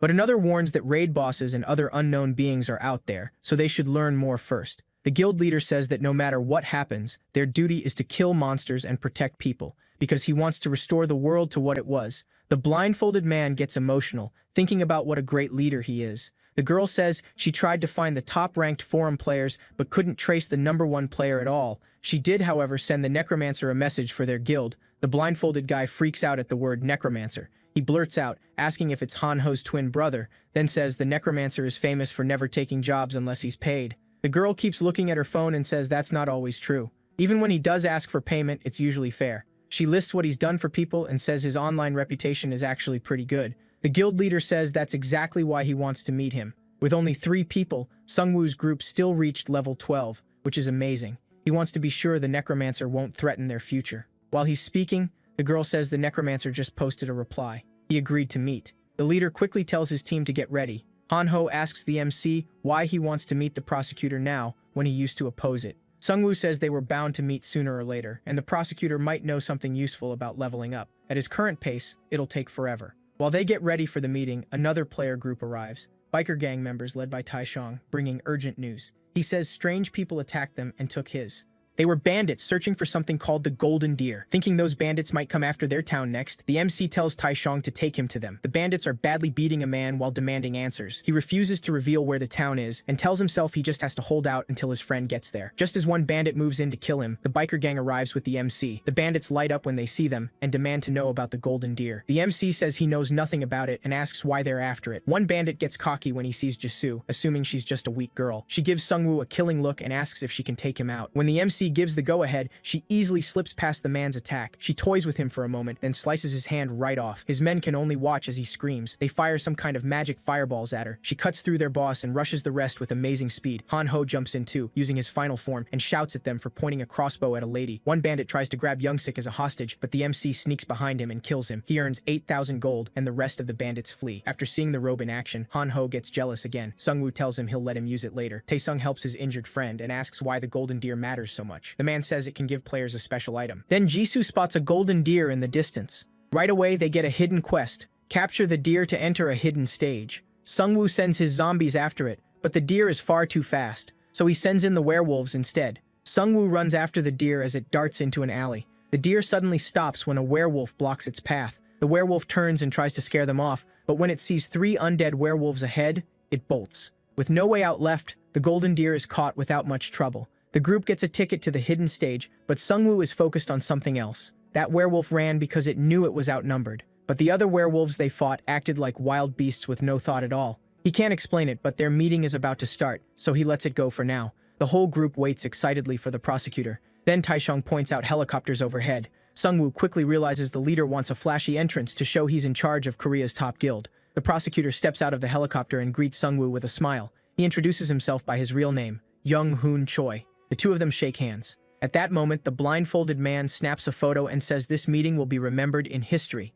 Sungwoo starts reading the guild's mood. Everyone follows their leader without question. That makes him wonder if something more is going on. Even the town's players are pulled in by Young-hoon's presence and charm. That only makes Sungwoo more suspicious, since none of them have met him before. Still, they act like they already adore him. It reminds Sungwoo of the vampires who would die for their lord. He wonders if he's just reading too much into it as he invites Young-hoon inside. Young-hoon comments that the town seems peaceful. Sungwoo says it's nothing compared to Young-hoon's city. Young-hoon tells him they already have over 30,000 people there, not even counting the whole area. Soon, he says, that number will pass 40,000. Sungwoo asks if having more people helps him by giving him more workers. Young-hoon doesn't like that idea and says he's only trying to save as many people as he can. He adds that most of them can't do much anyway. Many are too old or too young, and less than a quarter can really contribute. Sungwoo realizes Young-hoon is basically leading a family of 30,000 people. Young-hoon admits he had been watching Sungwoo for a while, though he didn't plan to recruit him at first. That changed after he checked the rankings.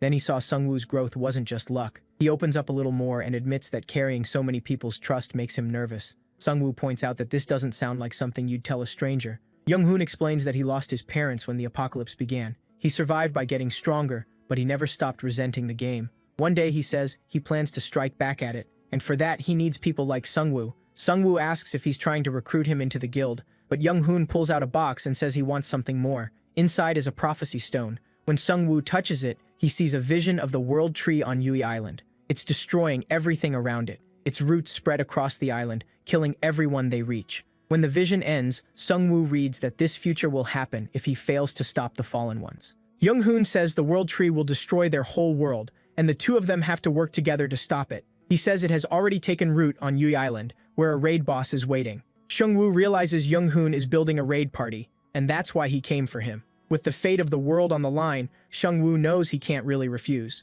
He thinks about telling Young-hoon about the Lich King's future, but keeps it to himself, figuring it may never happen if he gets the Reaper's scythe. He agrees to help, but makes it clear he won't join the guild. He also says every reward from the raid will be split evenly. They seal the deal with a handshake. Then Han-ho rushes in and says there's an emergency. A group of raiders is heading straight for the town. Hearing that, Young-hoon steps forward and says this is the perfect chance for his guild to show its power before they work together. Young-hoon calls in the Crusaders, and they line up to meet the raiders head-on. Their leader stops in front of them, cigar still in his mouth. Young-hoon calls to Sungwoo and says it would help if they knew each other's classes. Since he already knows Sungwoo is a necromancer, he reveals his own class, Crusader Commander. The more knights he leads, the stronger he gets. The bandit leader asks if their target is the man in armor, but one of his men says no. They want the man in the cape and the girl beside him. The leader grins and says they're after the ones who killed his men during the earlier raid. He came for revenge, though he didn't expect to find a town this packed. Now he's excited, thinking about how much gold he'll get from killing so many players. Young-hoon knows these bandits have slaughtered plenty already, so he sees no reason to hold back. He orders his knights to charge, but the bandits came prepared. They open with ranged attacks, hoping to wipe out the knights before they ever get close. As the arrows and spells pour in, Young-hoon lifts his sword and gives them a force field buff that blocks every attack. The bandit leader is irritated but keeps fighting. His men rush in on bikes, but their weapons can't get through the knights' heavy armor. The knights cut through them with ease until a truck suddenly charges in. The driver yells for the bandits to get out of the way. Young-hoon steps up to protect his men and charges a special attack with his sword. The blindfolded man screams for the others to fall back, knowing how destructive that skill is. Then Young-hoon unleashes Cross Spear, a massive burst of energy shaped like a cross. Everything in its path is wiped out. The trucks are blown apart by that single strike. Now the bandits start to panic. None of their tricks are working. In the middle of the chaos, one knight is suddenly struck by 2 axes and killed on the spot. It was the bandit leader. He calls the axes back and says they're vortex blades. Armor means nothing against them. Watching this, Sungwoo grows cautious. Those weapons are clearly no ordinary axes. As the knights begin to falter, Young-hoon steps forward with a smile and calls the bandit leader out himself. The leader feels mocked and boasts that his vortex axes are legendary grade items. But instead of dodging, Young-hoon plants himself and takes the hit head-on. The impact causes a huge explosion. When the smoke clears, the blades are shattered on the ground. Young-hoon mocks him, asking if that is what he calls a legendary item. Then he brings his sword down and crushes the broken axes completely, leaving the bandit leader shaken. His class gives him defense based on how many knights are in his order, putting his durability among the best in the world. Sungwoo realizes Young-hoon is basically a walking fortress. Young-hoon raises his sword again and casts a healing buff over all the knights. Yellow light covers them and their strength starts coming back. He can heal allies by the amount of damage he blocked. As long as he's standing, his knights are nearly untouchable. With the knights restored, he orders another charge. Meanwhile, Kyung-soo and the other survivors stay hidden inside a building. Han-ho's dad gets curious and suggests they peek outside.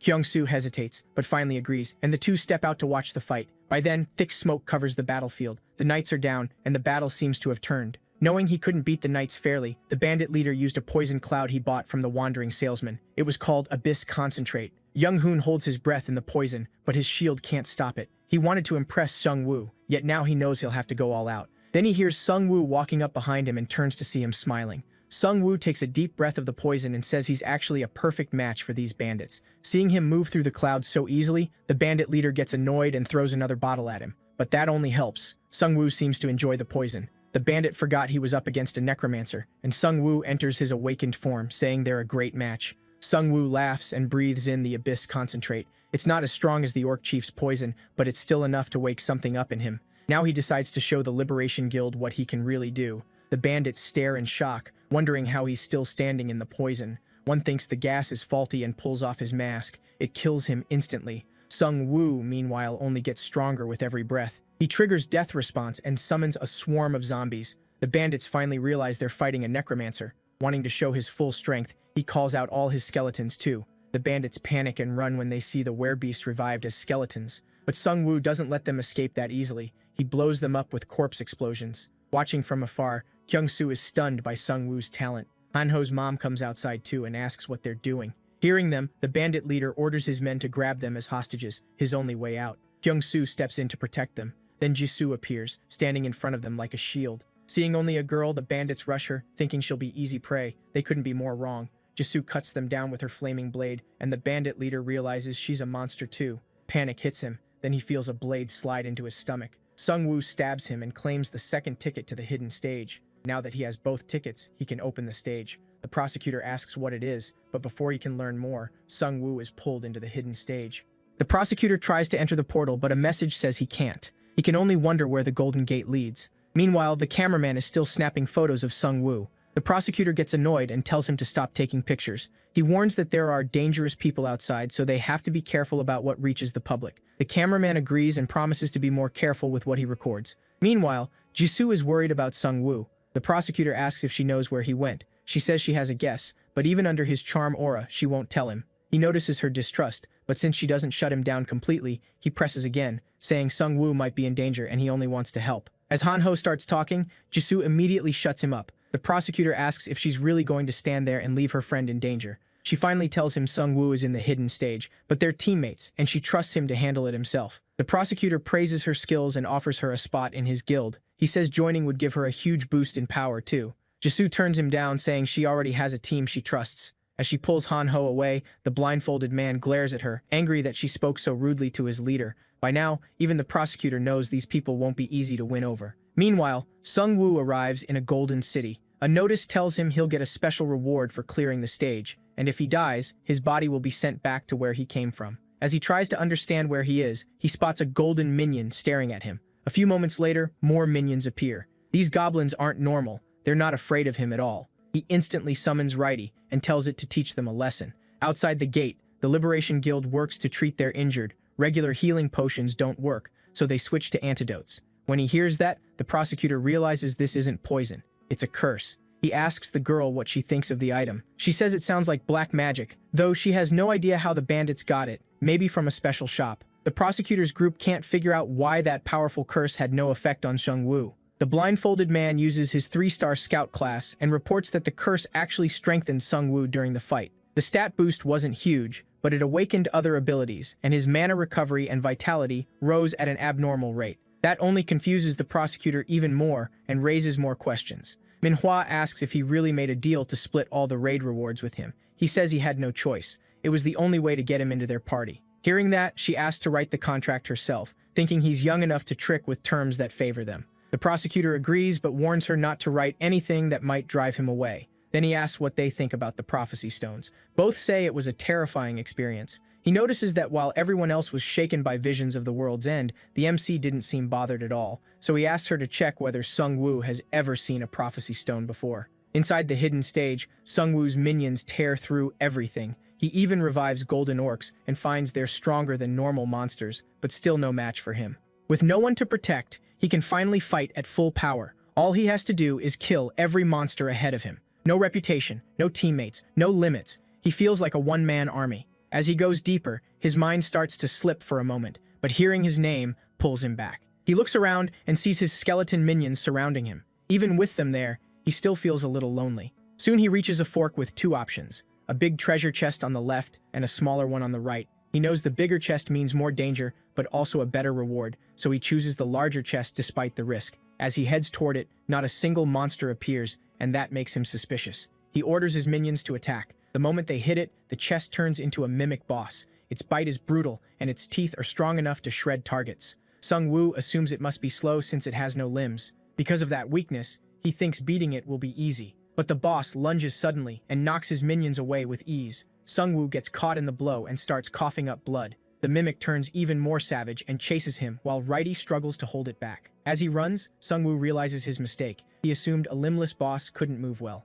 He can't believe he got that careless and wonders if the awakening messed with his judgment. Then it hits him how arrogant he'd become. He thought he didn't need teammates, but around them, he's always more careful. Just as the mimic is about to bite down on him, his minions manage to hold it back. He quickly casts Death Response inside its mouth, sending zombies in to attack from the inside. He jumps back while his minions force the mimic's jaws shut. Looking at Righty, he apologizes for failing it in battle, then uses Corpse Explosion to blow the boss apart. The blast throws everyone back. When the smoke clears, the boss is gone. He gets 1,434 points for the kill and for clearing an A-rank mission. He realizes the mimic's hard shell blocked outside attacks, which meant the only way to kill it was from within. That's also why he couldn't recover health while Righty attacked it. Sungwoo takes the lesson to heart and vows not to repeat it. The world may feel like a game now, but he can still die. After healing, he moves on to the next room and finds a reward room filled with lockers he can open with his points. The loot inside is rare and can raise a player's stats and experience. None of it can be bought in regular stores. After thinking it over, he picks an oath parchment, which lets him make a pact with another player. If either side breaks the pact's terms, they die. He also takes 3 C-rank items, an upgrade stone, a strength vial, and an experience card. Once he's done, he leaves through the same golden portal. He reunites with the prosecutor, who says he was shocked to see him vanish out of nowhere. The MC apologizes for taking up his time, but the prosecutor says it was worth it and gives him a crate of potions. He also suggests posting a photo and their alliance contract online to give people hope, saying heroes like Sungwoo inspire others. Sungwoo agrees. He knows it could make him a target, but he also needs to keep a good public image. Han-ho stares at the pile of potions and can't help being impressed. He thinks the prosecutor seems like a good guy, but the MC still isn't sure. Jisoo says they should start training and get stronger now that they've joined the raiding party. The next morning, they lure in goblins and orcs with foul-smelling bait called rancid wolf meat, a failed dish from Han-ho's mom. As the monsters rush them, the MC detonates the ones that fall, setting off a huge blast. That lets them hunt much faster than before. At the same time, Han-ho's dad uses his new skill to set up a watch post, making the town much safer from monster attacks. While they talk, Tae-sung shows up with his biker gang and says he has urgent news for the boss. Sungwoo is caught off guard by that title. Tae-sung then says they found a store in Hyeongnam, but someone had already wrecked it. Sungwoo realizes this is turning serious. Someone is clearly hunting down the stores on purpose. Those stores matter a lot now because people can't really make supplies themselves. Without a steady supply line, they have to survive by hunting and gathering every day, since farming still doesn't seem possible. Sungwoo tells him to report any new stores to Kyungsoo right away. Every store they find needs guards, or everyone could be in danger. Then he notices some of the women in his group keeping their distance.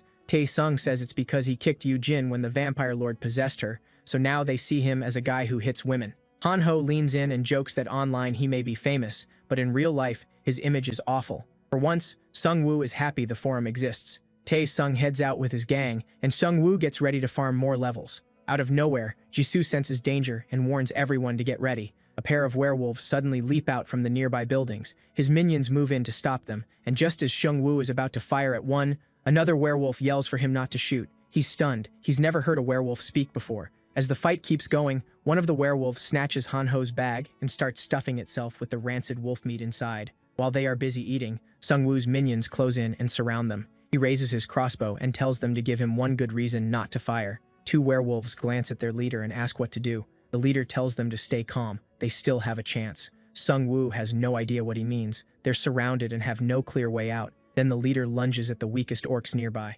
opening a path for the other 2 to run. The MC stops the arrows, but the other 2 still escape. Seeing him risk himself for the others, Sungwoo is impressed by his loyalty. His minions pin the leader down, and Sungwoo asks why they attacked. The leader says they lost control when they smelled the meat in Han-ho's bag. Then the MC asks how they managed to regain their senses. The leader says they were stuck on a quest that forced them to hunt and eat humans. After they finished that quest, their minds came back. The MC never knew a quest could force wolves to attack people. He thought monsters just acted on instinct. He asks if there are more like him nearby. The leader stays quiet, but Sungwoo already gets it. He asks if they were the ones destroying the stores. The werewolf says no, they aren't behind that. If they can, they avoid humans. He says another group is attacking people and wrecking stores to weaken the players. That group is led by humans called the Mad Scientists, who make dangerous items to hurt others. The MC realizes those must be the wandering merchants he heard about. He asks if the werewolf is telling him all this just to buy time for his teammates to return and rescue him. But the leader says he already told them to run and never come back if this happened.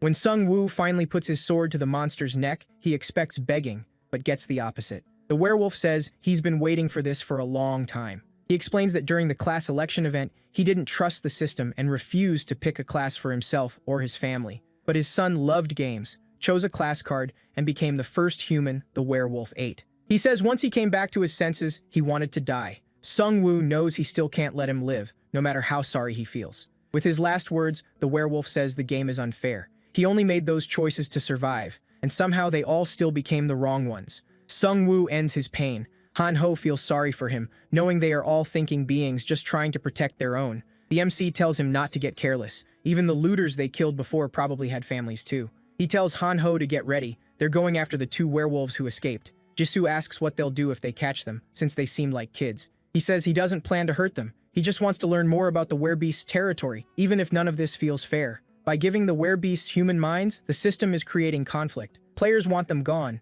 but knowing they were human makes sympathy harder to avoid. Still, he knows he can't risk mercy on creatures that can kill him and might lose control at any moment. The system built these beasts to hunt people, and their quests prove it. Sung-woo's group travels a long distance while searching for the werewolves. Then they hear voices nearby and quickly hide. They spot the two werewolves, now captured by a pack of kobolds. One kobold jokes about turning them into sausages, but the leader stops him. They're meant as gifts for the queen. The kobolds jab the werewolves with spears and drag them back to their nest. The group is confused. Kobolds are weak, yet they caught two mid-level werewolves. Sung-woo guesses their spears use some kind of paralysis poison, but he still doesn't get how they bound them so easily. They also notice a store inside the dungeon, which means no one has cleared it yet. Sung-woo tells the team they need to secure that store if they want their community to survive. Right then, a notice pops up. This dungeon is called the Venomous Spider Queen's Chambers. It's a deadly zone where 124 players have already died, and clearing it gives a 50% bonus reward. Han-ho gets nervous since they didn't bring any goblins, and this dungeon clearly favors monsters. As they move deeper in, they find people trapped in spider webs, crying out for help. Jisoo cuts the webs apart with her flaming blade and frees them. One of the survivors thanks them, but several spiders suddenly crawl out of his mouth and kill him. Sung-woo orders everyone back and blows up the bodies. He warns them to stay sharp and watch the ceiling. The spiders are coming from everywhere. The blast draws in more spiders and kobolds, and they start swarming the group. Then Han-ho suddenly throws his knife and drops one of them. That triggers his Super Saiyan form. All fired up, he enters berserk mode and starts smashing spiders and kobolds with a huge grin. The monsters panic, thinking he's the real demon, and start running. Han-ho gets drunk on the power and starts repeating Sung-woo's whole speech in his head. He even starts thinking he doesn't need the team anymore, that he can handle everything alone. Now he's basically a priest bandit. The kobolds switch tactics and order the spiders to web Han-ho from every direction. Sung-woo realizes this is how they captured the werewolves. They manage to bind Han-ho for a moment, but he tears free with a roar. The kobolds tell the spiders to keep firing webs at him, and this time they fully pin him down. Once he realizes he can't break out, Han-ho snaps back to normal and calls the MC for help. Sung-woo blows up the nearby bodies again, catching the monsters in the blast. While helping him, he gives Han-ho a quick lesson about keeping his emotions under control. Then even more monsters show up. He uses Death's responsibility to summon zombies and sends them at the enemy. Another explosion wipes out the attackers. That lets his team secure the subway station. But the way to the next station is blocked. He remembers the subway links to a mall above, where he thinks the queen is hiding. After clearing the mall, they reach the boss room. A warning says this killer dungeon has already taken 124 lives, and they can still leave now for a small reward. Han-ho gets scared. The dungeon is offering a reward before they even enter. Jisoo asks if he wants to keep going, but he refuses to back down and says they should move forward. Inside, a kobold shaman welcomes them and reveals that he is the dungeon boss. Sung-woo thought the boss would be the Spider Queen, so this catches him off guard. Han-ho is shocked too, especially since the shaman speaks perfect human language. The shaman laughs and says that's because he's eaten 20 human brains. The MC realizes monsters in this game can grow smarter and stronger by killing humans. The shaman mocks them, saying he'll soon have 23 human brains. Then the ground shakes, and the venomous Spider Queen appears, joining the shaman. So this dungeon actually has two bosses. Then the two combine, the shaman becomes the brain, and the Spider Queen becomes the body. Sung-woo instantly uses Death's response and unleashes all his zombies. He plans to blow them up first, then finish the fight with his skeletons. But the Spider Queen catches his zombies in steel-like webs. Instead of killing them, she throws them away. The shaman laughs and says he already knew Sung-woo planned to blow them up. That worries the MC. This kobold seems to have gained the intelligence of the humans he ate. He watches the Spider Queen block Han-ho's thrown dagger. The kobold boasts that he is the brain and the queen is the body, and she'll protect him no matter what. When the Spider Queen fires webs, Jisoo burns through them with her flaming sword. She grins and says the queen burns just like the other spiders. The kobold shaman counters with water magic, putting out the flames and keeping Jisoo back. At the same time, the MC orders his minions to make a barrier and tells Hanho to stay with Jisoo. He says he already has a plan. As the Spider Queen smashes through his minions, he uses his necromancer skill to raise every corpse hanging above them. As the bodies rain down, he says this nest was basically built for him. Filling your home with corpses is a terrible idea when you're up against a necromancer. The revived minions rush the boss, but the Spider Queen cuts them apart with her legs. Still, one minion lands a hit on her leg. That makes her furious enough to spit poison, but poison does nothing to the undead. They're only bones. The shaman catches on fast and tells her to stop, but she's already slipping out of his control and won't listen. Shang-Wu expected the shaman to figure that out. The queen wipes out the first wave of skeletons, so the MC raises even more from the bodies around them. He knows he can't drag this out much longer. His mana is running low. Most monsters fight until they burn out, then give up. But this boss is different. The kobold knows exactly what he's doing, and the endless revived minions start getting on his nerves, so he and the Spider Queen charge straight at the MC. The Spider Queen leaps at him. He stops her with a bone shield. His stats are far above an orc's now. He still can't match a boss head-on, but if he pours everything into defense, he can hold her off. The Spider Queen shatters his shield again, and one strike gets through. He's thrown back, but he stays on his feet. He expected to take damage. As long as they can't kill him in one hit, he's fine. His minions keep restoring his health and mana whenever they attack. He just has to endure the pain and keep going. Then the queen suddenly stops attacking. Sungwoo taunts them, asking if they're already worn out. The kobold boasts about his brains and says he won't keep fighting a battle with no end. The queen gathers up the nearby corpses, and the shaman burns them with a fireball. He's destroying the bodies so the MC can't raise more skeletons from them. Sungwoo realizes the shaman is even smarter than he thought. His minions rush the shaman, but an air blast turns into a barrier and keeps them back. Sure he's running out of minions, the shaman lets his guard down, and Jisoo slips in from behind to strike, but the Spider Queen is ready. She blocks with her legs and shields the shaman, who mocks Jisoo for trying to catch him off guard. He scans the group in front of him and notices someone is missing. Then Hanho appears with the zombies and says he and Jisoo made a secret weapon just for him. The shaman calls Hanho an idiot and laughs that the zombies can't even reach them. But when he orders the queen to attack, he realizes she's no longer in control of herself. Hanho pulls out the rotten meat and reveals he smeared it on the zombies. The smell is too tempting for both the Spider Queen and the kobold shaman. Since the kobold is a monster too, he can't resist the smell either.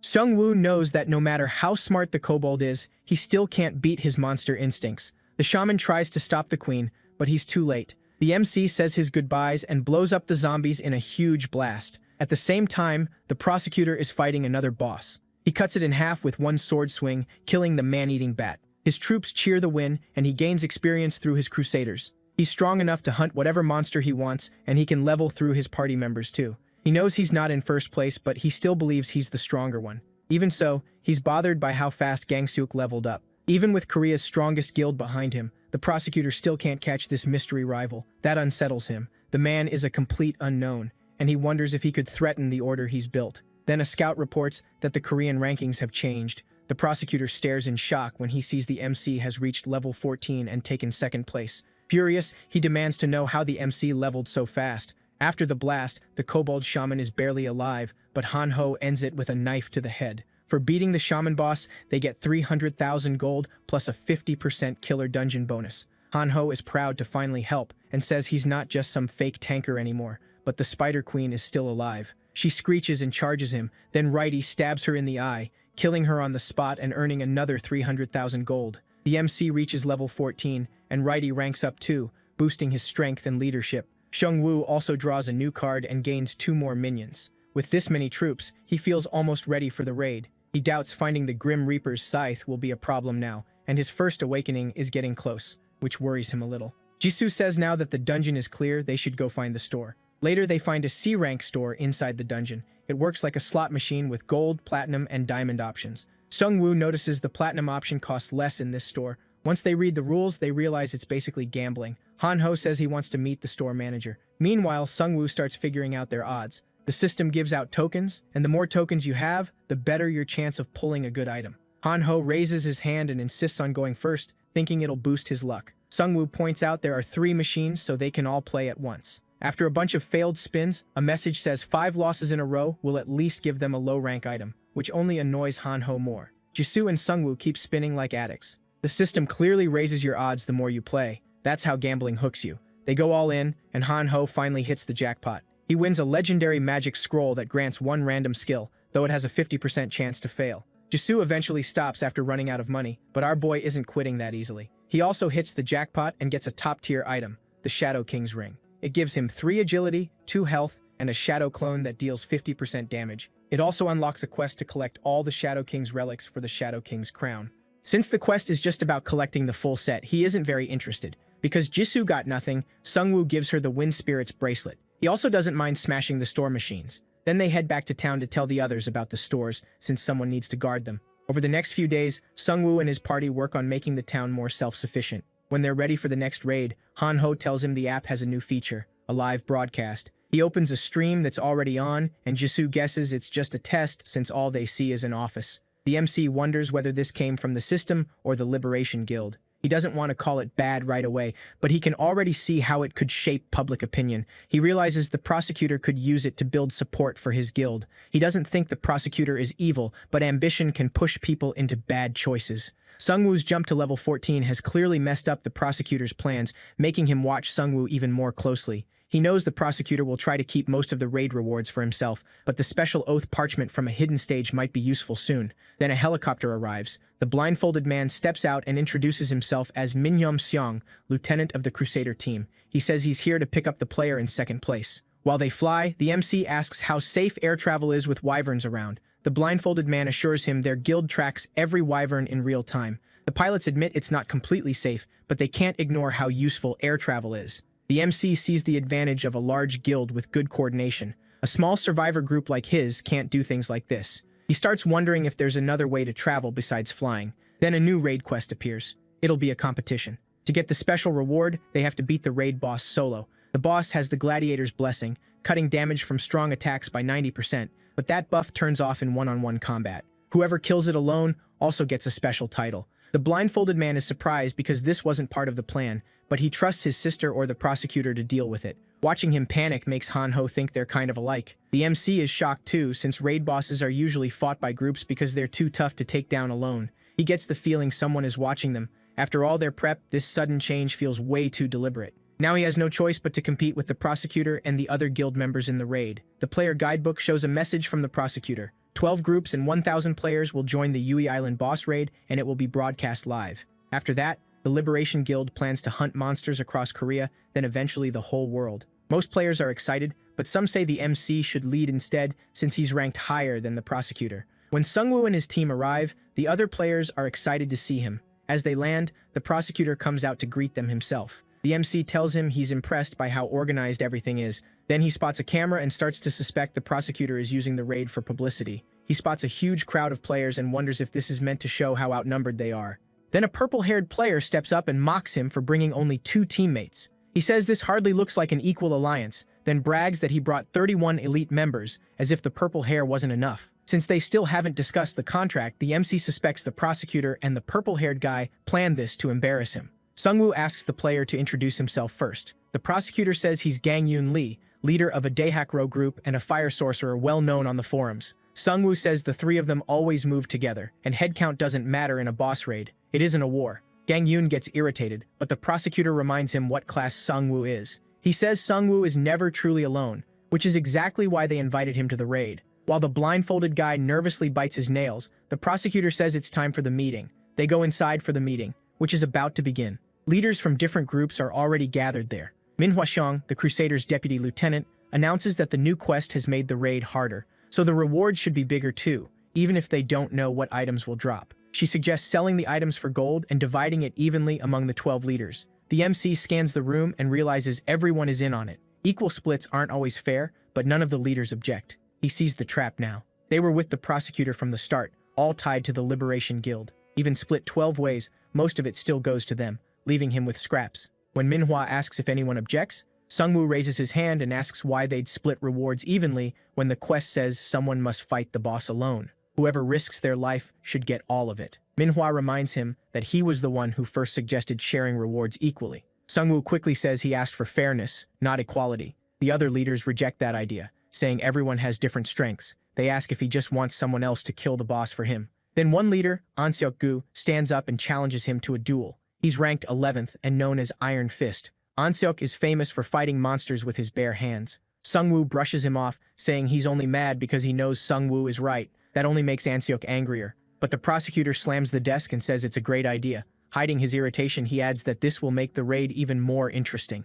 That night, Anseok vents his anger on a pack of lizard monsters. As the fight drags on, more and more monsters pour in. Instead of retreating, he decides to go all out. Then fireballs suddenly rain down, and the blast wipes the monsters out. The purple-haired guy shows up and warns Anseok to be careful. If he dies, they'll all be in trouble. The island has turned into the perfect home for lizard monsters. Still, Anseok is sure he can wipe them all out. Gang Yoon adds that they also have to stop the fallen ones from planting the world tree seed. Anseok asks if he knows who they are, but Gang Yoon says he has no clue whether they're players or monsters. That's why, he says, taking control of the island comes first. He seems sure the prosecutor can handle it. He's the kind of man who keeps his word. A moment later, they spot a helicopter heading toward Uito Park. Anseok thinks they're going after the prosecutor, but the purple-haired guy says the MC is heading there too. They're worried he might reach the boss first. Not far behind Sung-woo is Myung-soo Yang, an archer who was already a rising star before the world changed. He believes success isn't always about hard work. Sometimes it's about knowing the right people and playing politics. People like those who obey and fit in easily. He knows he isn't the strongest, but he's good at sticking close to powerful people to survive. Manhwa gave him 2 weapons and told him to trip the MC during the boss fight, but things aren't going the way he expected. Watching the MC's team fight, he realizes his plan is falling apart. Jisoo's flaming sword and Han-ho's unbreakable defense barely seem real. He stares at them, wondering if they tamed some kind of new monster. On top of that, the MC is marching around with an army of armored zombies. The boost he gets from them feels a lot like the Crusaders' synergy. While he's thinking, Sung-woo glances back and asks his group if they want armor too. They say no, they're archers and wear light gear. But he puts armor on them anyway. To their surprise, they feel both lighter and safer. That pushes the MC's synergy even higher with more than 40 units. Myung-soo feels like he's helping the very man he's meant to beat, and hopes it won't hurt his review. Myung-soo slips back into flattery and points ahead. Uito Station is there, and beyond it is the park with the boss room. As they get closer, the MC grows uneasy because the water level is rising. The archer warns that lizard men are hiding in the water, waiting to ambush them, so teaming up would be smarter. He secretly thinks even the necromancer might struggle here, but Seung-woo ignores him and tells Han-ho and Jisoo to fall back. His werebear minions start hurling lizard men into the water, and the MC detonates the corpses, killing every monster hiding below the surface. The move earns him a pile of gold, and the nearby archers can only stare. When the smoke clears, the MC tells them the way ahead is open. Soon, a helicopter arrives and a cameraman starts filming him. Han-ho notices it right away and realizes it was meant to capture the guildmaster's big moment, but the cameraman gets so excited that he keeps filming the MC and his skeletons instead. He thinks this is exactly the kind of footage the prosecutor would want, something to raise the spirits of other survivors. The viewers cheer as they watch the MC cut through the monsters. Then the cameraman's assistant says the Crusader team is calling. When he answers, he hears Manhwa yelling that he needs to turn back now or face the consequences. He doesn't get it. She gave permission to film the other teams. She snaps that she only allowed it so players wouldn't accuse them of bias. Afraid for his life, the cameraman quickly turns away to film the other teams. The MC and his friends figure the other teams must be doing well too, which is why the helicopter left. Eventually, the 3 of them reach the boss room. Even though it's a park, Jisoo says it feels more like a jungle. Then the ground starts shaking like an earthquake, and a beam of light shoots up from the northern forest. A notice appears. The raid boss, Lizardman Warlord, has spawned. It cuts concentrated attack damage by 90% and is seeking a worthy one-on-one challenger. They notice helicopters racing toward the boss. The MC realizes the prosecutor was waiting for someone else to find the boss first so he could rush in and claim the rewards. He's even more ruthless than the MC expected. The Crusader team heads straight for the boss without clearing the nearby monsters. The contract never said they had to travel on land, but it's hard to trust someone this obsessed with winning. Han-ho asks what they do now, and the MC says they'll fight their way through the monsters. As his minions start opening a path, he sees a green light shine from his clothes and instantly knows what it is. It's the C-rank card from the hidden dungeon. It lights up once the player has enough experience to level up with it. The MC is excited. He can finally reach level 15 and unlock his first awakening. He uses the experience card, and at once he's pulled into another realm. It feels like touching the prophecy stone again, except now his real body seems to be floating in space. There, he sees a bright light and a system message calling him the one who holds the reins of death and saying he must find the Grim Reaper's scythe. A new quest appears. Who is the Master of Death? Part 2. If he takes the Grim Reaper's scythe, he gets the first stage of awakening. If he fails, he may become the Lich King's servant. The choice will shape his fate. The figure inside the light seems to be trying to talk to him, but he can't understand it. He wonders if the system itself is speaking to him. Somehow, the being feels calm and strangely familiar. He doesn't think it means to hurt him. Then another message tells him he will witness death with his own eyes. He reaches for the light, but it vanishes, and he wakes back up in the real world. Manhwa says he was gone for about 10 seconds, which tells him it really happened and wasn't just a vision. He now knows he'll soon witness a death, and he prays it won't be one of his friends. The message leaves him with even more questions. Suddenly, a huge explosion sounds from the boss's direction. The MC knows he can't stand there thinking. He can't deal with that quest right now, so he focuses on the boss. He signals his team to move out and tells Myongsu to fall back and regroup. They rush toward the boss room and find the Crusader team's helicopter shot down and crashed. The blindfolded guy crawls out of the wreck and wonders what hit them. They were attacked mid-air, but no one saw what it was. A massive spear is stuck in the front. The prosecutor steps out of the flames and tells his team to regroup. He says his blind faith zone saved everyone in the crash except the pilot. Then he tells them to get revenge on the monsters. More lizard men rush in, and the Crusaders get ready to fight. About 17,555 people are watching the live stream. The knights quickly cut down every monster in front of them.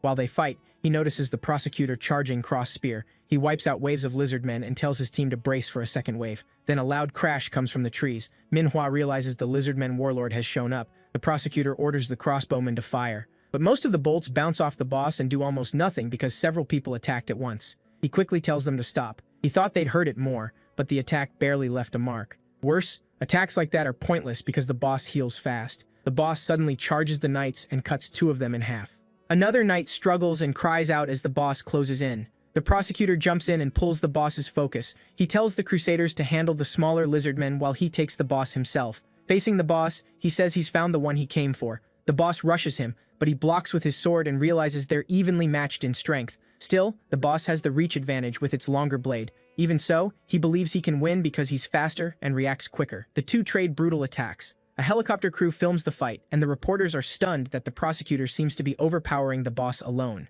Soon Gang Yoon and Ansayoke reach the scene. They spot skeletons in the trees, so the MC must be here too. The prosecutor knocks the boss back with cross spear and lands heavy damage, but something feels off. The boss keeps smirking, and that gets under the prosecutor's skin. He's furious and wants to wipe that grin away. Then the boss suddenly breathes fire. The prosecutor blocks it with his force field. His Crusaders rush to help, but he orders them to stay back. He knows it's too dangerous. The boss just broke his force field in one hit. Then the warlord sheds its skin and reveals its real form, the Wandering Drake. A new message announces Phase 2. The prosecutor is stunned that the boss had been hiding its true form the whole time. Honestly, the non-stop grin should have been a clue. The Drake lunges, and even blocking one hit nearly shatters the prosecutor's bones. A second later, the Drake's tail blade whips in. It leaves him badly wounded. The crowd watches in horror as the prosecutor drops. Manhwa starts crying, sure he's about to die. Just as the Drake moves in to finish him, a corpse explodes beside it. Sungwoo's minions join the battle, smashing the Drake's head with bone weapons while the werebears hammer it with their fists. As the Drake roars and tries to get back up,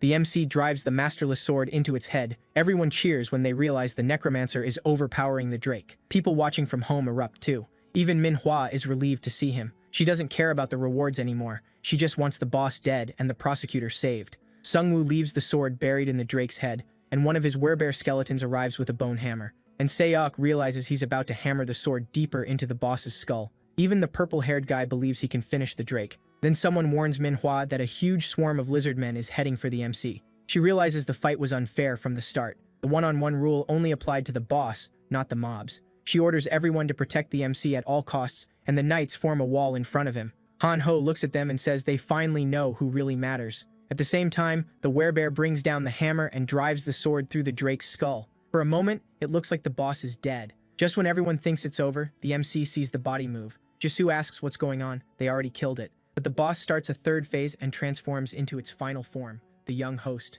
of the seed. A system message says the raid isn't over, and no one can leave until the boss is dead. The MC is fed up. The system keeps changing the rules like it's playing with them.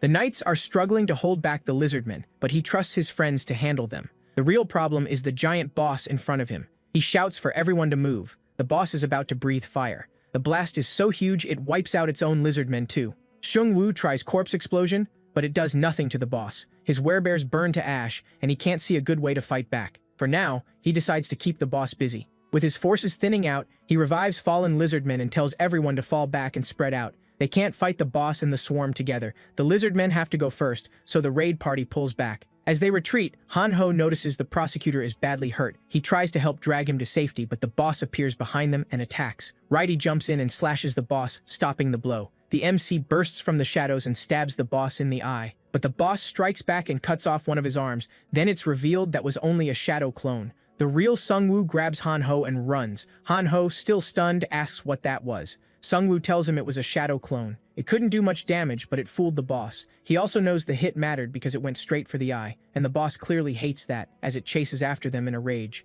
The MC wonders if stabbing its eye just made things worse. Then Jisoo lands a surprise attack on the boss, buying the others more time to retreat. Sungwoo looks at her and reminds her he told her to run. Jisoo just smiles and says the three of them always fight together. Hearing that, Sungwoo and Hanho turn back to face the boss with her. Sungwoo activates death response, and zombies rise from the ground. The boss tears through them with ease, so he blows the corpses up. He said they'd beat the boss, but he knows it won't be easy. The blast doesn't even scratch its outside, and he can't attack from within because it won't eat his minions. He keeps reviving lizardmen for Hanho and Jisoo, but the boss wipes them out right away. Then the boss prepares another fire breath. This time, Hanho and Jisoo are right behind the MC. Instead of dodging, he tries to block it with a bone shield. He barely survives, but most of his minions are gone. The boss charges again, and he's too worn out to run. As the tail swings in, Hanho jumps in front of him. The hit instantly shatters Hanho's holy force field. The boss attacks again, and Righty tries to stop it, but his sword snaps. Even so, he grabs the boss's blade and cuts off its tail.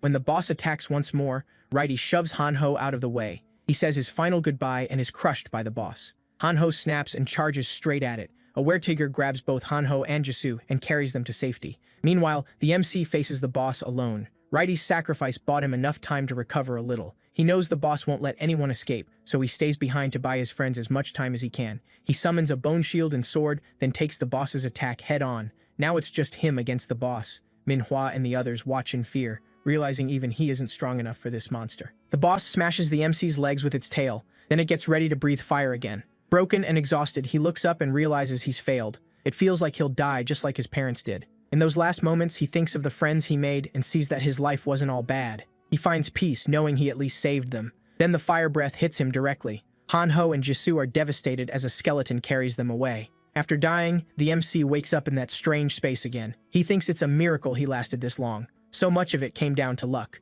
good item draws, and the friends he made. Even now, he worries about them and wonders if they survived without his skeletons. Then he hears someone call out to him. He looks up and sees the Grim Reaper. That's when he realizes he had to truly die to meet him. He asks if he's here to send him to heaven or hell. He's tired and ready for it to end. The Grim Reaper mocks him for being worn out so young. The MC is startled, then wonders if the Reaper is actually teasing him. But his surprise turns into total shock when he sees the Grim Reaper is actually his own dad. Sungwoo asks if this is real or just another trick from the system. His father says it doesn't matter. Sungwoo agrees. Dead is dead, and this feels like a fitting end. He asks if his father hated him for running from the fire. Sungwoo admits he was scared to die, so he just watched. After that, he studied and pushed himself hard to become stronger, always trying not to take on too much. But even after all that, he still feels like he failed. His father laughs and asks if that's what has been eating at him this whole time. Then he teases him again, saying he thought he'd grown up by now. He asks how a little kid could have saved them in a situation like that.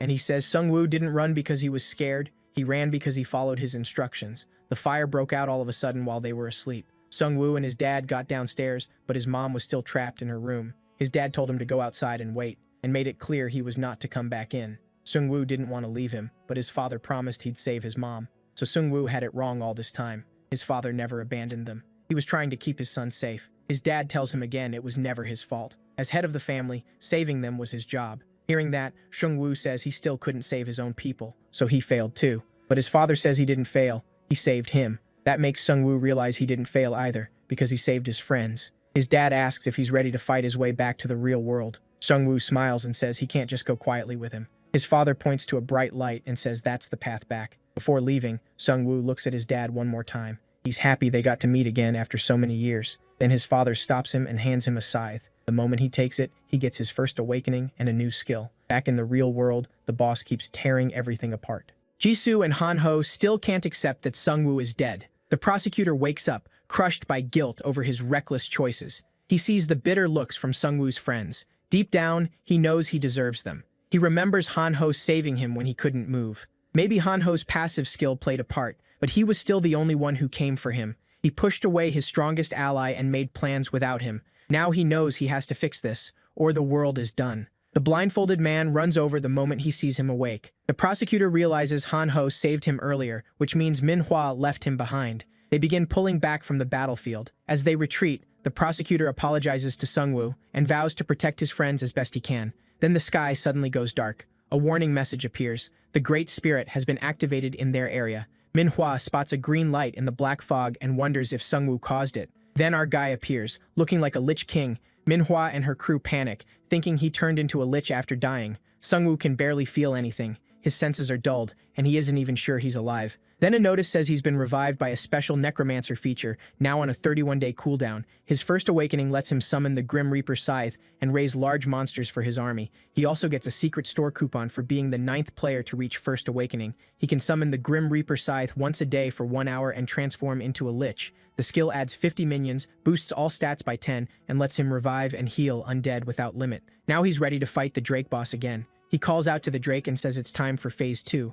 Han-ho and Jisoo rush toward the boss when they see Sungwoo use his Great Spirit skill. The prosecutor stares, wondering how Sungwoo survived a hit like that. As his friends run toward him in excitement, they realize the Sungwoo in front of them looks completely different, almost like a monster. Jisoo spots the scythe in his hand and figures this must be what happened after he cleared his quest. The Drake attacks his minions, wiping out most of them in one blow, but his new skill brings them right back. Manhwa and her crew cheer when the minions rise again. Then the Drake unleashes a huge blast of fire, and Sungwoo blocks it with a giant shield. Just before the flames hit the prosecutor and the others, Righty spins and blows the fire away. Han-ho is so happy he runs up and hugs Righty. Sungwoo, though, is on a whole different level. He asks the Drake why it stopped attacking. The monster is nearly out of health, while he's still fresh thanks to endless mana. He revives more minions, and they swarm the Drake until sheer numbers overwhelm it. Then he uses weapon creation to make bone chains and lock the Drake down. He orders his minions to strip away its skin. Before long, they tear off its outer layer, leaving the Drake drained and beaten.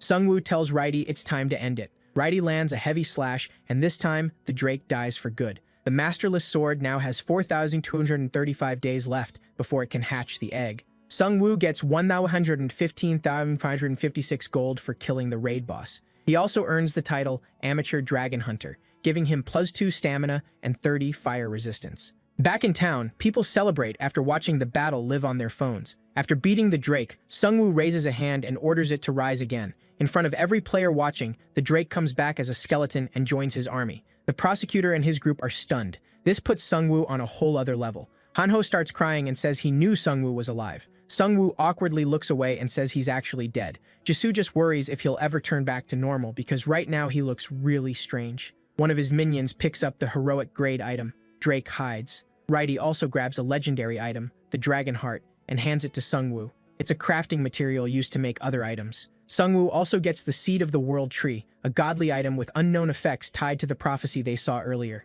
He realizes the mysterious fallen ones may come after it. Then the photographer walks up and asks for a few words after that insane battle. Sungwoo warns him not to trust any group that promises safety. Every group taking in survivors so far has failed. The system keeps testing groups, and a lot of those trials aren't fair to lone players. So he says, everyone needs to grow stronger on their own if they want to live. Suddenly, the ground starts shaking, and a huge blast erupts near Yeongdeungpo Station. Manhwa tells the prosecutor their base is under attack. He immediately orders everyone back to the station. Sungwoo sees the black smoke from the blast and realizes it's the breath of the abyss. He wonders if the group making deadly bombs is behind it. As the helicopters lift off toward town, the prosecutor drops to his knees and begs Sungwoo to help. He says the station is full of non-combatants, and in his current shape, he can't protect them. Sungwoo knows he can't ignore whoever attacked the town. He tells the prosecutor they still need a long talk, but for now, he'll help. The helicopters have to land outside since they can't fly through the smoke. A survivor tells Manhwa they were attacked by beastmen who seem to have regained their minds.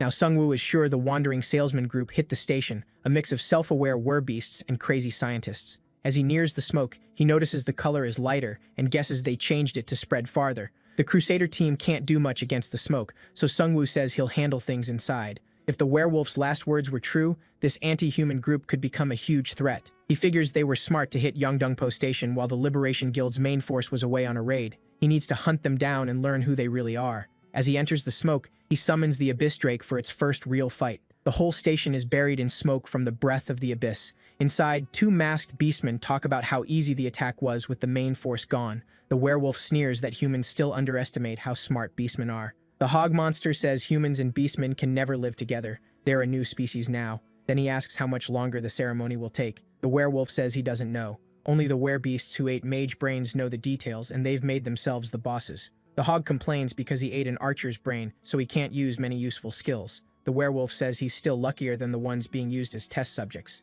While they talk, two huge glowing eyes appear in the windows, and the drake skeleton suddenly tears them apart. Sungwoo steps inside and realizes he saw so few beasts outside because they were all gathered in the station. Then he sends the drake back to the abyss. Since the beastman mentioned a ritual, he figures they're collecting people in the station instead of killing them. With his stats, he can handle these werebeasts himself, so he plans to pick them off quietly one by one. Inside, a bull beastman is herding about 200 human players together. They were told to round up as many humans as possible, and another monster says the other floors are packed too. He asks if the bodies are for an experiment, but the bull says he doesn't know. He did overhear talk about pulling experience out of human bodies, and that shocks the other monster. The bull says they became monsters, so in this world, anything can happen. Then a notice appears. The Great Spirit and Death's Response spells have activated. Minions and zombies rise from the abyss and rush the beastman. A were-tiger lunges at the bull, but the bull blocks it with ease. His hooves flare up with fire, and he smashes through Sungwoo's skeleton minions, wiping several out. Realizing who's behind it, he shouts for Sungwoo to show himself. Sungwoo answers by driving his masterless sword through the bull's back. The monster calls him a coward for attacking from behind.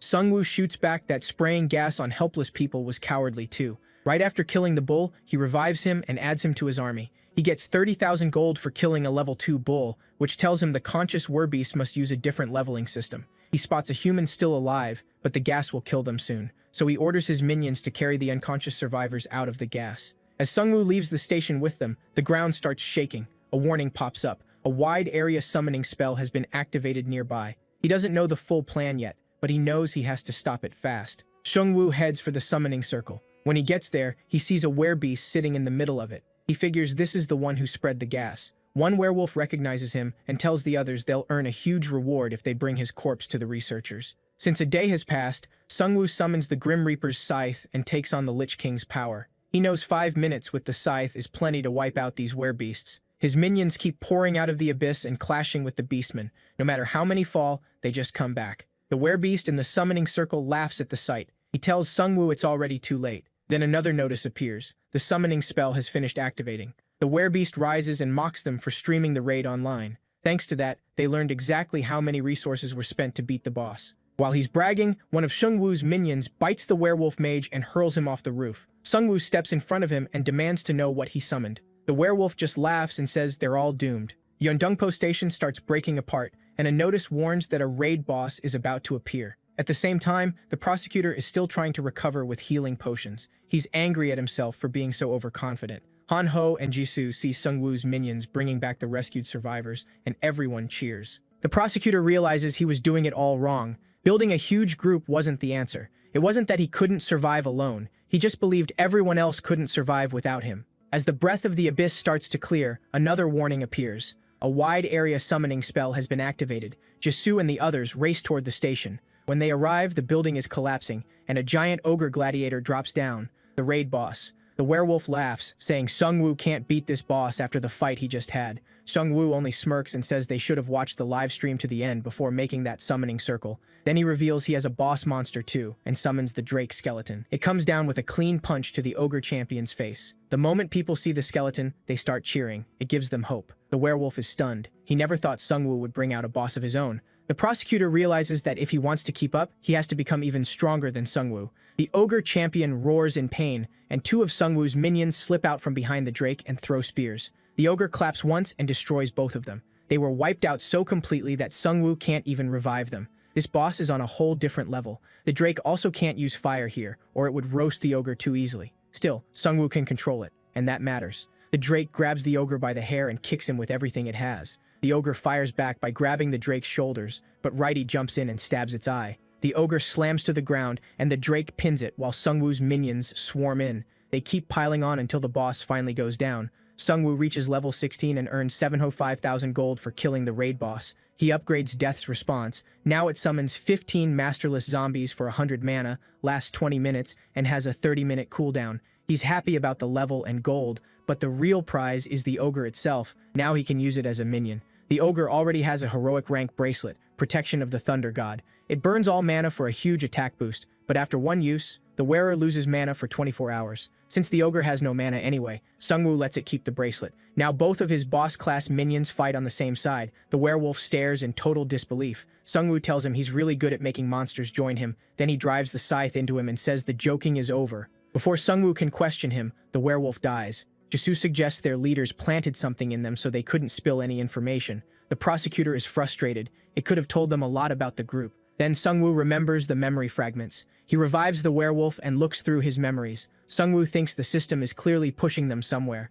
First vampires, now werbeasts. In the memory, he sees the werewolf and other beastmen heading to Yeondongpo Station. The werewolf is watching the boss raid livestream, but another monster tells him to turn it off because they're almost there. Now Sungwoo understands why the werewolf never watched the ending. One of them mentions a rumor that their mission isn't only to attack the Liberation Guild. The other monster brushes it off and says he doesn't know what he's talking about. The werewolf asks what the higher-ups are really planning, but the other beast says their only job is hitting the Liberation Guild while they have the chance. Then the werewolf brings up Yui Island, where the mad scientists were trying to build a lab. That shocks Sungwoo, because it's where the second bad ending happened. The werewolf keeps talking about their plan, and just as he's about to reveal something important about the scientists, the other beast cuts him off. When Sungwoo comes out of the memory, the others ask what he learned. He says the beastmen attacked Yeondongpo Station to take control of Yui Island. He also found traces leading to Cinderim. Now he needs to learn what the group wants there. Cinderim Station is the main transfer point between Seoul Subway Lines 1 and 2. A lot of people used it every day, which means it's packed with humans, and perfect test subjects for the scientists. One mad scientist laughs, praising the monsters for setting up a lab near Yeondongpo Station. To him, it means endless test subjects, basically a dream. His assistant says they need more freezers and complains about the awful stink of rotting corpses. The scientist shrugs it off and tells him to get used to the spell. The mouse monster says that's easy for him to say. His sense of smell is much stronger. Annoyed, the scientist asks if he knows how bad he smells, then asks if he wants to become human again. The rat monster quickly says yes. He never chose to become a werebeast. Without even turning around, the scientist says he should volunteer as a test subject for the head researcher. The mouse starts shaking and nervously asks if he's serious. The scientist laughs and says he's only joking. Still, he says the rat should think about it, since were-rats are treated like the lowest class among werebeasts. Then a dog werebeast rushes in, saying a dragon is outside tearing buildings apart. The scientist looks annoyed and asks if the dog has been taking drugs, but the dog frantically shakes his head. Realizing it's real, the scientist orders the dog to take him to the dragon.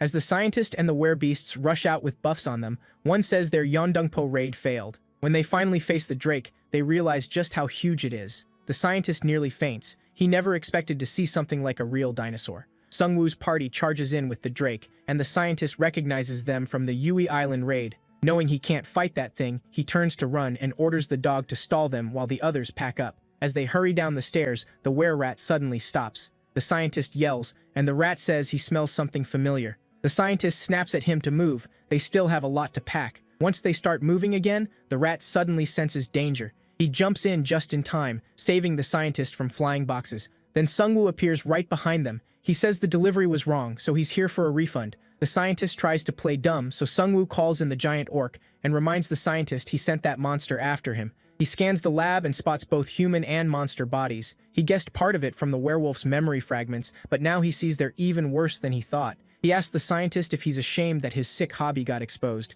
The scientist snaps, insisting they're trying to improve the human race. He rants about making a superior humanity, so Sungwoo shuts him up with a shot to the leg. The rat tries to help him up, but the scientist jams him with an experimental serum to turn him into a stronger beast. The rat's body swells with power. Sungwoo quickly uses the Shadow King ring to summon a clone. Both of them fire crossbows at it. The rat tears through the clone, and Sungwoo realizes its attack power jumped a lot. But then the orc boss minion crushes it underfoot, killing it on the spot. Sungwoo gets 13,000 gold for killing a mutant were-rat. The scientist, still on the floor, tries to inject himself. Before he can, Sungwoo slices off one of his arms. He warns that if he tries anything else, he'll start cutting lower. Foaming at the mouth, the scientist admits he sent the rat to stall for time so he could inject himself. As he dies, he says his colleagues will turn Sungwoo into a fine test subject. Sungwoo just smiles and says he doesn't need torture to get answers. He'll revive him as a minion and read his memories. But when he tries to resurrect him, a message says, living beings can't be revived. The scientist was faking his death.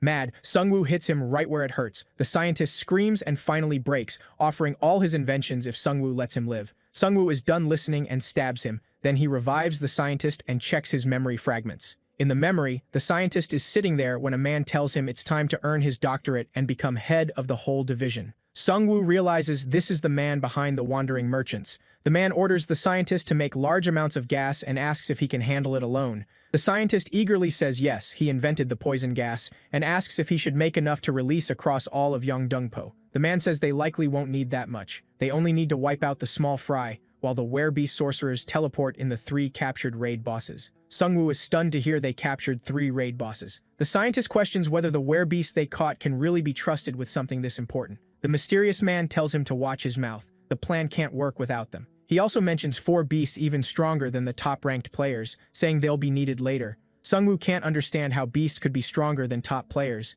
They never drew cards and lost so much time, so that shouldn't be possible. Then it hits him. The werebeasts aren't human. They may level up in their own way, different from players. On top of that, the beasts and the scientist got special quests too. Sungwoo knows those quests can make someone much stronger, much faster. Hearing how strong they are, the scientist says he wants to dissect them. The man reminds him their goal isn't to wipe out all players, just kill some of the ants. The scientist jumps up, thrilled, and says humans can evolve into a whole new species. Sungwoo figures this must connect to the scientist's exclusive quest. A white werewolf walks in and sees them talking. Sungwoo recognizes him from an earlier memory. The scientist says the werewolf is one of the 4 beasts and a grand sorcerer, but the werewolf says he isn't a mage. He walks over while the scientist hides behind the boss, saying people only think that because he carries a staff. The scientist is shocked that the werewolf knows his name. Then the werewolf hits him with a flash of light, sending him into panic. He tells the scientist not to worry. Since they're traveling together, they'll be alerted if either one is in danger.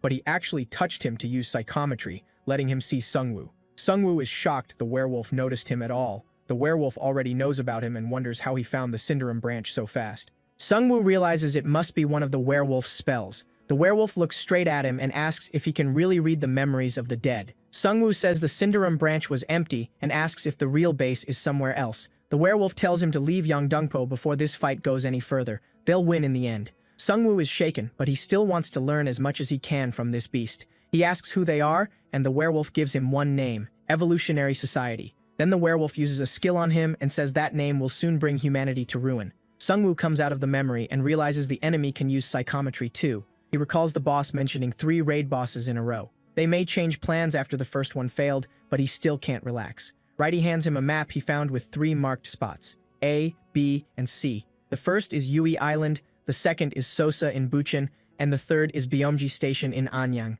All the arrows point to Yui Island, so Sungwoo thinks that's where the raid bosses were being gathered. He already stopped Drake before they could capture him, and also took out the Ogre Champion, so only one boss is left. And there's still another Evolutionary Society branch. Back at Yeongdeungpo Station, everyone is rebuilding. When Manhwa comes to ask about the mission, Sungwoo tells her to gather info on raid bosses in Bucheon and Anyang. He plans to discuss the rest with the prosecutor and finds him buried in work. The prosecutor looks up and asks if he learned anything. Sungwoo says another attack is coming to Yeongdeungpo, and the group behind it is the Evolution Society. The prosecutor says he's never heard that name and asks why they're targeting them. Sungwoo suspects they're the corrupted ones from the Yui Island raid, though he still has no solid proof. The prosecutor slams his desk and says proof doesn't matter, they attacked first. If they're tied to the second ending, they have to be stopped. Realizing they may be an even bigger threat, the prosecutor asks for Sungwoo's help. He wants him to protect Yeongdeungpo, since he's the only one who can resist the gas, and offers him 1 million gold. Sungwoo wonders if he's being used,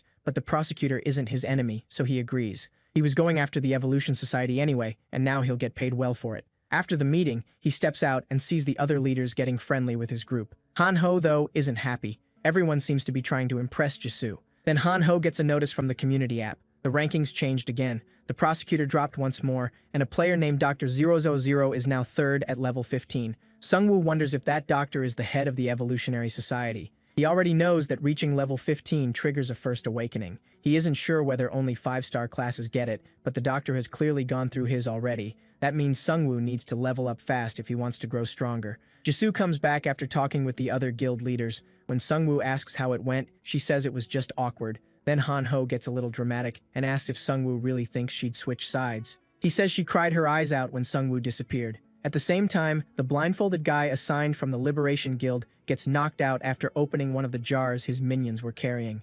The jars, made by the scientist, hold a deadly gas called Breath of the Abyss that leaks out when opened. Sungwoo warns Minhum not to touch them again. The guy points to himself and declares that he's officially their liaison now. He says he squeezed them into his busy schedule because they're such important allies, though really, he got demoted and stuck doing grunt work. He adds that his guild is gathering the information Sungwoo wanted. As they head toward the other guild members, Sungwoo asks Hanho if Jisoo was really that upset when he died. Hanho leans in and says she really did cry a little, but he says the only time he cried was when Righty died. That makes Sungwoo realize that if both he and Righty were in danger, Hanho would probably save Righty first. Meanwhile, the prosecutor keeps thinking about the recent boss raid and his talk with Sungwoo. He knows he rushed in too hard, going straight for the boss without clearing the lower minions first. If word gets out, his image could take a major hit, especially now that many strong players admire Sungwoo and Righty more. Then he receives a special promotion quest. Train 30 Crusaders to level 10 to unlock his first awakening. He knows he has to clear it fast if he wants to stay ahead of the other 5-star players. But after losing 6 Crusaders in the last raid, he only has 14 left, so the mission won't be easy. Even so, he's set on seeing it through and getting stronger. He decides to hunt with his guild and raise new Crusaders. He gathers everyone and says they'll start hunting tomorrow. Manhwa says rebuilding the station will take a lot of people and time, so this isn't the best moment to go hunting. The prosecutor pushes back, saying they have to move fast to keep up with the other players and prepare for the next attack. He says the MC will handle the Evolutionary Society and serve as their guild's guard dog. Then the prosecutor gives a loud pep talk that lifts everyone's spirits. Meanwhile, the blindfolded guy introduces the MC to an informant who has been tracking what happened at Sosa and Byomgi stations. He says an ogre boss appeared in Sosa, but after that, all news about it vanished, like someone is hiding the truth. Meanwhile, Byomgi station is covered in black fog and crawling with zombies. Sungwoo looks at Hanho, who seems oddly enlightened. He tells him the town is safe and Taisheng is keeping the safety zone stable. The MC already cleared the bosses on Yui Island and at Sosa, so only the one at Byomgi station remains. The posts about that station tell people to stay away because of the gas. The MC thinks it's tied to the Evolutionary Society's Breath of the Abyss tests. There's a good chance they have a lab there. He calls over the blindfolded guy and asks if he can borrow a helicopter. Somewhere else, players are desperately trying to hold off a zombie horde at the last barricade. They fire at the swarm, trying to protect the shelter, but the bullets barely slow the zombies down. The players know they have to stop them here, or the shelter will be overrun. They decide to split the horde and strike. They step in front of the zombies and try to lure them away. As the zombies rush in, Jisoo shows up and cuts down several at once with a heavy attack. The MC follows right behind her, sending his ogre boss crashing through the horde. He has activated the bracelet, giving the boss massive attack power.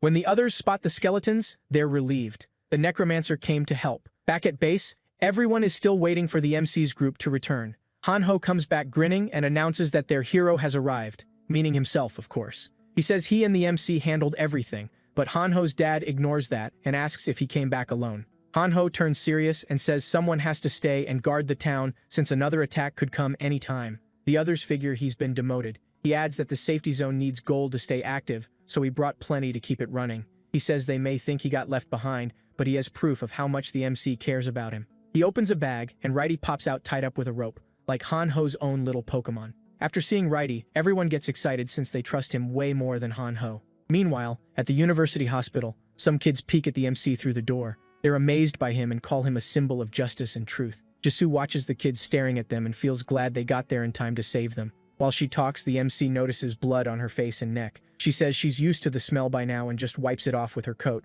They've both been through life or death moments together, but they still haven't really talked much, and the MC realizes he barely knows her. He brings up her home and asks if she ever thinks about going back. She says her family is probably fine, so she doesn't plan to return. They weren't great people anyway, and she was glad to leave them behind. To her, life only got better after she left, until the apocalypse changed everything. The MC feels bad after hearing that, but he's also glad she won't be leaving them anytime soon. Then a man in a white coat slides the door open. He introduces himself as Minseok An, apologizes for the wait, and says he's the leader here. As Sungwoo shakes his hand and introduces himself, Minseok says he already knows who he is. He knows Jisoo too, though her nickname isn't exactly flattering. Seeing her confusion, he says the kids really took to it and apologizes. Smiling, she says it's fine, but she really wants to know who started it. Whoever named her that is about to vanish. After bringing up their nicknames, the man says they need to leave. He explains that zombies have surrounded the area for 3 days, and they're running out of options. When Jisoo asks why they don't just escape, he says a local quest has trapped them, and everyone there got it. They leave the building,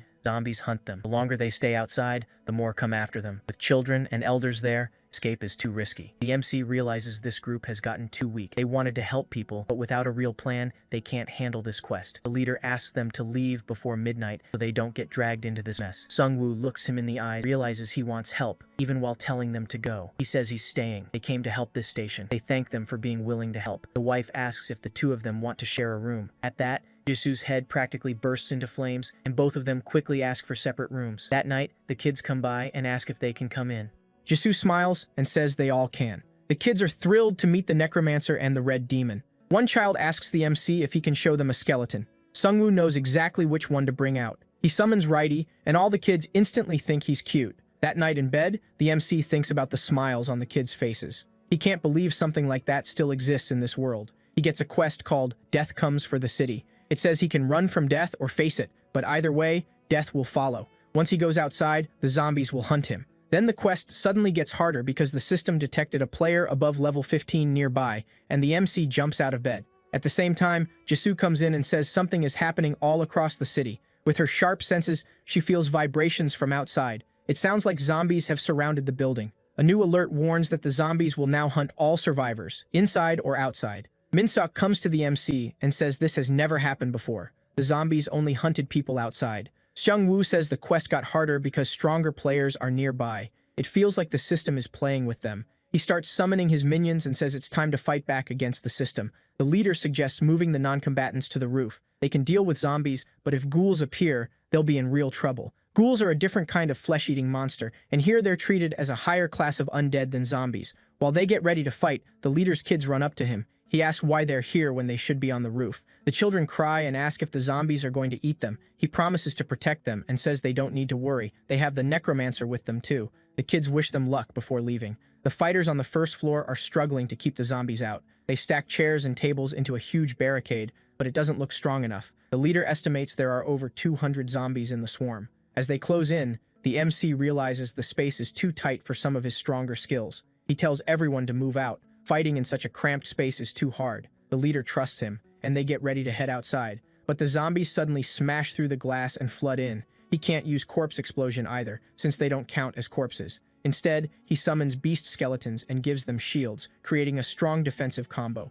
The zombies hit them hard, but they stay standing thanks to the synergy, even with a 30% stat drop. Zombie wounds can infect players, but his minions are immune. With their shields up, his minions manage to hold the horde back. The leader cuts down zombies with his Pressure of Valor skill and carves through more using Tornado Blade. The MC sees how well he fights and figures he may be at least a 4-star knight. He orders his shielded minions to fall back, then blows up dead zombies to clear the entrance. He quickly realizes he has to be careful. There are kids inside. If he keeps using explosions, he could wreck the building too. More zombies pile up outside, frustrating the group. So they move outside to fight with more room. Now free to use his magic, the MC summons his Drake, and it starts tearing through zombies on all sides. The MC tells Minsok to get everyone off the roof now that the way is open. He says 2 buses are waiting in the underground parking lot. Then the MC gets a notice that one of his minions has been destroyed. He's good at handling swarms, but this is too much. He wants to save Death's Response and Grim Reaper's Scythe in case something worse shows up. He turns to Jisoo and says it's her turn. She'd been waiting for that. She puts on the purifying mask Mr. Kim made for her and charges in, slicing through zombies. Watching her, the MC realizes she's excellent in close combat. Before long, the buses pull up and the survivors start getting on.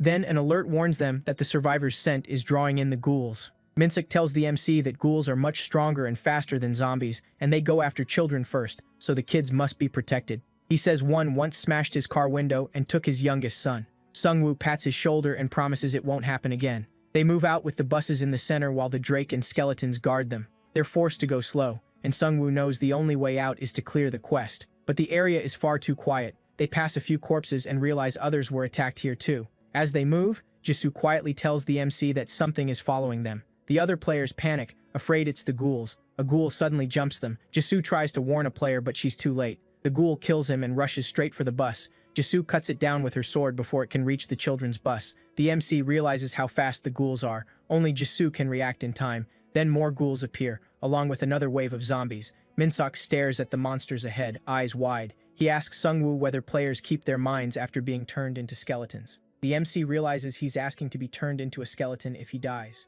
Just as the leader starts to ask a favor, the ghouls strike again. Everyone rushes to protect the children, the ghouls' main target. Even with the Drake, the MC struggles against the ghouls because they move so fast and so wildly. A few of them leap onto the bus, But the werebeast skeletons bring them down. The ghouls hit back and start tearing the skeletons apart. Minsock blasts one ghoul with a spell, but while he's focused on that, another sneaks up behind him. He barely blocks the attack with his shield. At the same time, the MC revives a ghoul and makes it his minion. He's surprised by how well they regenerate. He tells the leader he'll handle it now and summons the Reaper's scythe. He wanted to save it, but things are getting too dangerous. Using the Lich King's power, he starts turning the ghouls into his own minions. He also notices Minsock can really fight. His attacks are smart, and he always aims for the weakest spots. His style is rougher, but in pure combat skill, he seems about on the prosecutor's level. With Sungwoo's Drake and Ogre Boss, they manage to hold the horde back. The MC realizes they're only standing their ground because everyone is fighting for their families, and he knows he has to get even stronger. Even with all of them fighting, one ghoul still gets inside a bus. It goes straight for Minsock's wife and children. An old man steps in to protect them, but the ghoul stabs him and kills him instantly. Minsock tries to use Wall of Bravery, but it's still on cooldown. Refusing to lose anyone else, he throws himself at the ghoul and shoves it down the stairs. He kills it, but he's badly hurt too. Sungwoo turns to grab a potion, but Minsock stops him and says it's too late. With his last breath, he asks the MC to protect his family and to use his body as a minion. The MC then gets an exclusive quest. Minsock died in battle without finishing his duty. He can command Minsock's body, but only if he honors the man's final wish and protects his family. If he does, he'll gain the knight's absolute loyalty. He can also refuse and let him die. The MC is angry with the system for giving him another quest like the one he got after the professor died on campus. With no real choice, he accepts Minsock's final request. Minsock finds himself floating in empty darkness. He wonders if this is the afterlife. A Grim Reaper appears before him and says it isn't. Not yet. Minsock is crushed that he may never see his family again. All he wanted was to protect them, but this world took everything from him. The Grim Reaper tells him the MC is turning him into undead and will protect his family. Then he tells Minsock to accept death and forget it all, because now it's time to brokenhearted. Minsock begs to keep his memories so he can still protect his family. The Reaper says someone stronger will protect them now, but Minsock still can't let go. He's the head of the family, and protecting them is his duty. So the Grim Reaper grants his wish and turns him into a skeleton knight with his memories intact. Sungwoo gets a message saying Minsock has been revived as a death knight. Even more shocking, he kept his memories, making him one of the strangest undead Sungwoo has ever seen. He wants to ask a lot of questions, but there are still plenty of ghouls left, so they jump back into the fight. As the battle goes on, Jisoo cuts through ghouls with her flaming sword. Another player calls out that they need help keeping the ghouls away from the buses. She realizes they've pushed too deep into the enemy side. When she runs back, zombies and ghouls close in around her. One ghoul gets into the bus and lunges at the wife, but Minsock cuts it down at once. He realizes the ghouls fear him because he's a higher form of undead. He can also feel the emotions of the skeletons. He keeps cutting ghouls down and calls them weaklings. The other players watch in shock. He looks nothing like the other skeletons, far stronger. When he sees some ghouls trying to run, he uses his spell to trap them. Sungwoo thinks sending him against the ghouls was the right call. Minsock feels odd fighting without a shield and starts thinking about getting one. Meanwhile, the MC checks his stats. Level 12, Death Knight class, with 2 skills, one that summons chains to bind enemies, and one that grants lifesteal. Jisoo walks up and says they've wiped out all the ghouls. Then she notices the Death Knight and asks what it is. Sungwoo awkwardly says he'll explain later. They finally stop to rest, but the MC knows they need to reach Byumgai Station as soon as possible. Their enemies have messed with them long enough, now it's their turn. When they finally reach the station, the black smoke is even thicker. Sungwoo asks Minsock if he wants to tell his family what happened, but Minsock says he's not ready. There are more urgent problems right now. As they move on, Jisoo comes running back, coughing. She says her mask is useless against the smoke ahead. Sungwoo realizes he can't take her any farther, so he goes on with the Death Knight and Righty since the smoke doesn't affect them. Inside, the place is quiet, and he doesn't see anyone guarding it. He figures they can't post guards here because of the smoke. Even so, he still can't tell how they're keeping the raid bosses locked up. He guesses they use some kind of magic to seal it without killing it. The Death Knight tells him to move faster. They need to finish the quest quickly. Sungwoo asks if he's worried about his family. He says Jisoo is protecting them. Sungwoo also has to wait until midnight because Reaper's scythe is still on cooldown. They're heading into the enemy's hidden base, and he knows things could turn ugly fast. Farther in, they find a note from the Ministry of Interior and Safety Emergency Action Committee. The Death Knight recognizes it as a government seal and wonders if this group works for them. The MC is shocked and trusts the government even less. They keep going deeper inside when a notice suddenly appears. The Ghoul King raid boss has spawned. The Death Knight sees that its arms and legs have already been cut off. Then they get another warning. An abyss rupture is forming nearby. Portals open, and zombies can now pour in without end. Sungwoo finally understands where all the zombies have been coming from. As they wonder who set this up, a voice speaks behind them. It's the doctor, and he's not alone. He says they released the gas when the quest level rose, which led the test subject right to them. Then he offers a deal instead of a fight. He says Xiongwu has a class tied to death while he studies death itself. The MC asks what he means by that. The doctor says he studies abyss energy as part of an experiment in human evolution. He believes humanity has to break its current shell and evolve beyond itself. The MC realizes everything is connected. The doctor says that by capturing the Ghoul King and experimenting with death, they're getting closer to the so-called happy ending the system set up. That means the Evolution Society has a prophecy stone too. The doctor asks Xiongwu to join them, saying it would help him too. Xiongwu shuts him down right away. He asks if the doctor really expects him to become the game's puppet and work for him. He's sickened by the human experiments and poison gas. To him, this isn't for the greater good. They're just sacrificing everyone else to save themselves. The doctor lets out a sigh and says that in the real world, he could have shown him the wonders of science, but this isn't that world. Once he sees Xiongwu won't budge, the doctor tells one of his men to release the Ghoul King. Xiongwu warns him to stop and sends his minions in. But before the skeletons can reach the man, he finishes the pose and triggers a holy power skill. It cuts the MC's skeleton stats by 60%. Xiongwu realizes the power feels like Han Ho's. These people are all priests. Since holy power hard counters his undead army, he switches to his crossbow and fires at them. But the arrows stop before they can hit. The girl on their side uses telekinesis and flings them back. He quickly crafts a shield and blocks the returning arrows. The Death Knight rushes forward, but Seong-guk hits him with holy pressure. The attack shatters his shield and slams him into a room. The girl warns him to be careful. Her test tank is in there. Hearing that, the Death Knight looks around and spots a child's shoe inside one of the large tanks filled with people. When he realizes his child is in that tank, the Death Knight snaps. He lashes out with his chains and strangles 2 of them to death. He says they don't deserve to live. The group tries to burn him down with holy power, but Seong-woo wraps him in armor. That triggers a teamwork bonus that blocks all debuffs on him. The group panics when they see their spells no longer work on the Death Knight. He's still taking damage, but the spell can't knock him back anymore. With their powers failing, the Death Knight cuts them down. At the same time, the MC's ghouls mop up the rest. The girl scientist is stunned. By her math, they were supposed to have the advantage. The Death Knight walks up to her and asks if she's the one controlling that tank. She tries to stop him, but nothing works. He keeps coming and demands to know why she used his child in her experiments. Once he's close enough, he kills her with one swing. The MC earns 12,000 gold. As his allies fall, the doctor plays his last card and tries to run. He sends out a strange tree creature that roots the Death Knight and Righty in place. Seong-woo knows he has to end this now before the doctor pulls out anything else. He uses his Lich King skill and cuts through all the roots. The doctor throws a flash grenade, but the light doesn't affect the MC. He drives his Grim Reaper scythe into the doctor. As he dies, the doctor says Xiongwu picked a good class, one that can survive alone. But his teammates aren't so lucky. Then he reveals he already released an army of zombies and ghouls outside. The Death Knight is furious and wants to tear him apart. Even then, the doctor keeps rambling about making new weapons from the system.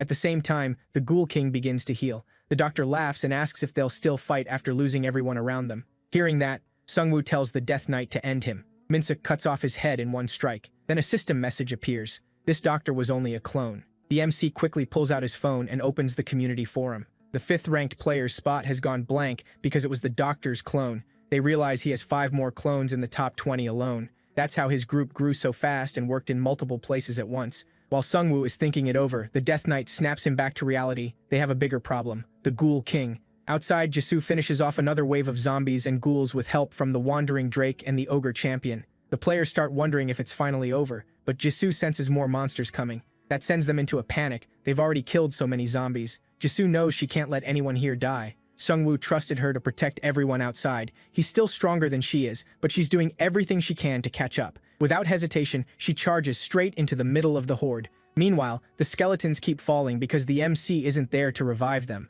Then one of the recently fallen minions rises again. Jisoo sees it and figures the MC must have activated his Lich skill. She uses that opening to push the zombies back. The players call her Seong-woo's girlfriend and say they're the strongest couple in Korea. Hearing that, Jisoo gets a little shy. Even so, she keeps cutting down zombies and ghouls on her own. Some players spot ghouls heading for the buses. They break through the defense line and rush toward the children. Right before they reach the buses, the Death Knight steps in and wipes them out with his chains. He goes to check on his kids and asks if they're okay. They know his voice right away and ask why he turned into a skeleton. He pauses, then says the necromancer made him into one. The kids get excited and say they want to become skeletons too. To them, the MC is a symbol of justice. At the same time, the MC meets Jisoo. He says he never worried about the outside because he knew she had it handled, though she must be tired after fighting so much. She looks at him and says he must be tired too after fighting the Ghoul King with the Death Knight. That makes the MC think back to it. They didn't really fight the Ghoul King at all. The boss was too injured and drained to put up a fight, so it died without attacking once.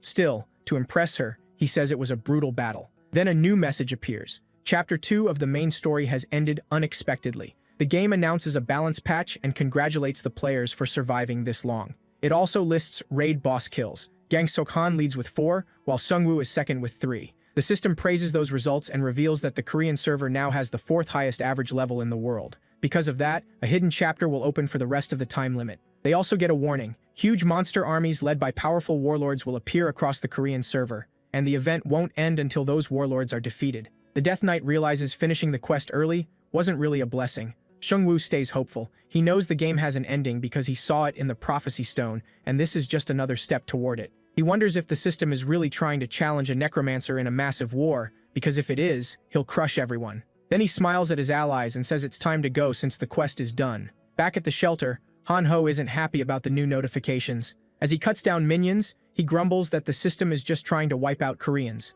When the goblins start piling up, he falls back into the shelter. Everyone braces as the goblins keep pounding the barrier. Han-ho's dad asks why he ran after bragging he could kill 1,000 goblins alone. Annoyed, Han-ho says he only pulled back because of the others. Really, he just couldn't stand the goblins' smell. While they wait, the goblins keep wearing down the shield. Kyung-soo tells everyone to get ready and hold formation. They can't depend only on the MC anymore. The goblins keep hammering the shield. Han-ho suddenly thanks his dad for everything he's done for him. His dad thinks they're about to die, so he wipes his tears and says they'll die together. Han-ho stares at him, confused, and says, "Nobody's dying. Goblins are nothing to him." The second the shelter wall breaks, he throws his dagger and kills one. With his force field up, he bursts into wild laughter and charges the goblins, dreaming of becoming a legend.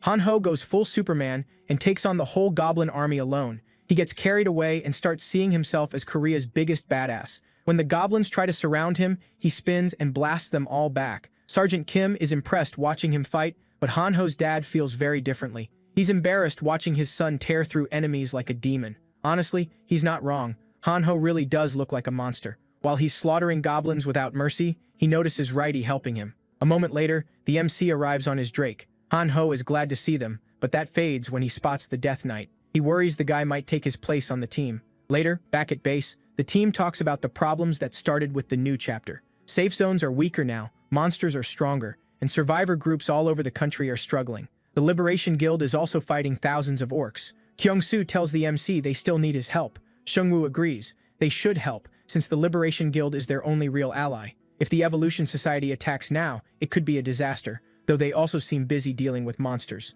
Sergeant Kim arrives with news. They've found the goblin base. He estimates the goblins' root point lines up with the mountain. While other regions are facing stronger enemies like orcs, their town only has goblins. Yeongdeungpo and other areas have to deal with red orcs. He also figures about 3,000 monsters are ready to attack. Kim says they should be careful if there's no urgent reason to fight yet. But Sungwoo says the goal isn't just to survive. They want to see how much gold and experience they can get from these goblins. Kyung-soo likes the plan, but he isn't sure how they'll hunt that many monsters. Sungwoo points at the group and says they'll be the ones killing the monsters, not him. He wants them to use this chance to level up. That night, 2 goblins stand guard at a factory in the mountain. The MC slips behind them and kills both in an instant. He learns the goblin leaders are all inside the factory, which makes things easier. He won't have to hunt them down one by one, and even weak goblins are dangerous under a warlord. His plan is simple. Kill the leaders so the goblins can't coordinate, then let his team clean up the rest. He summons the ogre champion. It slams the warehouse with a brutal attack. The strike wipes out the goblin leaders in one blow, but one goblin lord survives and rushes in. The Death Knight tells the MC he hasn't seen a goblin lord in ages and asks to take this one. Sungwoo pulls out the Reaper's scythe and gives him the go-ahead. The Death Knight makes quick work of the goblin warlord. After that, the MC revives the dead goblins and turns them into his own army. Back in town, the players build a barricade. Kyung-soo tells them these are just leftover goblins that already lost their leaders. The players soon notice the goblins are going down way too easily. That boosts their confidence, and they start wiping them out. Without their leaders, the goblins are hit with several debuffs, leaving them much weaker. The MC wants everyone in town to level up. Most of them are still weak, and that puts more pressure on the whole community. Even with everyone trying, the difficulty keeps rising. That's why the MC sent Han-ho back to town. He knows even weak or injured players still have a chance to grow stronger. Some are even helping kids and the elderly level up, bringing the whole town closer to survival. One kid finally kills a goblin and starts to cry. In the end, they wipe out the goblin army. and Sung-woo gets a notice for being the top contributor in the battle. Every player also gets bonus gold based on what they did. Sung-woo watches it all from a rooftop. He admits fighting alone is still easier, but he doesn't mind how things are now either. The next day, he tells Kyung-soo he expects everyone to reach at least level 8 before he comes back. He says he can't stay and protect them forever. They all need to work hard and survive on their own.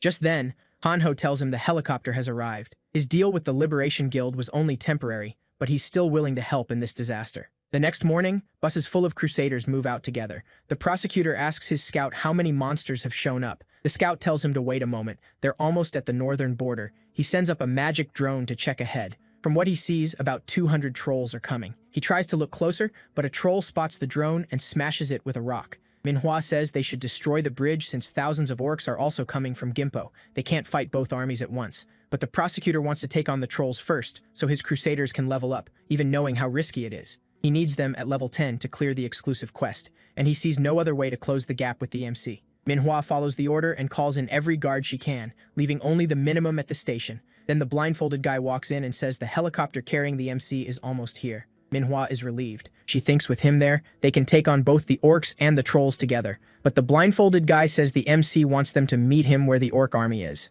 Confused, Manhwa asks if he even explained what was happening there. He says the MC just wanted to collect some bones. As the helicopter hovers above, Sung-woo drops his minions from the sky, and they tear through the trolls with ease. Along with the Drake and the orc boss, the MC now has the Ghoul King too. The blindfolded guy and the prosecutor can only stare as Sung-woo's army makes the trolls look tiny. He keeps killing trolls and turning them into skeletons. The prosecutor wonders if even after awakening, he'll ever surpass him. Players from other groups watch from a distance, wondering if the Liberation Guild called in the necromancer. They're live streaming the whole thing. The MC's group earns another achievement for having over 20 giant minions, cutting damage from small and medium enemies by 30%. Then the troll warlord finally shows up. The group watches him charge at the MC's army and wonders if even Sung-woo can handle something that strong. But Sung-woo's ogre champion and the rest of his minions overwhelm the troll chief almost immediately. The troll warlord can't even fight back and is completely crushed. The Death Knight lands the final blow and kills the troll boss. Sung-woo revives the troll chief and adds him to his army, then tells the group to move. They still need to meet the Liberation Guild. The prosecutor thanks the MC for the help. He had hoped to use him to buy time and get stronger, but now it's clear the MC is even stronger than before. He tells him a huge orc army is coming, and there's only one bridge they can use. He wants to show his strength in the next battle. They've already sealed the other routes with items and other methods. The prosecutor knows the whole Korean server will be watching. If he looks weak here, he's finished, so he decides to take the lead. As word about the MC spreads through the forums, many players want to join the raid. They see him as the future and want to help however they can. Meanwhile, the Liberation Guild is struggling to protect its reputation as smaller guilds spread news of his feats online. One informant tells Manhwa that a survivor group wants to join the raid. They have about 200 people, and 5 buses are on the way. Manhwa thinks they should accept them. She wants to bring them to their side, build up the raid force, and convince them to work with the guild. Then she heads into the meeting. The prosecutor asks her to brief everyone on the plan. She explains that their guild has blocked most of the bridge and is tracking the orcs with magic drones. Sung-woo notices every commander is staring at him. Even Manhwa admits he's the strongest person there, and everyone is waiting to see what he does next. Then a crusader reports that a survivor from the west has arrived, a woman who flew in on a strange beast. Sung-woo thinks they've only been using helicopters because of the wyverns, so he wonders what kind of beast she rode in on. The prosecutor stands and says they should hear her out before continuing the meeting. When they meet her, the MC realizes she's riding a griffin. She assures them the griffin won't hurt anyone, then asks the prosecutor for help. A large group of Chinese players recently landed on Ganghwa Island. Sung-woo is stunned since he hasn't run into players from another server before. Gyeodong Island is a small island connected to Ganghwa Island by land. The girl explains that the players on Ganghwa made a safety zone on Gyeodong Island. Since the island was small, it was easier to secure after clearing the monsters. They knew strong guilds existed on the mainland, but chose to stay hidden. The MC thinks that makes sense. With monsters and looters overrunning the mainland, a small island was safer and made it easier for everyone there to work together. She goes on to say pirates landed on their island a few hours earlier. They came in by the dozens on fishing boats. The island players tried to fight them off but lost. The prosecutor asks how many pirates there are. She guesses around 1,000 based on the boats, but says there could be more. The leaders begin to worry this could be a full invasion from the Chinese server. Manhwa says that's unlikely. The pirates are probably low-level players looking for easy gold. Jung-woo says people like that are even more dangerous than monsters because they attack when players are at their weakest. They realize they have to deal with the pirates, but the orc army is still coming too. One commander points out that the pirates could move upstream and attack at the same time as the orcs. After hearing that, the prosecutor says they should focus on the orcs first. The orcs will likely keep the pirates from crossing to the mainland, and they'll send scouts to watch the river. The girl loses hope when they tell her they can't go to the island right now. Then Shung-woo raises his hand and offers another plan. He says one group should take out the pirates while the other fights the orcs. After finishing the pirates, the first group can come back and hit the orcs from behind. He wants to handle the pirates himself. The prosecutor looks at him and asks if he can really do it alone. He says his skills work better alone, so going solo suits him. He also wants to learn about the Chinese players, since this likely won't be the last time they meet. After the pirates, he'll deal with the orc leader at the rear. He asks the girl to take him there on her griffin so they can arrive without being noticed. At last, the MC leaves with the girl. She says they need to wait by the shore until nightfall because the pirates use huge birds to scout the area. That night, some pirates light a lantern on the island and grumble that the expedition team kept them away from the prisoners. One of them smirks, saying their turn will come when they invade the Korean mainland. They're happy they left mainland China, figuring they can earn more gold by raiding towns in weaker countries. While they talk, one of them hears something. As a human hunter, his senses are sharper than the others. Out of nowhere, the MC appears behind them with his sword and cuts them down with ease. He leaves one alive because he wants answers later. The Death Knight binds the survivor with chains while the others clear out the nearby pirates. The man wakes up with a griffin staring right into his face. The girl tells him not to panic. She'll feed him to the griffin later. Shung-woo leans in and says he has a spell that can read a dead person's memories. So the man has two choices: talk now or die and give up everything anyway.